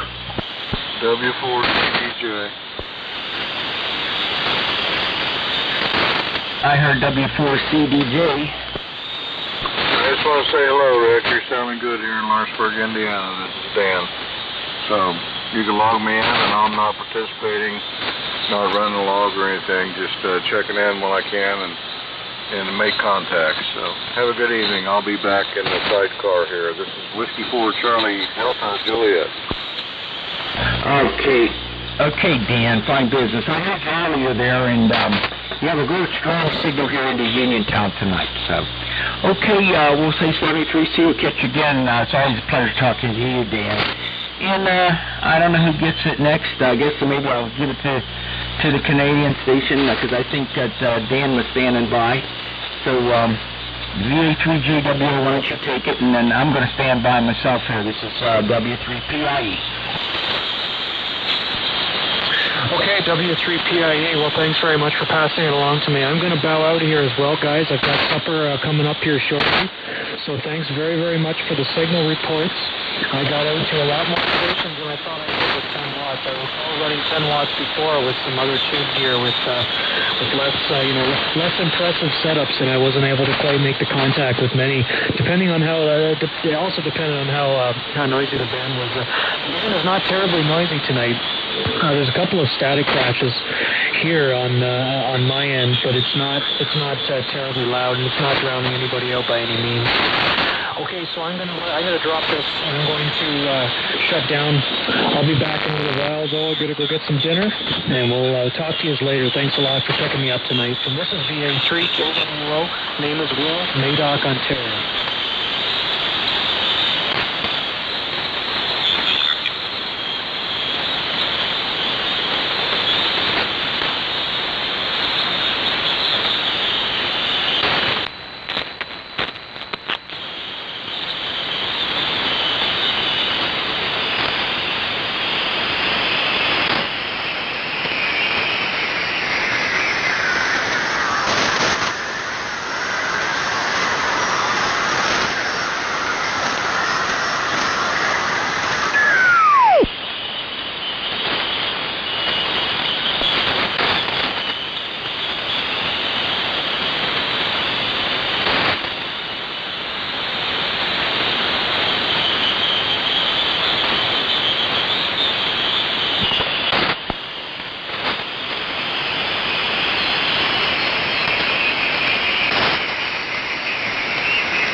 Mike Delta Victor.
Delta Victor.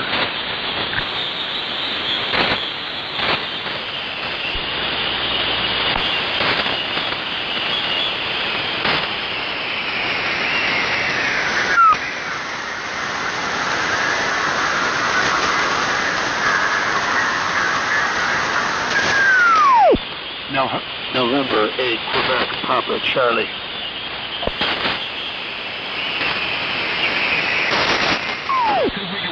November 8th station. I was a little slow there on the pen, so November 2, Mike Delta Victor, West Virginia, West Virginia. I believe you said November 2, Mike Delta Victor at H2PC.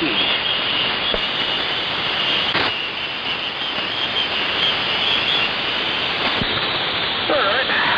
Well, thanks for trying to do a quick tune and talk at the same time here. And these tubes are aging just as been around here for a while, so I'm just finally getting this thing kicked up after a full year. Name here still, Papa Hotel India Lima.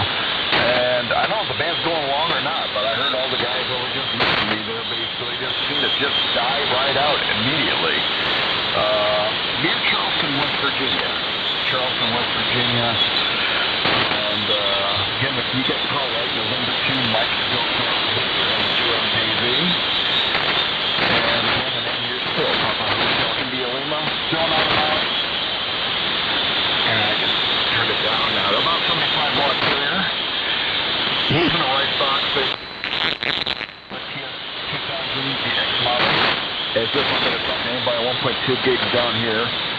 External compressor and EQ, using the European 5-band EQ on this, and using the Heil H&M mic on this.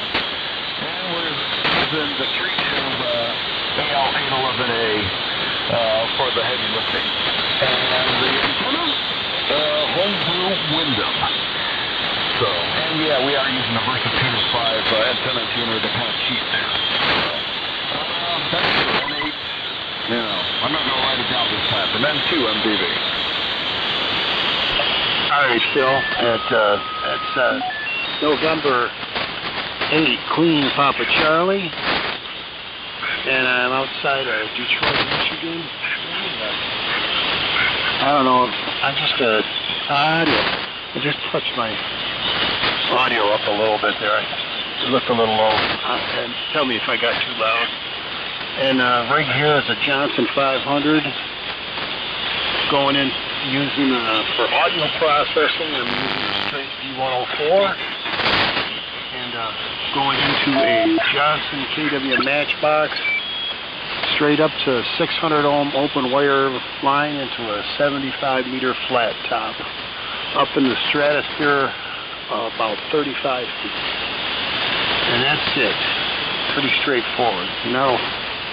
And doing about, I don't know, probably around 325 watt carrier or something like that. I don't know. I don't watch the watt meter. I don't even have one in front of me. I got ammeters on the line. I have a bird that I just touched up my slug in there, 25 watt slug backward. The only thing I use it for is just to make sure that I get the tuner straight, so I don't even pay attention to wattage. This thing's tuned up to 300 mils on the plate, 12 mils on the grid, and I know everything is happy. Happy. Back over to you, Phil, and that was November 18, Papa Charlie. Okay, I think I've talked to you before there. You sound familiar. So, hello up in Michigan, and hopefully again a little bit of the January thaw. I wouldn't want to miss this time here. We're finally seeing some decent weather here. Finally, some sunlight. Almost forgot what that bright thing in the sky was. So it's working for you. You got a good sounding station. Hit me at least 10 over 9 easily. So definitely doing a good job over here my way. Yeah, it's all working there for you. But figured I heard you in there, and I thought that was maybe you there just doing a little bit of tune-up there. I was tuning up on 3880, and I figured everybody else was there too, but all the action seemed to be here about 10 minutes ago, and then, well, man, just seemed to kind of die out, and I just heard you in there, so. Anyway, was on 10 meters here just a bit ago, and, trying to see if I can cut in there before the band drops in here, but people were just keystowing away, but on the long side. So we came back down here. So, anyway, finally glad to have a voice back here, too. I've been sick for the last 2 weeks, so glad to finally, use a voice here and be heard for once. So, NHQPC, so N2FDV.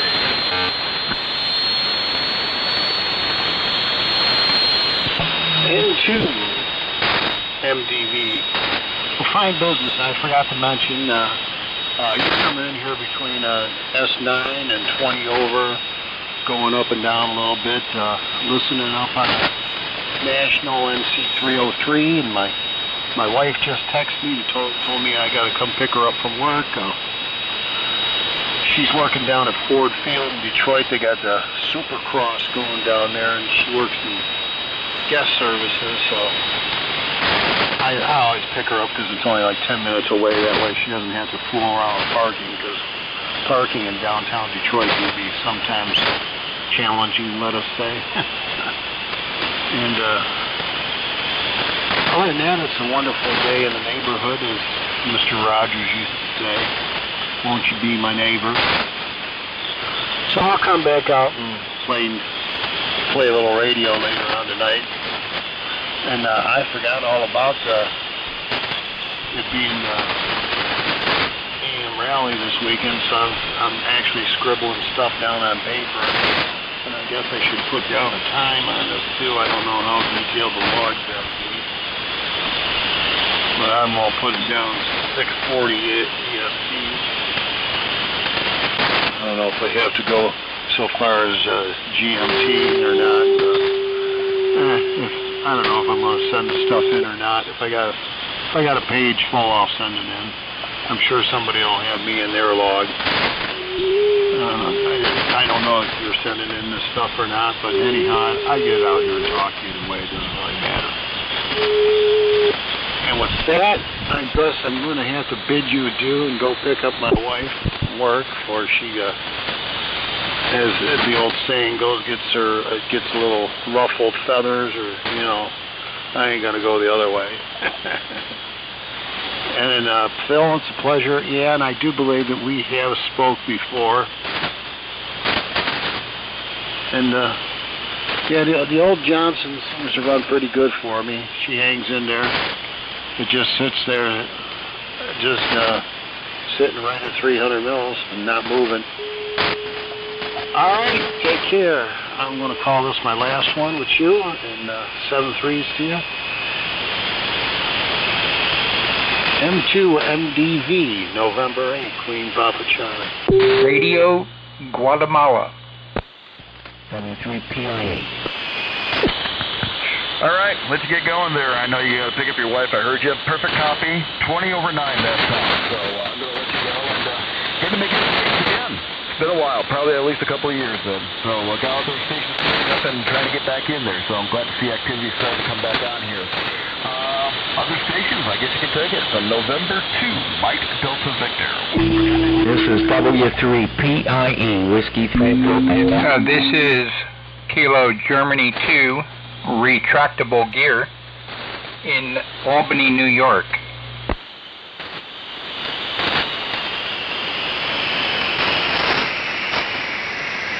I caught after that, unfortunately, there, but yeah, over there at the New York station then. Well, it was originally. Now I'm down here in West Virginia, so I've been down here for about 13 years and haven't looked back. Go ahead, New York, take it. Yeah, I think there's a few of us in here, but looks like I'm here in New York in the Albany State Capitol. This is Kilo Germany 2, Radio Germany. Good evening to all on frequency. I was here a little earlier, and I had to go to the store with the wife, and now I'm back. So everything was still parked here on the frequency, and I'm jumping back in, enjoying the AM rally. This is Justin in Albany, New York. Good evening, everybody. Back to West Virginia. Didn't catch the call and the name. Nice signal here to Albany, New York. W3PIE. Okay, I'll let the pie take it. W3PIE here in a moment here. Okay, good deal there, Justin. KG2RG, I finally got you. I think we talked before as well. The name is Phil, Hotel India Lima. Phil, near Charleston, West Virginia, down here in the Capital Region. And the call here again is November 2, Mike Delta Victor, and 2MDV. And well, let's let the pie station. That's a great call. Yeah. Okay. Phil. N2MDV with KG2RG. This is Whiskey 3 India Echo W3PIE with WA3MJY at the mic. The name is Rick, and I'm up here at the Uniontown Amateur Radio Club. And the equipment is a Heathkit EX100, and a receiver is a Collins R390, and the antenna is a full-wave loop antenna, and you guys got really good signals. You coming in from West Virginia, and of course Justin, I've talked to Justin before. Yeah, he's from New York. Both of you guys got real good sounding rigs here. We just thought we'd come up here tonight and fire up this DX100 and see how it was going to do for the rally. They had a fuse on me earlier. It turns out they had the wrong size fuse in it. So I'll turn it to Justin, and then he can turn it back to you, Phil. I got you guys logged down here. We're just logging calls. We're not going to turn them in or anything. We just thought we'd come up here and operate AM for a change from the club site. So KG2RG to take it with N2MDV. This is the Whiskey 3 Papa India Echo. WD2AFJ. And I hear the AFJ, I think it was AFJ. We got you recognized. Hey, how's it going, guys? All right. Rick, the DX100 sounding good. And Phil, in West Virginia. You're sounding great. Running the 1959 homebrew with the 1625s modulated by a pair. 200 watts of carrier with a little help from the from an amp. Listening on the R388, and the antenna is an inverted V up at 65 above the wet marsh. Fine business, and also hello to Alpha Fox Juliet. Yeah, Rick was in here, Phil was in here, and yeah, good to hear you, Phil. I hope all is going well. And Rick, good to hear you again. That DX100 is really sounding good. So I'll send it back to Phil. This is your frequency. I'll let you coordinate who it goes to next. I'm still trying to figure out the rotation, but thank you for letting me jump in. I got both of you guys in the logbook. This is Kilo Germany 2 retractable gear, Justin in Albany, New York, with Phil to take it. All right, Justin, appreciate it. KG2RG from M2MDV, WA3PIE in there, and I think I don't know.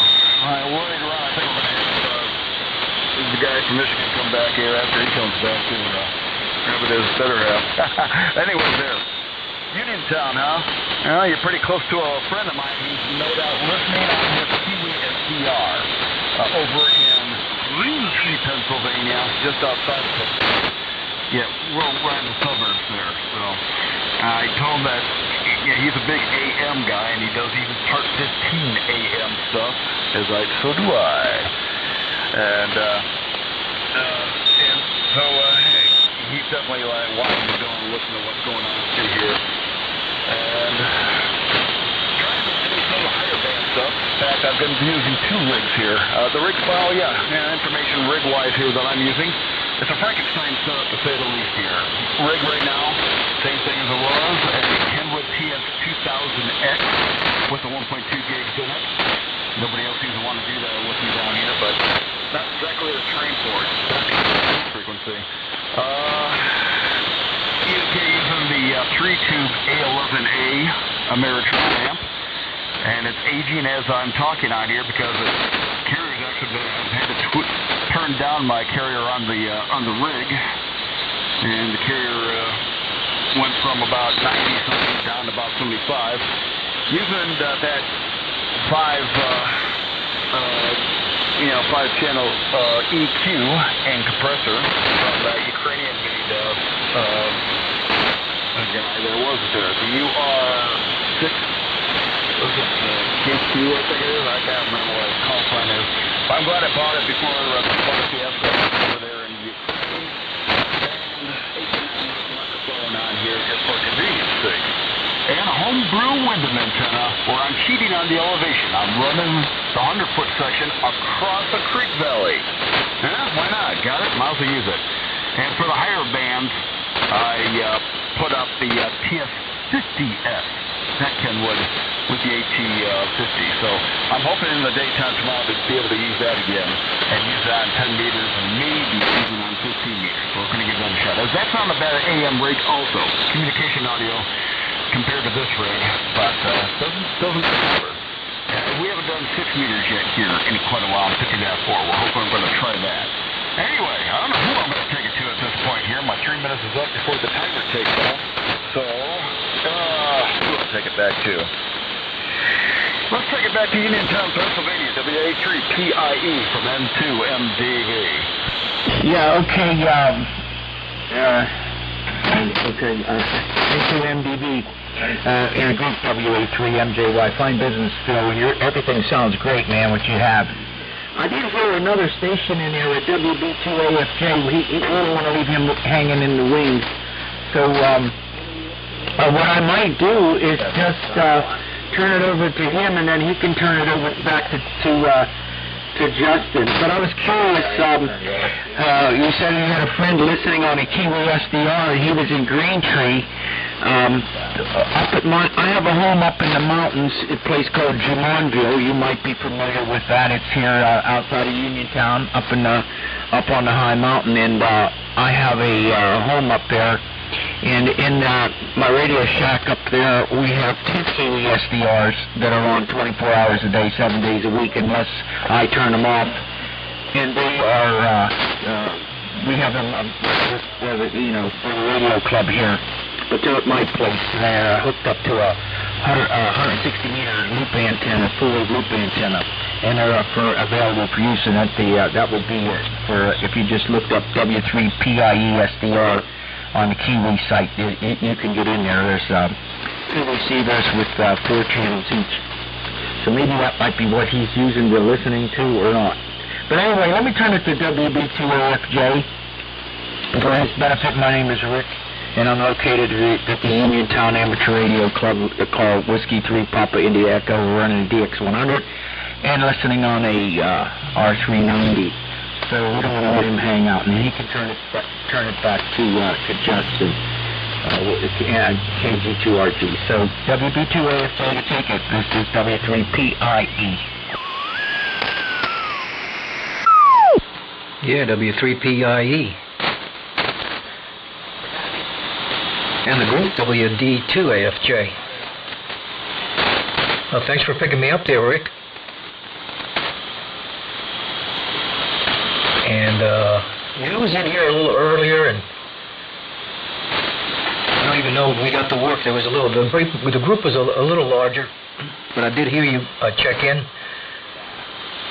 And I think we have worked before, Rick, but at your other locations, when you're operating W3PIE and WA3MJY at the helm. So we've worked before, yeah. Good to hear. DX100 is doing a real nice job down here at the Phillipsburg. By the way, the call, Whiskey Delta 2 Alpha Fox Juliet. And you hear everybody pretty well here. You're really doing well in here, Rick. Gosh, I meant to look at that meter. You sound like you're like 10 over S9 or something like that. It's just, you're nice and loud in here. And so like I said, the DX100 is doing a nice job. And we're running a Kenwood TS890 into an amplifier. About 115 watts a carrier out of the amplifier. So yeah, that's the setup here. The antenna is a 2-band fan dipole. It's up about 35 feet at the apex. And so that's a setup here. And I heard Justin earlier on 40 meters. I didn't get to work you, Justin, but I did hear you on 40. But there was a large group on 40 earlier, and it was just hard to get in there. And you were kind of in and out, I guess. So good to hear you in there. We worked before, Justin, on 40 meters a few times, but it's been quite a while. So you're doing a good job down here. And Phil, the TS2000 is doing a nice job into Phillipsburg. You're about 5 to 10 over S9 at times. A little bit of fading here and there. So but right around 5 to 10 over. And so yeah, doing a good job up here. So let me see. I'm supposed to turn it over back to you there, Justin, up there in New York, Albany. Yep. KG2RG and the group WD2AFJ. And I'm leaving plenty of space there in case somebody else wants to join in on all the fun here on the AM rally, which is fantastic. And gosh doggone it, it's good to hear you down here on 80, and you were sounding good on 40. Hope all is well in Phillipsburg, New Jersey. and I've got you in the log here. So I'll be submitting the log to the event coordinators. That sounds fancy. I just kind of made that up. I have no idea what they call themselves, but I guess something like that. Anyway, yeah, it is pretty cool, you know. I've made more contacts here on AM than most days for sure. It just seems like all the cool kids fired up their toys tonight and are all over the place, and it's an AM rally, so it is exactly what they called it. Fine business, great to see activity, and who says AM is dead? No way. Yeah, pretty cool. Yeah, I'm not really an AMer. I'm just still trying to learn how to be an AMer, but it's pretty cool. I got licensed in '97, and here I am, less than 2 years on AM, and loving it, having fun. There's a lot of stuff. I think I've learned more technical things in these past 2 years on AM than I have the entire time. Yeah, and when you take those tests in the very beginning, especially somebody like me who doesn't do any of that technical stuff for a living and doesn't have any educational or occupational background in electronics, just having to learn it in a book, study it, remember it, take the test, get the ticket, and learn the code, whatever. That's different than actually applying any of that stuff that you do on the bench. So, yeah, I've had more bench time since becoming an AMer, and it's been a lot of fun, and it's good to hear so many stations coming out. So, got you in the log, and it looks like, I suppose, gosh, I hope I don't mess this up, but I'll send it to Rick, Whiskey 3, Papa India Echo, on the DX100 from the club, and we'll just leave a couple breaks in there in case anybody wants to come in, work some stations, get some entries into the log for the AM rally. So this is Kilo Germany 2, retractable gear in Albany, New York, with Rick to take it. W1 VCM.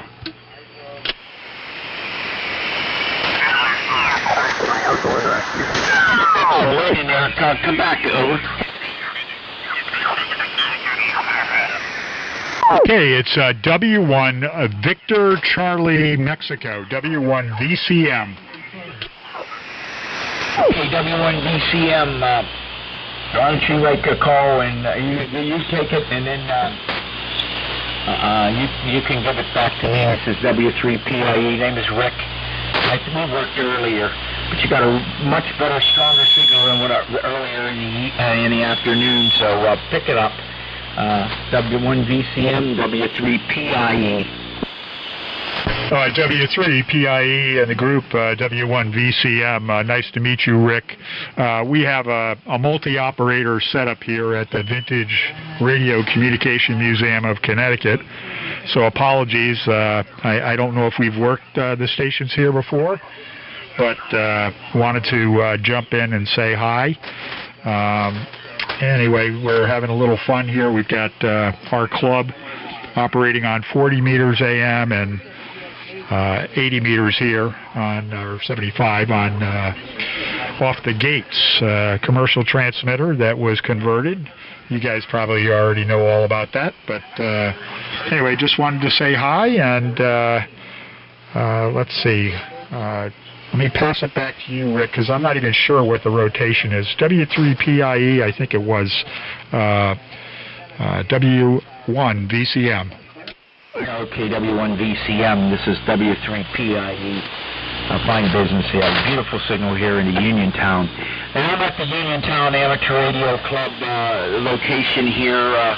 We decided to get on here tonight with the AM station. It's only been, we've only had these DX100 since August. Did some work on it here, and and beside me here we have also a Viking 2, but we had it on 40 meters. We might do that. I don't think there'll be anybody on there. We might go down on 160 or try to get on 160 a little bit later. But the rotation, I guess it goes back to West Virginia to Phil, and I'm probably going to take a standby here and let somebody else get in here. And we'll just listen out. But I really thank you guys for letting me get in here with you. So I'm going to turn it back to West Virginia, N2MDV, and let Phil take it from there. So pick it up, Phil, and then I guess you can pass it to Justin, and from Justin it would go to Ray, and then anybody else that wants to come in here.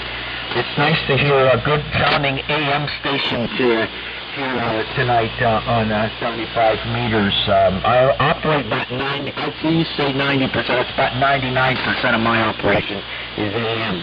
And one thing, I thought maybe W1AW would be on here someplace, but I think they're feuding up there, so maybe they won't be on it all this year. So, N2MDV to take it, W3PIE.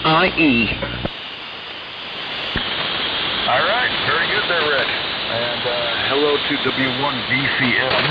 I think we've talked to you as well there before. And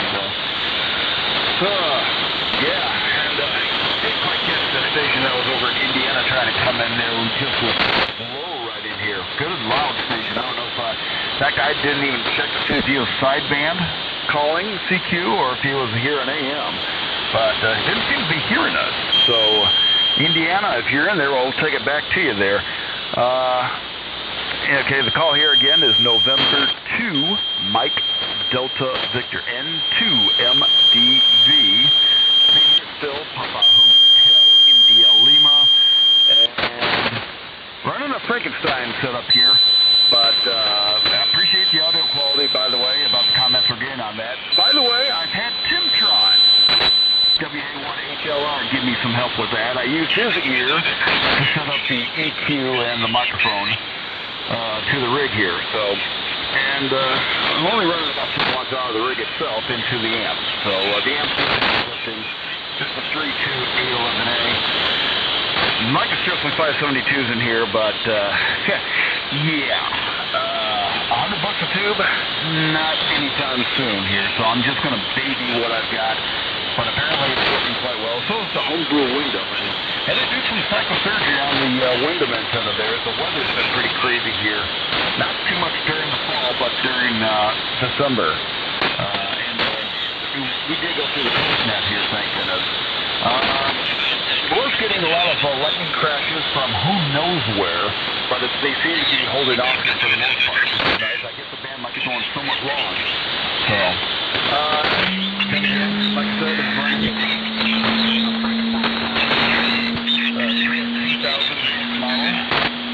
Or the newer one. The model I seem to have gotten all the bugs out of it. I think the software to open up from 3 kHz higher, but I have yet to apply that as that German software to open the TS2000, but I haven't done it yet. So, I was there with the TS90S. Good sounding rig, by all means. Everyone I've heard on there sounds fantastic. I want one. I'm not going to blow $6,000 on a rig just yet, so I'm going to have to keep what I've got. But it is a good sounding station, and everyone I've heard sounds fantastic. So, Pinwood, you sound good here, dude, to say the least, over there in New Jersey. By my way here. Oh, what else can I tell you what I've got here? Did put another baling up there. I've got that engineering 5kW baling here to take a little bit more. I went past 3 minutes. Sorry about that. I do have the 3-minute timer on here. I did put that on here purposely. you're, into the Windemans. Gonna try doing the higher bands here tomorrow. Definitely 10 meters, 15. Gonna try to do 6 meters if I can. Just means I'm not gonna be able to hear anybody here, with that past 50 miles probably. Well, I don't know. KB3RHR has a tendency to hear me at 60, so I might hear him if he decides to do the AM thing with me. So, we'll see. Who are we going to take it to? Indianapolis, out there in Indiana. If you're hearing us out there, I'm going to give it to you guys, and if not, well, I guess it goes to whomever. From N2MDV. Yeah, I think it, I don't know, did you turn it over to me, Kilo Golf 2 Romeo Golf, or did somebody else supposed to get it? Well, just before I got it, I heard that guy calling CQ from Indianapolis, and I thought maybe I was the only one hearing him. So I tried to take it over to him, but I don't hear him come back. Oh, yeah, right. I heard somebody calling CQ also, and, I could have sworn it was on Slot Bucket, but I wasn't sure, because I just don't know if they were right on frequency, working lower pass band, receive pass band there, on our receive pass band, just perfectly lined up, but I heard him well. He was, it sounded like a very communications audio there. But, again, if anybody wants to jump in here, this is the day of the event, the weekend of the event, AM rally, and all are welcome. We'd love to get some more entries into the log and meet more folks out there on AM. So if anybody wants to jump in, by all means do so. And I'll say hello to Whiskey 1 Victor Charlie Mexico down at the club station, operating on the gates down in Connecticut, sounding great. I've worked the club already today, but I would just real quick, could you just give me your name so I could just know who we have on, who's operating that station tonight? Just the name real quick. Yeah, okay, apologies. I should have done that before. Thanks for the reminder. The operator here is Rich, Romeo India Charlie Hotel, Rich, and this is only my second time operating AM radio. I heard somebody else earlier talking about getting licensed, and I've been licensed for quite a while, but never had the opportunity to operate AM, and last year for the AM rally I came here and made my first contact on the gates. So anyway, nice to meet all of you folks. Very big group here. I don't want to keep it, but you asked what the name was. Rich is the name. Back to you. Okay, fine business, Rich. Yeah, all right. I was working somebody else, maybe a couple stations there on different bands. I guess you guys got 4 or 5 operators and got quite the operation. So good for you guys. That's awesome, contributing to the event with a club station with multi-operators, happening right now. So that's fine business right there for sure. Must be something operating that gates. That's a pretty cool piece of equipment. And being down there at the museum, boy, that sounds like a lot of fun. Well, let me get it over to Rich. It goes to Ray. It goes to Ray. Ray, I hope you remember who you're supposed to send it to, because I sure don't. But I'm going to send it over to you, and again, anybody else, we'll put some space in there between transmissions in case there's other stations here on AM would like to jump in there and get on the list and work some stations that are on frequency. So Whiskey Delta 2 Alpha Fox Juliet Ray, to take it, this is Kilo Germany 2 retractable gear, New York State Capitol.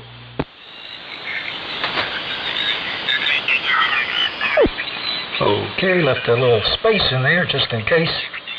KG2GR in the group. WD2AFJ. Yeah, very good, Justin. Excellent. Man, you're getting stronger as as we go on here. When you first came in, you were like 10 over, then you increased to 15. That last transmission, you're 20 over here, Justin. So looks like maybe band conditions are improving. And yeah, everybody's coming in here really well. W1VCM. Rich was the operator. They were coming in here like 25 to 30 over. nice signal into Phillipsburg. The most western part of central New Jersey. We're so western that we're right on the border here with Pennsylvania, right across the river from eastern Pennsylvania. Right along I-78. Last exit, actually, before you cross over the Delaware. And there was a station in there that I got distracted. My wife wanted to use my phone for something. I forget what it was, and I got a little distracted by it. There was a station in there that mentioned he had like a 3-minute timer. I remember that because I chuckled. That's not enough for AM under normal conditions. But in any case, I didn't get your call and I didn't get your name. And if you wouldn't mind, please, if you could copy me, pass that along. Again, this is Ray. The call is Witch Doctor 2, America, France, Japan. Go ahead. I think I pretty much cuts it out to me there, so. Yeah, WD2AFJ over there in Phillipsburg, New Jersey. Yeah, we're talking on a TS-890. I want one. The call here is November 2, Mike Delta Victor, N2MDV, down here near Charleston, West Virginia. The name here is Phil, Papa Hotel India Lima. I am getting absolutely clobbered. Only about maybe 2 feet away, we got somebody from me here. In fact, I had to listen to you on Upper Sideband in order to be able to listen. Yeah, I'm using the right spots here. I'm on another Kenwood here, but it's the older Kenwood, the Kenwood TS2000, the X model. And using I'll say rig, but using the AL11 3-tube amp in order to do the heavy lifting into a Versa 5 tuner, and then tweaking it out to the homebrew window. So I hope that answers your questions there. And I don't know who to take it to at this point here. Yeah. Do we take it back to Albany, or do we? Anyway, you just answer me real quick here. So I'll take it back to you there.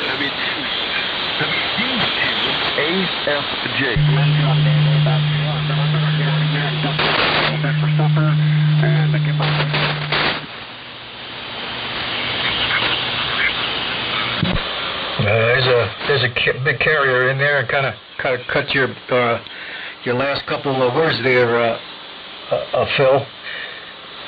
All right, Phil, thanks a lot for that comeback. I got it all mixed up. I had you in here before, and I know you're down there in West Virginia. You're running the Kenwood TS2000. I thought there was somebody else in there. I thought there was somebody out west that was trying to get in. And I didn't recognize that you had already been in here. So it's my fault here. But you're still holding up there real well, Phil. You're doing a good job up here.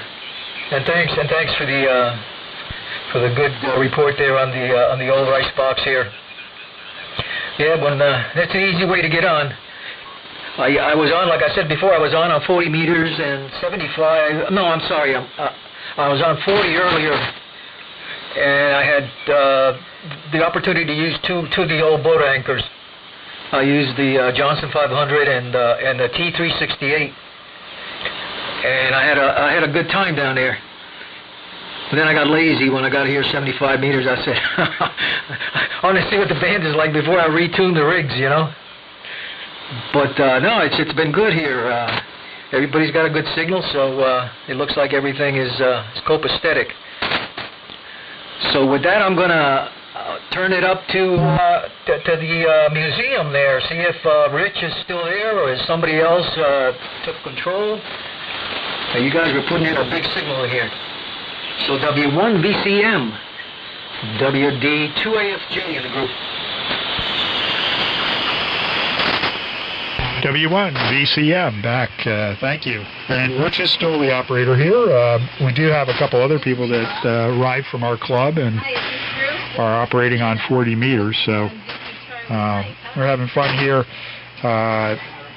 Just real nice to meet you guys, and great hearing about everyone's operating conditions and their experience here on 75 meters.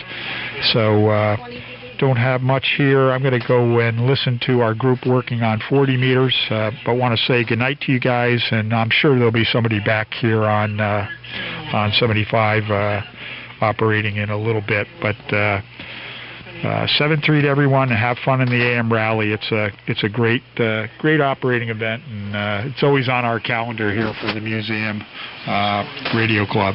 So dang if I know who to turn it to. So Justin, I guess I'm going to turn it to you, and you can sort it out. Kilo Golf 2 Radio Golf W1 VCM saying 7-3. 731 GCM.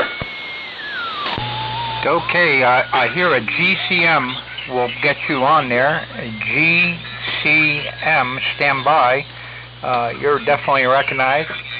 And 7-3 to Ray. I'm sorry, to Rich. Rich on the gates, operating the gates down at Connecticut Club Whiskey 1 Victor Charlie Mexico with the 4 operators. By the way, that Gates is putting in one heck of a strapping signal, just shellacking my S meter here with 80 dB on a 100 dB meter. So out of the 100 dB maximum I can give, your signal report is 80 dB on this Collins R388, and also I've got a scope on the output of this, hooked up to this to the IF out on the Collins receiver, and my scope is observing a very, very nice audio waveform on that Gates. Everybody's strapping in here tonight. Yeah, but just wanted to give that that report on your departure from the Gates transmitter. And not sure if you're going to walk away from the transmitter and have another operator join us. We hope so. It'd be nice to talk to some other operators and give others checking in to, just chiming in to get a chance to work you. I heard a station jumping in, put their call sign out. There was a Gulf Charlie Mexico station with the suffix Gulf Charlie Mexico. I'm going to send it to you. Can you do me a favor and please send it to Ray? Ray's call sign is Whiskey Delta 2 Alpha Fox Juliet. So send it to Ray when you're done. Send it to Whiskey Delta 2 Alpha Fox Juliet. And I'm Justin in Albany, New York. My call is Kilo Germany 2 retractable gear. So go ahead, Gulf Charlie Mexico. Come on in. Okay, got you there. KG2GR, KG2RG, WB1GCM, yeah. Hey, Justin, we talked a couple times already today. It's Bob here in Coventry, Connecticut. And I just want to call W1 Victor Charlie Mike. Are you still on frequency? I just wanted to say hello to Rich. I just wanted to tell Rich that he's sounding very good at this end in Coventry. Rich, are you still there at W1 VCM from WB1 Golf Charlie Mike on an antique radio? WB1 GCM, W1 VCM. Nice to hear you, Bob, and glad you're feeling better. And boy, judging from your voice, you definitely must have recovered quite a bit. Have a nasty cough here myself. I'm wearing a mask, so if I sound a little muffled, that's probably part of the issue. But yeah, it's a fun event, as you know. Everyone's here. We got. Let's see, Larry's here, Bill Cook just left, Bella's here, and Lisa. So they're operating on 40 meters, and I was just going to give it a break here and see if somebody else wanted to operate. But nice to talk to you, Bob, and to all the rest of them on frequency here. So I'll turn it back to you, Bob. WB1 GCM, W1 VCM. Excellent, Rich. W1 VCM from WB1 GCM. I'm feeling better tonight. Still pretty under the weather, but I'm doing better. I'm really clogged up, but it's breaking up. Hey, anyway, you're sounding good, and I just thought it would be a very auspicious occasion if you and I were able to make this conversation tonight, and I'm very happy to do so. Congratulations on the excellent modulation and good quality and good signal strength. Hello to everybody present at W1 VCM. Let's see, Tina, Lisa, and Larry's there, and of course you two, and anybody else that's there. Hello from Bob. I'm here. I'm alive. Okay, I'll turn it over to, as promised, to Ray, who is Whiskey Delta 2, Alpha Foxtrot Juliet. Hello, Ray. My name is Bob, Bravo Oscar Bravo Bob, and I'm located in Coventry, Connecticut. Coventry, Coventry, about 20 miles east of Hartford. I'm running an ART-13 and a BC-348 with an antique Western Electric carbon microphone. WD2 Alpha Foxtrot Juliet, WD2 AFJ, WB1 GCM. W1 and GCM, and the group WD2 AFJ. I'm sorry, let me I get mixed up sometimes. Witch Doctor 2, America, France, Japan. WD sometimes gets confused with a WB, and a lot of people mess that up. And I do sometimes too. Very good, Bob. Good to hear you again. I think we worked earlier, or maybe I just heard you in a QSO and I got some of your information. I got the habit of jotting down calls, even though I don't work them. I'll put the names and everything, just in case. But I did hear you were recovering from pneumonia. I remember that, and I hope you're doing better. You sound good. So you're well on your way. And okay, on the ART-13, I remember that. BC-348, and the microphone, the carbon microphone. Actually, it sounds pretty good, Bob. I've heard some that really kind of scratchy, But I guess you bounced that one up and down a few times. I think that's the trick, right? just hit it a couple times, and they come back to life. That one sounds good. Anyways, yeah, we're out of here in a town called Phillipsburg, most western part of the central part of the state here, right along I-78 interstate, just before you cross over into Pennsylvania, directly across the Delaware River from eastern Pennsylvania. So Phillipsburg is the last exit on I-78 before you cross over. And to the locals here, we call it P-burg. So anyways, everybody's doing real well here. Yeah, I didn't know there was such a group there at the museum, VCM. Good evening to everyone there from WD2AFJ. Hope you guys are having a great time. Hope there's a lot of festivities in the background there. There usually is, from most clubs or museums that I've seen. Anyways, I'm gonna. Oh, by the way, I'm running a Kenwood TS890 into an amplifier. putting out about 115 watts of carrier out of the amp. I'm trying to pump as much audio as I can into it, make up for it. So it goes down to Phil. Phil, are you still in there? Go ahead and pick it up. N2 MDV, Mike Delta Victor, in West Virginia, WD2AFJ. Okay, Ray. I'm about ready to walk out of here to give my voice a little bit of a break here, but I'm going to get a bit of a quinine drink. Yeah, about some of that.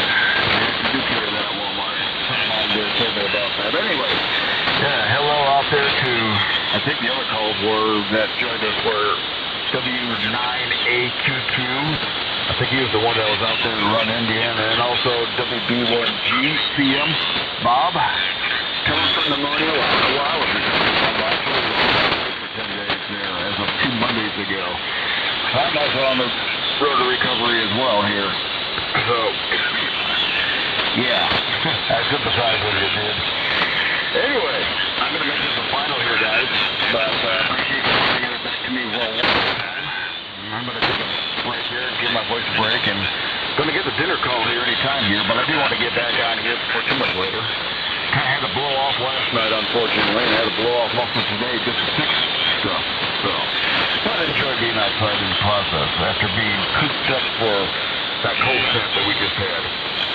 So I might as well enjoy it. Anyway, I did see my shadow. Yeah, but apparently that road is yesterday. One excuse for a holiday to party, you know? Yeah, Groundhog Day. Don't know who to take it to next. But anyway, for those who are just joining me here real quickly, Phil, Papa Hotel India Lima, near Charleston, West Virginia. And the call here again, November 2, Mike Delta Victor N2MDV. Here with his 2000X model, 141 from 2009.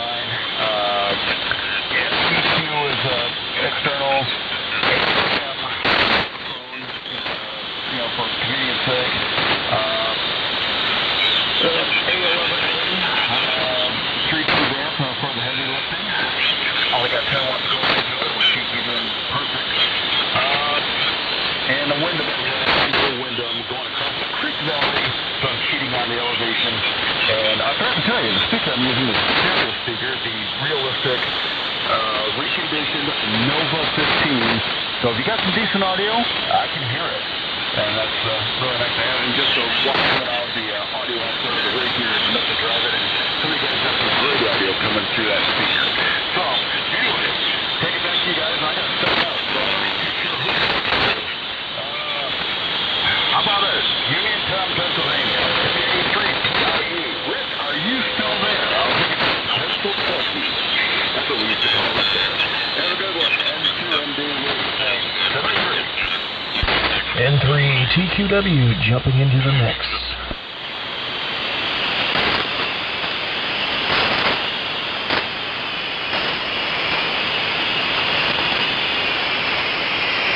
Rick's not taking it, so you might as well take it. Yeah, okay, I heard another station break in that wants to join in on the mix. Go ahead. This is Whiskey Bravo 1, Golf Charlie Mike for the AM Rally. Okay, you said the call sign too quickly there, so I didn't get a chance to jot it down. The station here is N3TQW, November 3 Tango Quebec Whiskey. Name here is Rudy, a Romeo Uniform Delta Yankee. Located here in Hanover, Pennsylvania, about 7 miles north of the Maryland border, 15 miles southwest of York, PA, and about the same distance southeast of Gettysburg. And good evening, gentlemen. And we're just jumping in right now, just to continue on documenting stations down here on the list. So we were on here last night, started around 7 o'clock, and we didn't break loose till like around 10 or so there. And then today we've just been pretty much busy doing things here around the house, and just got up from a nap, so I'm ready to go here. Anyhow, the rig that we're running here is a pair of 813s modulated by a pair, homebrew. and putting out about 300 watts of carrier, and with outboard audio equipment. And then the antenna it's loading it up into is a 125-foot end-fed long wire with a, well, actually, let's say it's a wire tuner that's installed in the attic of the house here. So the antenna itself runs directly north and cuts to the west at 90 degrees at its highest point at 35 feet. So that's that's how the station is made up in this QTH. So anyhow, I'll go ahead and toss it back out there. This is N3 TQW listening. Let me see if I got it. Kilo Germany 2, Radio Germany. Well, Whiskey Bravo 1, Golf Charlie Mike is still in here too, talking to Rudy. Hey, Rudy, welcome aboard. And yeah, I don't have you, so I'd definitely like to get you into the log here for the AM rally. I'll give you the whole rundown here real quick. Can I just ask you to repeat the transmitter, just the transmitter, what modulated by what? Just repeat that again, because I'm going to log that transmitter over. WB1 Golf Charlie Mike. Okay, I heard another station break in there. The transmitter is a homebrew pair of 813s and modulated by a pair. The transmitter itself weighs about 448 pounds, 450 some pounds, and with the outboard audio equipment. QSL? Okay, yeah, it's really doing a strapping job here. The signal is really got a presence with that wonderful audio. Yeah, so fine business. All right. Well, I'm going to get you in the log here. My name, and we recognize the Germany, Charlie, Mexico. We'll give it to you in 1 second there. Stand by. And yeah, we've got several stations on board here, Rudy. So yeah, we'll work through the list here, and guys can call each one, and we'll also get that breaking station in next, and then he can push it into the rotation there. I'll give you who it goes to. So the rundown here, my name is Justin, like Justin Time. I'm located here in the New York State Capitol, here in Albany, New York, and I'm running a homebrew from 1959. It was a QST project, and it's a pair of 1625s modulated by a pair, and got a little help from an amplifier for 200 watts of carrier, and the receiver is an R388 with a scope hooked up to it. I've got about 3 scopes in line. One for the exciter, one for the output of the amplifier, and one for the receiver that I can also see my audio on it as well. And yeah, the Collins 388 receiver, and the inverted V is about 400 feet behind the house, above a wet marsh, up at 65 feet at the apex. So that's the working conditions on this end. Again, strapping signal, sound wonderful. So yeah, stick around, and these other guys on the list there will definitely give you a call. We've got guys all over the place here jumping in. So I'm going to send it to Golf Charlie Mike to come in and give your call, your information, what you're running. Everyone can take a note and get ready to log you on that equipment or whatever they need. And when after you're done, could you please send it over to Ray? Send it over to Ray, and Ray's call is Whiskey Delta 2 Alpha Fox Juliet. And I don't think Rick is here anymore. Whiskey 3 Papa India Echo might have cleared, but somebody can double check that if I'm incorrect. But I believe we also have Phil in there, unless he said he was leaving. I believe Phil is in there in West Virginia, and some of the other stations. We also have a club station on a big gates down in Connecticut, Whiskey 1 Victor Charlie Mexico, if they're still here as well. And we've got Bob in here if he's homesick, so hopefully he's still hanging in there. Whiskey Bravo 1 Golf Charlie Mexico, Bob down in Connecticut, and of course Rudy. So Golf Charlie Mexico, go ahead and take it, and when you're done, give it to Ray. Whiskey Delta 2 Alpha Fox Juliet. This is Kilo Germany 2 retractable gear. Okay, thank you, Justin. I'd like to call November 3 Tango Quebec Whiskey, please. I was the gentleman that said his call sign too fast, and my call sign is Whiskey Bravo 1 Golf Charlie Mike, WB1 Garbage Can Moocher. And hello to Rudy in Haverhill, Pennsylvania. I wonder how far that is away from Railroad, Pennsylvania. I've been there. My name is Bob, Bravo Oscar Bravo Bob. We're located in Coventry, Connecticut, about 20 miles east of Hartford. Running an Collins Autotune ART-13 and a BC348-Q, that's the receiver, dipole antenna, cloud burner.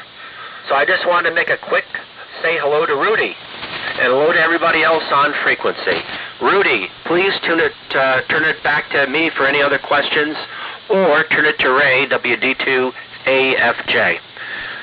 To you, Rudy, N3TQW from WB1GCM. Okay, good evening there, Bob, and WB2GCM and 3TQW. Rudy on this side. Yeah, Bob, you're giving me a good, about 10-ish units down here in Hanover, Pennsylvania. And I didn't quite catch the town that you were asking me where I'm close by, so you may need to repeat that. You took a little bit of a fade there on me, but very good. Glad to work you this evening. And just like I said earlier, I jumped on here last night, and I was on here for a good 2-3 hours working stations here on the 3885. So anyhow, I'll go ahead and keep this short, and I'll toss it over to Ray there, WB2EFJ, to pick it up. This is N3TQW. N3TQW and the group. This is WD2AFJ. Very good, Rudy. Good evening to you. Down there in, probably call that southeastern Pennsylvania, I guess. That's that area down there. You're doing very well up here with the homebrew rig. 20 over S9 signal every time you key up there, and that stays there. Not much fading going on there. Sounds good. You're coming up here real loud. So the rig is working real nice for you. Nice tubes. Pair of 813s modulated by a pair. Excellent. We got a homebrew rig down in the cellar, a single 4400 modulated by a pair of 810s, but I don't get down there much. It's a little cold down in the cellar in the wintertime. I know, I'm a wuss. I should be down there playing with that rig, but so nice and warm up here and comfortable. Anyways, everybody's doing real well. Bob, again, you're doing well here. Of course, Justin, you're still holding a very nice signal here, 20 over also, Justin. So your homebrew rig there is doing well. I think last time I heard you on 40, you were on a Viking too. Maybe I'm mistaken, I don't know. I know you were working on one. So with, by the way, Rudy, I don't know if you're collecting information for your log, if you're participating in the rally there. I mean, we're all participating, but some of us aren't logging. I mean, I'm not sending logs in, but in any case, my need, like, you have a call Whiskey Delta, that's a tongue twister, Whiskey Delta 2 Alpha Fox Juliet.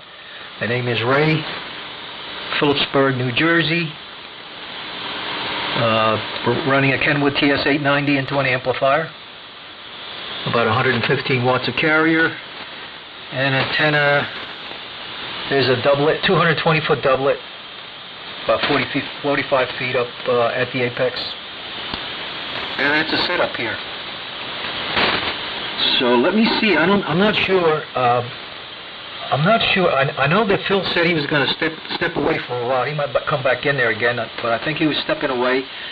I'm not sure about the museum station, W1 VCM. Let me just let VCM leave a space for them if they're going to get back in there. If Rich is still in there or not, or if not, I guess it goes back to you there, Justin. So W1 VCM to take it, and the group WD2 AFJ.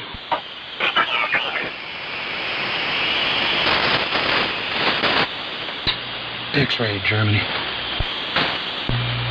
All right, we got another one in here. X-ray Germany recognized. I'll get you in there. X-ray Germany. Okay, this is Kilo Germany 2, Radio Germany in Albany, New York. X-ray Germany, come on in. Give your call, name, location, and what you're running. You sound pretty good here. Got a nice strong signal. And after that, now I don't know who we should go to, but why don't you, Bob, if you're still in here, why doesn't he send it to you, Bob? Bob is Whiskey Bravo 1, Germany, Charlie, Mexico, and then maybe Bob can send it over to Rudy. November 3, Tango, Quebec, Whiskey. So X-Ray Germany, go ahead and then send it over to Bob. Nice to meet you. Kilo Germany 2, retractable gear, New York State Cap. Yeah, hello, Justin. This is Jim, KM4XG in Herndon, Virginia. Kilo Mike 4, X-Ray Golf.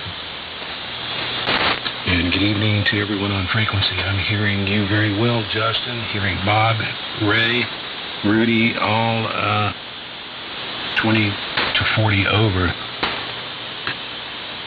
So I thought I would just jump in and dump my info in here for you fellas who are participating in the rally. Running an ICOM IC765, some outboard audio. And the amplifier is an SB220, a pair of 3500 CGs. The antenna is a G5 RB at 40 feet. And that's the story here. Yeah, I was making a list as we went along here. I didn't hear Rick, I didn't hear Phil, I didn't hear the club station. But I'm hearing you, Justin, Bob, Ray, and Rudy. Let's don't forget Ray also. But, yeah. Let me throw it back over to Bob. WD1 GCM in the group. King Mike 4, X-Ray Golf. Herndon, Virginia. Yes, is it Kilo Mike 4, X-Ray Golf? I think I want to get the call sign straight. QRZ. I got your whole conversation, Jim. This is Whiskey Bravo 1, Golf Charlie Mike. Take that again. Over. Yeah, got the whole thing, Bob. Got all your info. I'm not actually going to submit a log for the rally, but I thought I would just dump in here for those that are. Back to you, Bob. KM4XG. Hey, KM4XG, WB1 GCM. Hello, Jim. Nice to meet you. You're doing a great job with the outboard audio and the IC765 exciter. Very interesting. My name is Bob, Bravo, Oscar, Bravo, Bob, the call sign, Whiskey Bravo 1, Golf Charlie Mike. I'm located in Coventry, Connecticut, about 20 miles east of Hartford. We are presently running a Collins Auto-Tune ART13.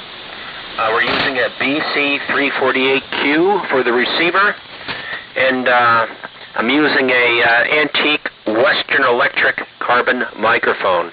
I'm giving you the authentic 80-year-old sound. So I'll turn it back to you for a report, and I believe Rudy gets it next, Jim. Rudy's call sign is November 3, Tango, Quebec Whiskey. So Jim, to you, KM4XG, WB1GCM. Katie, 1SH, good evening. Yeah, KD1SH. KD1SH is heard. Okay. Yeah, thanks, Bob. I got you in my personal logbook, my world-famous electronic database of top-of-the-line AM radio men.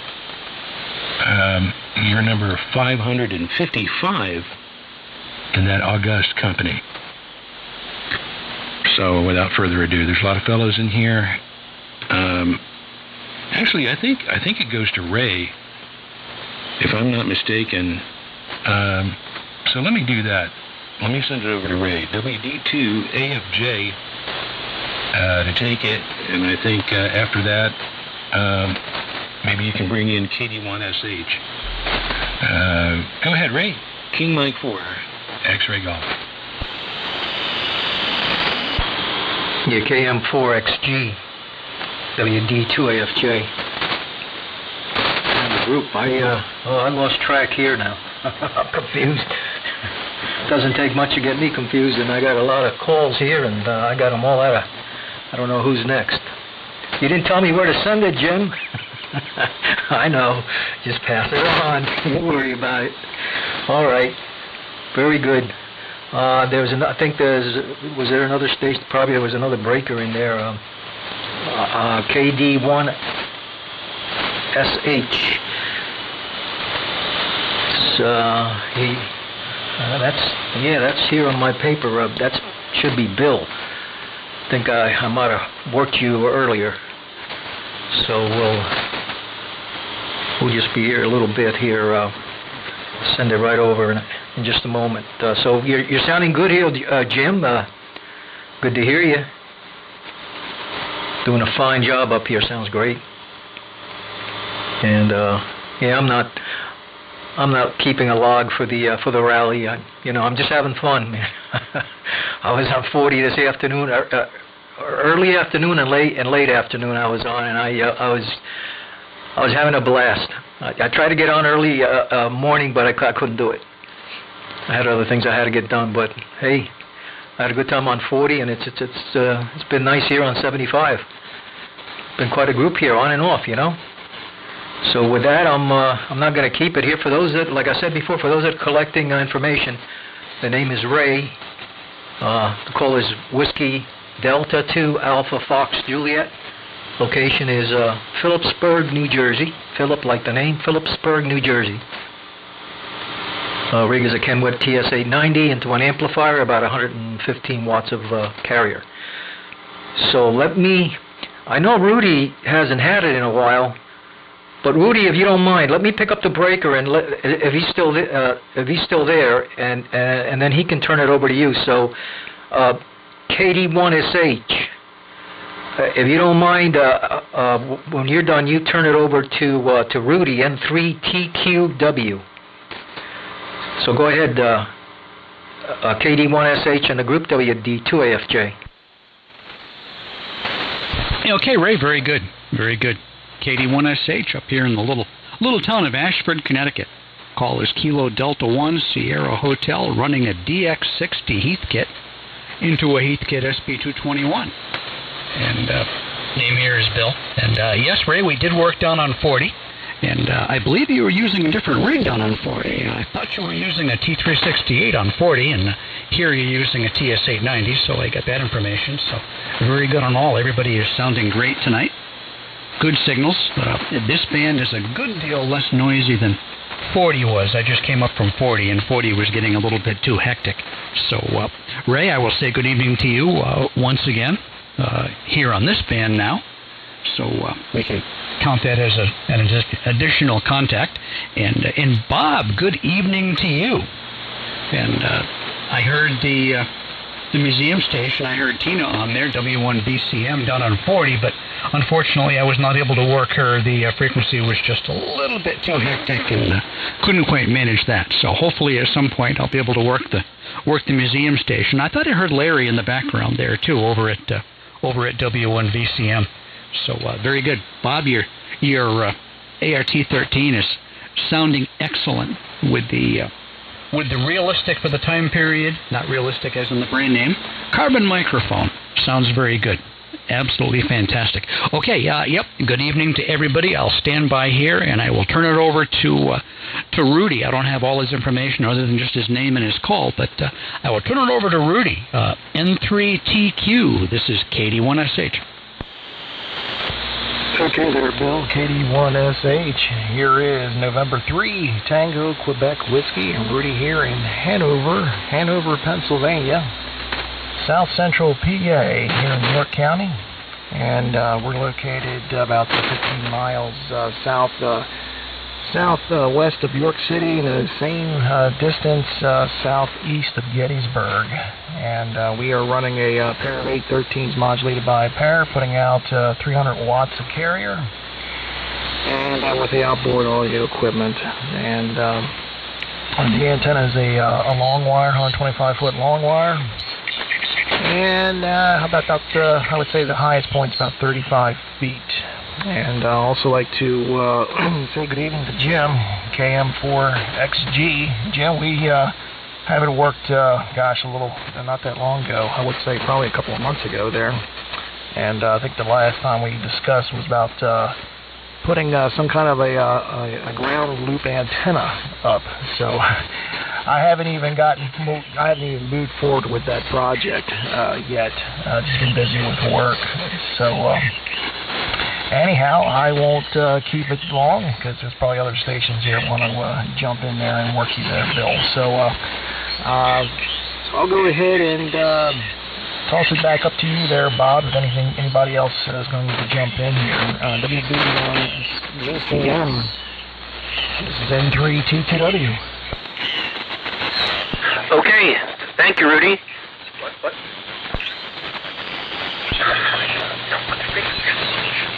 N3TQ, November 3, Tango, Quebec Whiskey, N3TQW, WB1GCM returning. Very good, Rudy. Good copy. Your radio's sounding great. And KD1SH. I was going to check out of the net here and maybe go down to 160. But right now I got to take a break and rest my voice a little bit. Bill, I'm recovering from bronchitis and pneumonia. I'm doing okay. Don't worry. But hello to you. I'm probably going to submit my log. I encourage everybody to write down who you work and submit it in and support Steve and Clark, who organized this event. Send them a log. They love to know how many people participate. And they count the call signs up, and it shows the health of our mode, amplitude modulation. I think it's a worthy cause to send the log in. My opinion. I don't know if Phil signed out. N2MDV, are you still in there? WB1GCM, over. No, it's your turn, Ray. Whiskey Delta 2, Alpha Foxtrot Juliet, WB1GCM. I appreciate it, but actually it goes up to Justin. Justin, you still there? Okay, fine business. All right, well, let's see, this is Kilo Germany 2, Radio Germany. Who did you say it goes to after me? I think it goes back to Jim. I'm not sure. I just made a quick jot here. That's the rotation. But hey, just wherever it lands. Yeah, okay, fine business. Yeah, that's actually who I was going to send it to because I picked up Jim and then sent it over to him, and he sent it out to Ray. And just kind of like winging this, professionally. not a net here, but yeah, I don't know. Anyway, good to hear Kilo Delta 1 Sugar Hotel again on a second band, and the DX60 is sounding really good here. It was sounding we had a really good path earlier on 40 meters. I think you were stronger on 40 meters. But you're just as good here, and anyway, getting a little feedback there. Yeah, so the DX60 with the modified audio from Steve's design really is impressive. I've mentioned that down on 40 meters. And I've got to do that one. I've got it here in the book. I printed it out, and I plan to do that modification. By the way, I'm on a different transmitter. I was on the Viking 2 on 40, and I'm on the homebrew, the 1959 homebrew with the 1625s modulated by pair with 200 watts of carrier with the help of an amplifier. The receiver is the same, the R388, and the what do you call it there? The inverted V over the swamp out there, 400 feet behind the house. I'm gonna send it over to Jim, and both Jim and I, Jim, you'll like this one. Both Jim and I have antennas that are over the swamp. Mine's over the actual wet marsh swamp here in Albany, and Jim's antenna is over the swamp down in D.C. Hi. Okay, well, hey, hopefully that wasn't too corny there. But hey, Jim,